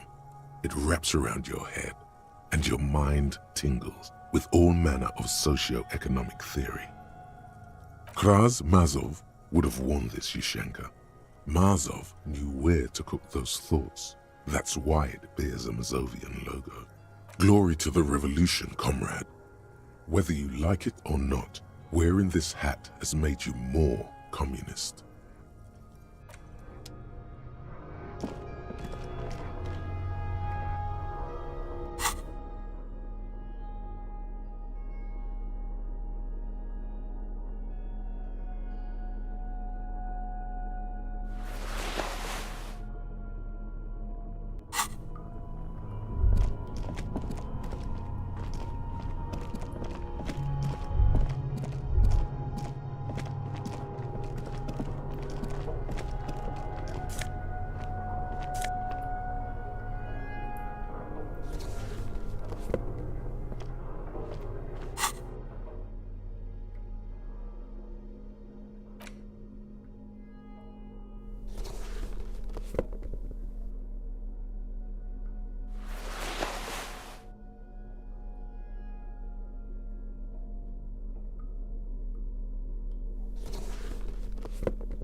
These are some wonderfully regular pants.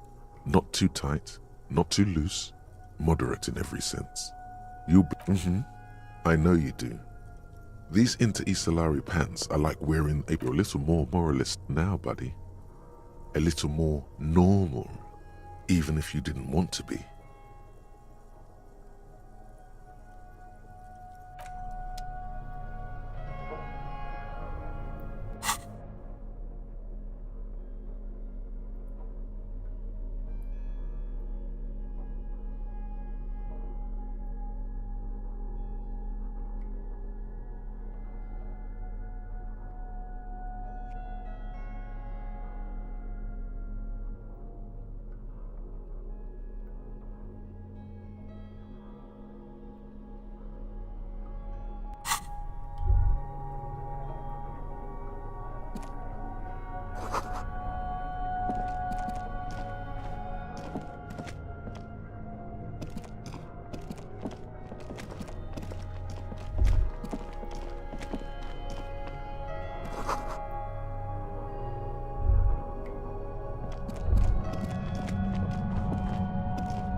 There it is again, like a swarm of hornets buzzing under your scalp.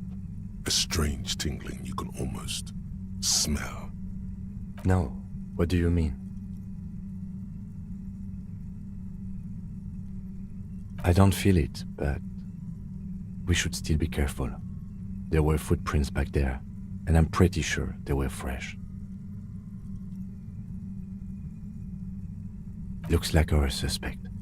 If she's in here, we need to plan our next step carefully. Once we detain a credible suspect, who knows what the Union and the Wild Pines will do? We'll set in motion events we have no control over.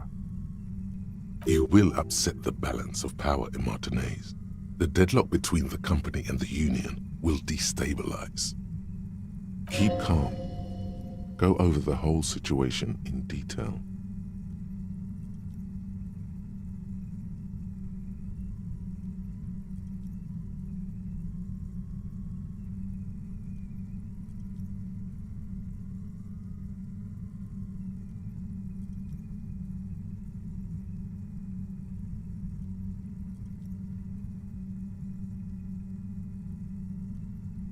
Well, we are not responsible for what we can't predict, are we?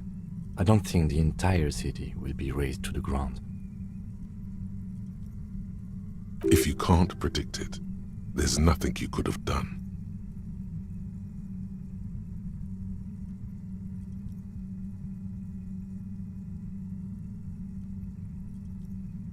I think I see a cavern. Maybe more cellars? I think we've been careful enough. We still have the element of surprise.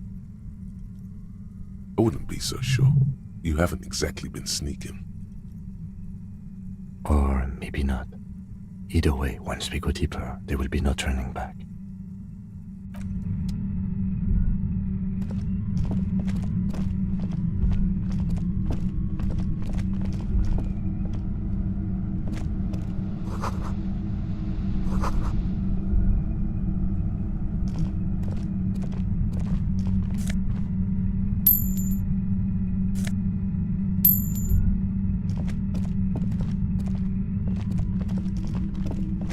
Suddenly, your entire body is paralyzed. Aggressive white noise fills your skull. A strange pain, like you've never felt before. Through the static, you hear a woman's voice. It's like 1,000 radio stations are being blasted into your head all at once. But her words are the only ones you can make out. I know you're feeling pretty uncomfortable right now. Don't move too much or fight it.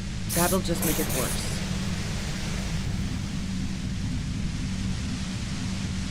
Can't say it's a pleasure, officer. I was really hoping not to make your acquaintance. But here we are. As she says the word officer, You feel a spike in the agony. It sounds like the entire radio frequency range is screaming directly into your neural pathways. No, buddy, that's not going to help. You can't shield yourself from this. It's an entirely new type of experience, way worse than all the previous ones. I'm using a pale latitude compressor. You and your partner have been caught in its field. The explosion of static you're hearing is the ULAN frequency.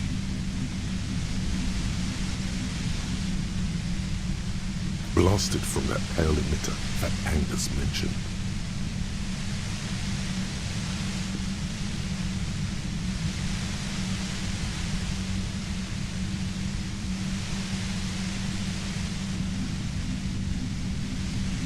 Saw my equations? You've been sniffing through my lorry, right? I expected as much. I am a bit surprised you knew what you were looking at.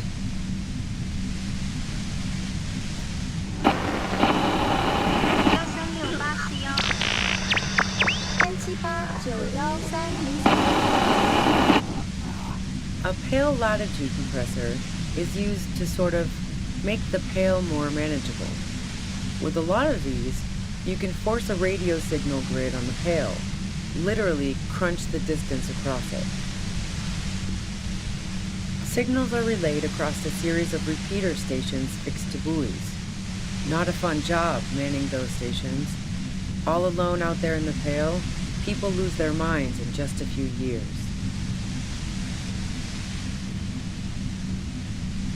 Sounds like she knew someone who used to man one of those stations. But she won't tell you about her. Boy, you're one empathetic police officer to have guessed even that right now.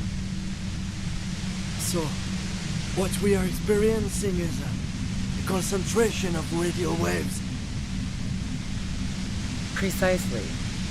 This is an industrial strength paraboloid. It's meant for forcing dimensions on something that doesn't have them. Needless to say, the frequencies used are out of this world. At the upper limit is the large prime number generator station. It's used specifically for pale latitude compression. That's why you may be hearing some numbers. But you might also hear, or think you're hearing, local radio chatter. She's been holed up in here for a while with no one to talk to. Keep her talking, and you just might get an opportunity to break loose.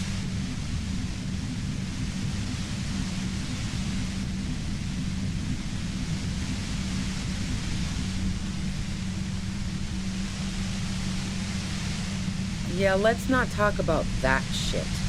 You were hunting me and fell into my trap instead. That's all there is to say about it. So she thinks of you as hunters, not the cops, and of herself merely as prey. If you've got something really important to say, you can do it through the white noise.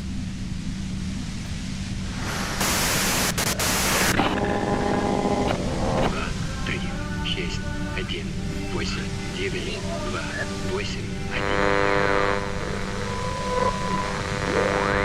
looking for a deal with my mattress. Damn this! God damn it. Fine. If you really want to talk, I can dial it down. I've also got a gun, by the way. She's carrying a 2-barreled front loader. Remain careful. Well, it doesn't feel much better, but you can form sentences now. Thinking doesn't seem to hurt as much. Just keep her talking, and you'll get through this.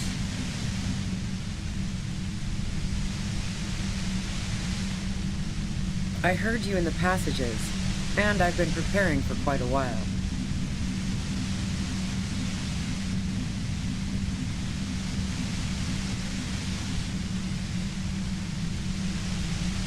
So you found my shack, huh? I'm not surprised. Her tone is bitter. She thinks she's been betrayed.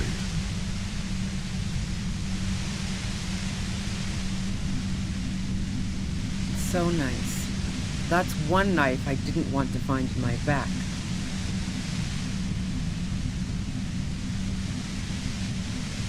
This could have turned out pretty bad for me if you hadn't walked right into 25 bands of ultra-high frequencies. That's her admitting the bullet was an emergency exit.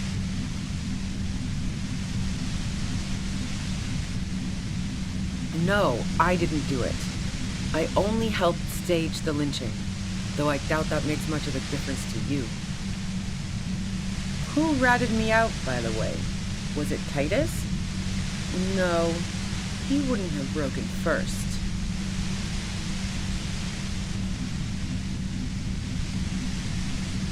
Nah, she didn't crack. She's a survivor. If she told you anything, it was to save herself. But she couldn't have known I was on the coast. How did you find me?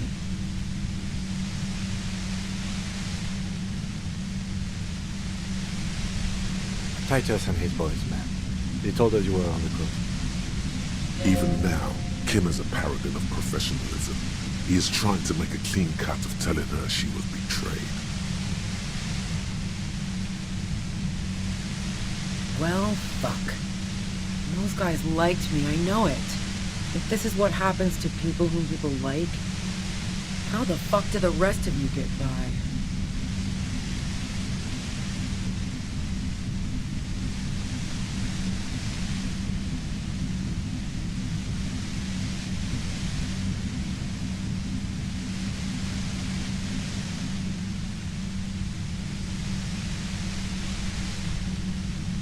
I did, didn't I? Now you've come for me. Fuck them all the same. That did make her forgive them. A little. Like what? I already told you I didn't do it. A strong moral compass. She still wants the opportunity to make a case for herself.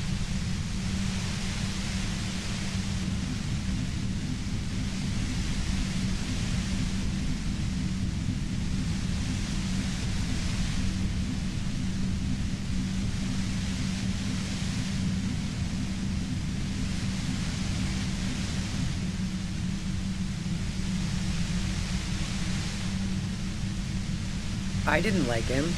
Hardened mercenaries aren't particularly likable types.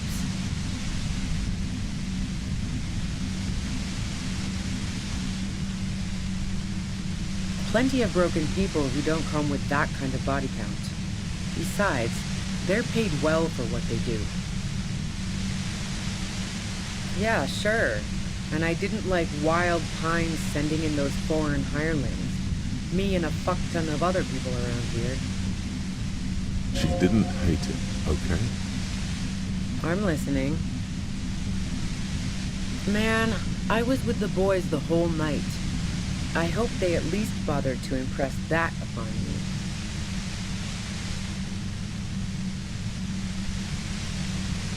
You mean the length of a toilet break? That wouldn't even have been enough time.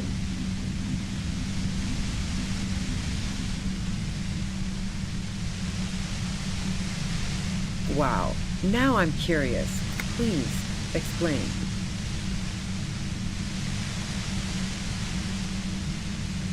Don't know it, but also... the shot couldn't have come from the roof, or we would have all heard it downstairs. She has a point there. No one mentioned. That didn't go super well. You've got to lay something better on her. And?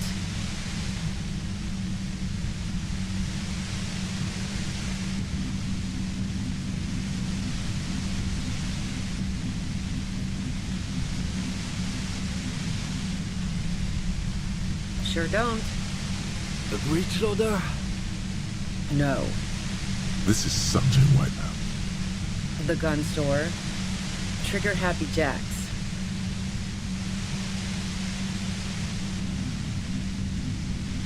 What did you think? That I'm going to squeal on my gun supplier? Sorry, I'm not that kind of gal. A Nachtway 80 front loader. 2-barreled. Not really what you were looking for, I'm guessing. Yeah, evidence. No. Gifts of flowers and candy aren't really my style. So now I'm leaving revolutionary symbols around? Come on. Was that pity? For you? She sees you're grasping for straws here. I never did understand why, when someone dies, a hothouse... No, I did not. So, Heart of Gold Tommy fucked me over too. Never trust a musician. That really comes as a blow to her.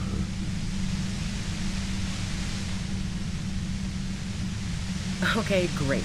You got into my lorry on your own. What now? You're going to arrest me for drug trafficking? Beneath it, she's relieved Tommy didn't betray her.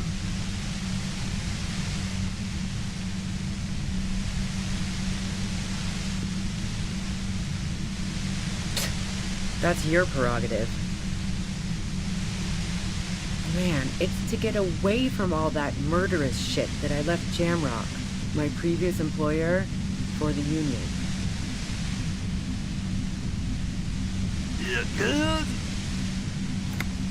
She deliberately avoided naming the mob she worked for. You might be able to find this out later. I got lucky being a dispatcher. Never had to do any of the really dirty work myself. This gun has only been used for self-defense against serious scum.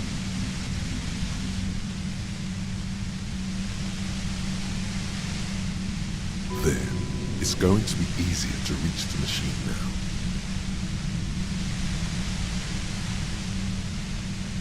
Based on what I've heard about you, you are serious scum. There's a sinister note in her voice. Even with the gun and the compressor, she's afraid of you. Who doesn't? Oh, you probably mean Claudia's rooftop. Sure, I've hung out there. She's got this great antenna.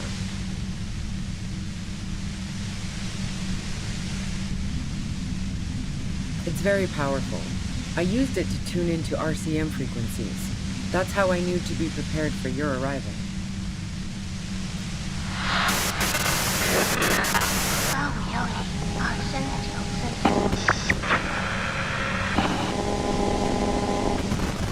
Yes, I'm sure. And anyway, as I said before... Yeah? Where? More questions before doing anything.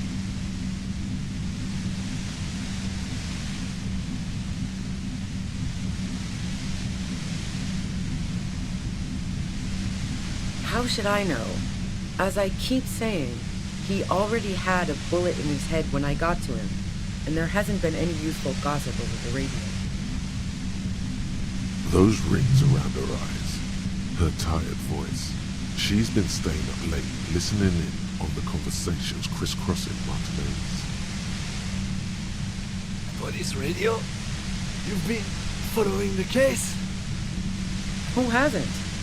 You know, I can still see him there, in Claus's room, lying on his side. He was still warm, but the bluish light coming through the broken window made him look as though he'd been dead for a good long while. She eyes you warily, as though gauging your sincerity. It's okay. We just want to... All right, don't kill yourself over it. I was shooting the shit with Hardy and the boys over a few beers, like always.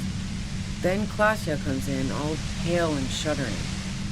She sits down with a drink, trying to steady her nerves. So I grab a seat next to her.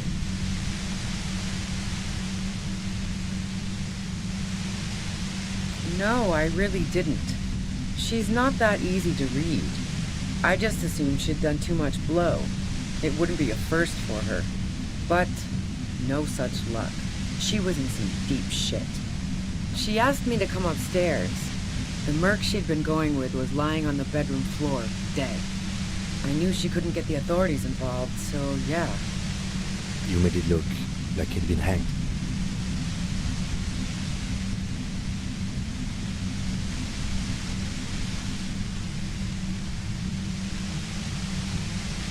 What? No. Faking a lynching was her idea. She looks shaken. She wasn't surprised to be ratted out, but framed. Yeah, in cold blood. It really surprised me how quickly she was able to get a hold of herself once we got up there. It was like she was another person. The party girl was gone.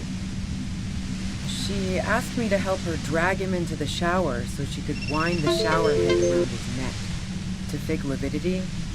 Then she dressed him while I went to get the Hardy Boys.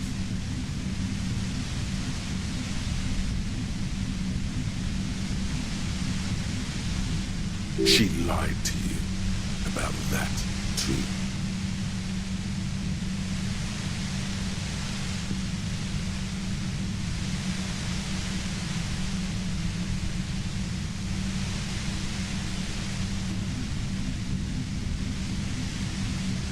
Yeah, I wasn't sure whether to admire her or be disturbed. As I keep telling you cops, we didn't hear anything downstairs. No gunshot, nothing.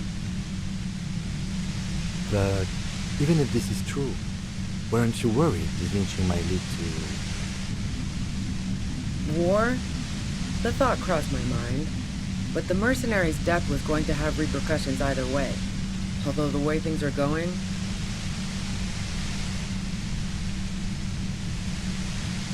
She doesn't want to talk about this, but not because she has something to hide. She doesn't want the guilt. Fuck it. I'm not responsible for these people after what they did to me.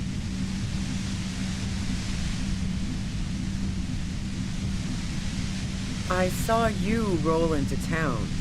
I wasn't about to stick around for questioning by a goddamn La Puta Madre agent.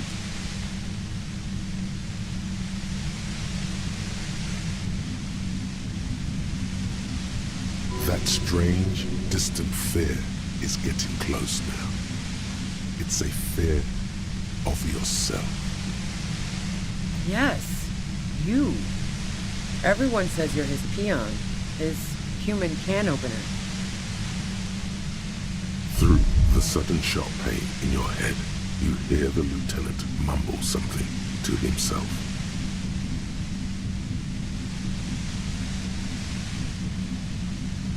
Fucking hell. And why me? You hear through the white noise. It's especially bad suddenly. Felt like a vein exploded.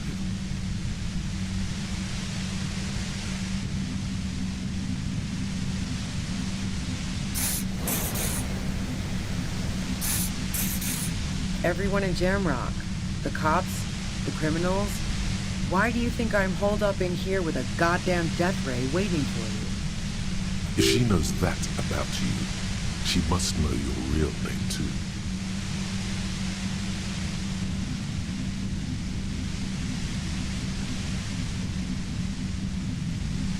Harry Dubois.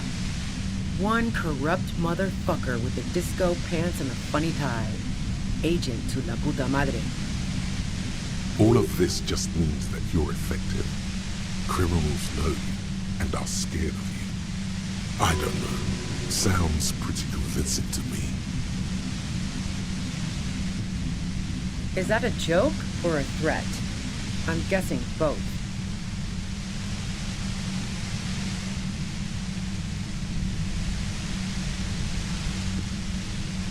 Yeah, sure. She doesn't believe you. I'm sure La Puta Madre himself will explain it all to you soon enough.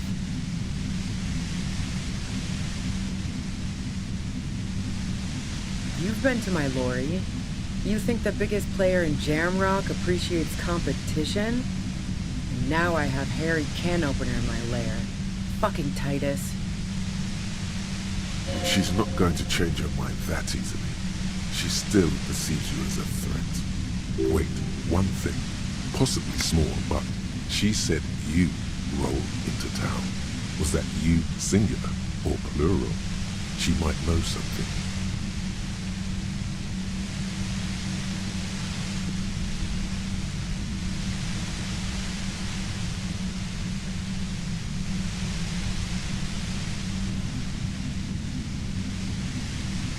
Yeah, you had your death squad with you. What happened to them anyway? Well, it wasn't this scrawny dude. You had 2 guys and a lady. The guys looked pretty buff. Lady wasn't bad either.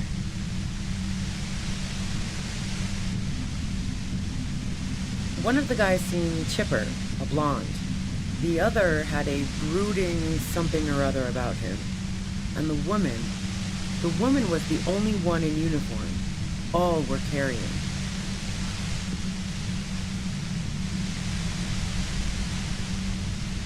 That sound about right? No idea who these people are, literally. Satellite Officer Vicmere looks out of the window grimly, then puts his coffee down and turns to Patrol Officer Miller. We could either take a room here in the Whirling or go home for today. Let's go home, John. Nothing's going to happen today, she responds quietly. John takes his blonde wig off. Call Heidelstein. He can give us a ride.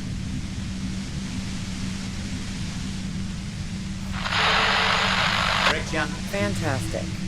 I've got to get on the road. Then you can go find your friends. Unless you have anything pressing to ask me. What bunker? Don't know anything about it. No one's been around since I set up camp. But I'm sure I'm not the first vagabond to...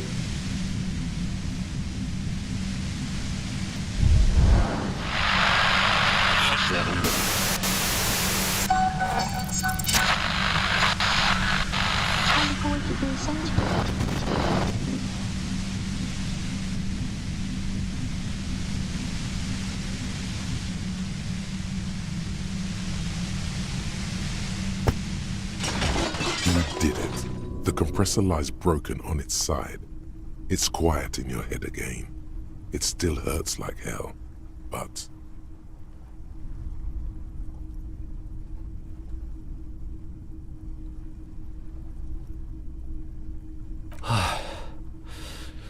All good, officer. Be careful. She looks at the machine, assessing the damage. Her hand trembles. Oh, fuck it.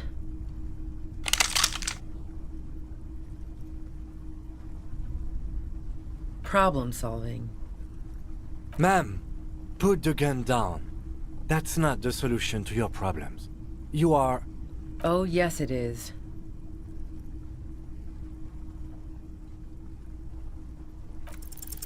You should know the words to say. You've been here yourself. So why is it not coming to you? Because you've been going around pointing a gun at yourself, trying to answer the same question in vain. Her finger squeezes the trigger now.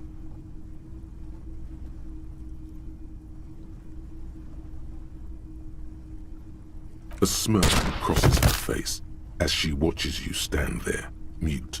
Then she exhales sharply, shakes her head, and pulls the trigger. You watch as her brains trickle out through her neon hair. Our job. It went really bad. And now we need to clean it up. She died. How can he be so cold? Lieutenant Yefreitor Dubois, control your emotions. We did our job. This won't be the worst thing that happens on this case, believe me. You can't let this break you.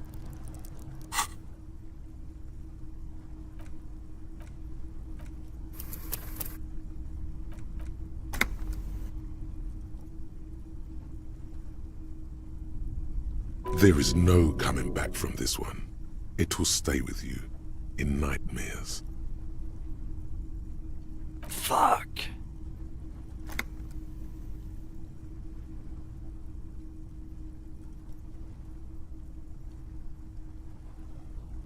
We clean up.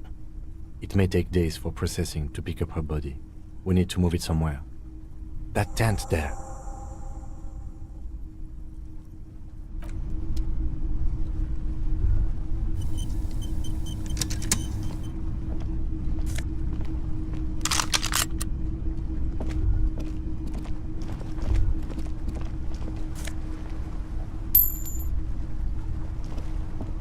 plain red tent stands by dispassionately. You see a rolled-up sleeping bag and personal belongings.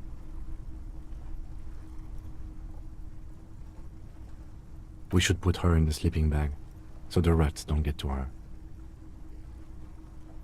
The lieutenant nods.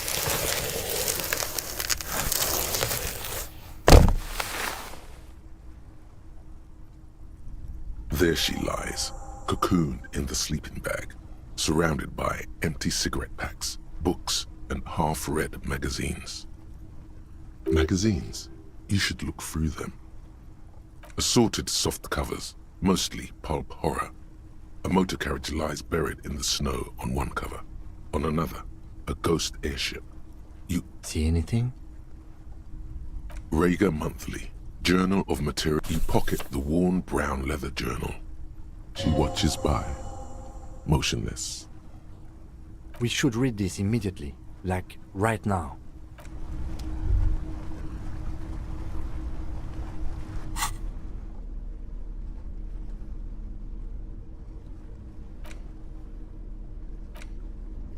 A thick journal. The cover is worn like someone used to carry it around in their back pocket. It's made of full-grain leather. The lower left corner of the back cover sports an embossed brand name, Schneller. This was important to her when it was still hers. The journal falls open. About 2/3 of its ruled pages have been filled. The large cursive of someone who writes quickly and confidently. It's a mix of logistical notes, diagrams, and personal reflections, all dated. We could learn a lot from this.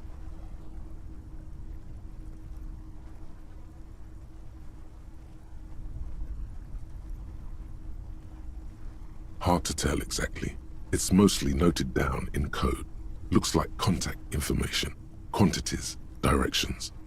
There could be useful information about local operations in those notes. We have a junior sergeant at my station who's good with codes. I can give this to her after we finish this. Esoteric radio technology. The most recent ones probably pertain to the latitude compressor, sketches, calculations of distance and density. You make out a familiar spiral shape. Short, wry observations of people and places, probably a way to pass the time on the road. Also, what appears to be attempts to sort through some difficult decisions. There are a few passages with many questions in them. Staff issues, always tough on the leadership. You smell traces of betrayal. The first entry is from August 2nd of last year. It reads simply, I know my position is precarious. All I can do is make myself as useful as I can while looking for a way out.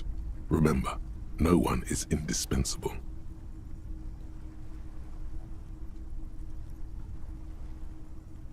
Nothing on March 4th. March 5th, though, well, that's bound to come back and bite me in the ass. I'm bad at this. Loyal to a fault. But that's another matter entirely. You have no idea what she means. These are personal notes. Don't expect to understand all of it. That name isn't mentioned as far as you can tell. Small wonder. Would you talk about La Puta Madre in your journal? You do see an M, though. La Puta Madre? M is mentioned on March 9th and March 15th. Great. M's peon is coming to town, no doubt to investigate the lynching, but also, I feel it in my gut, to finally put a bullet in my head while I'm napping in my lorry or on a smoke break. Well, I won't stick around just to twist my own neck by constantly looking over my shoulder. Then again, isn't that what I've been doing ever since I got the call? Things played out just as she had feared, except you didn't shoot her. It's in you to do something like this. Kill her. Physically, at least. You could pull the trigger if you had to. Yes, you could. You'd pull it 1, 2, 3 times and watch her fall. No, stop. He wouldn't do that. Been holed up here for 3 days now. I'm used to being alone and all, but I don't know when I'll be able to leave, or if I'll be ratted out. They will rat me out, of course. I've made it a point to believe in the best in people, the boys, for example. But experience tells me. Did M feel truly betrayed by me? I was feeling threatened. He'd have to know if he threatened people, they'd take measures to protect themselves. Even I know that. Economic measures first of all. Gotta make a living, right? I can still hear his voice in the receiver. Taste the plastic. The entry ends abruptly.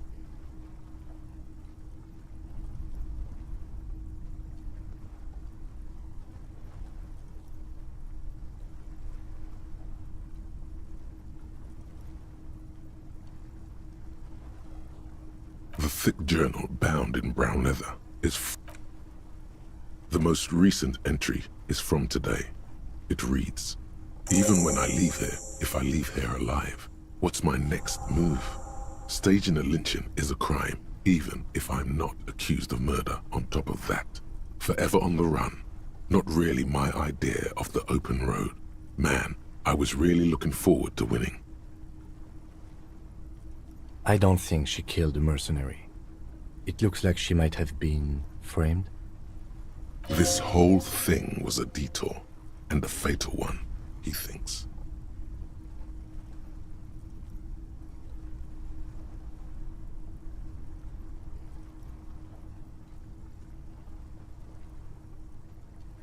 She was in plenty of trouble, even without the murder charge. Still, it's a nasty business. No, I don't think you are. Ask someone in your precinct if you want to be sure. He truly does not believe you are. Perhaps he shouldn't be so trusting. Could have been Titus. Then again...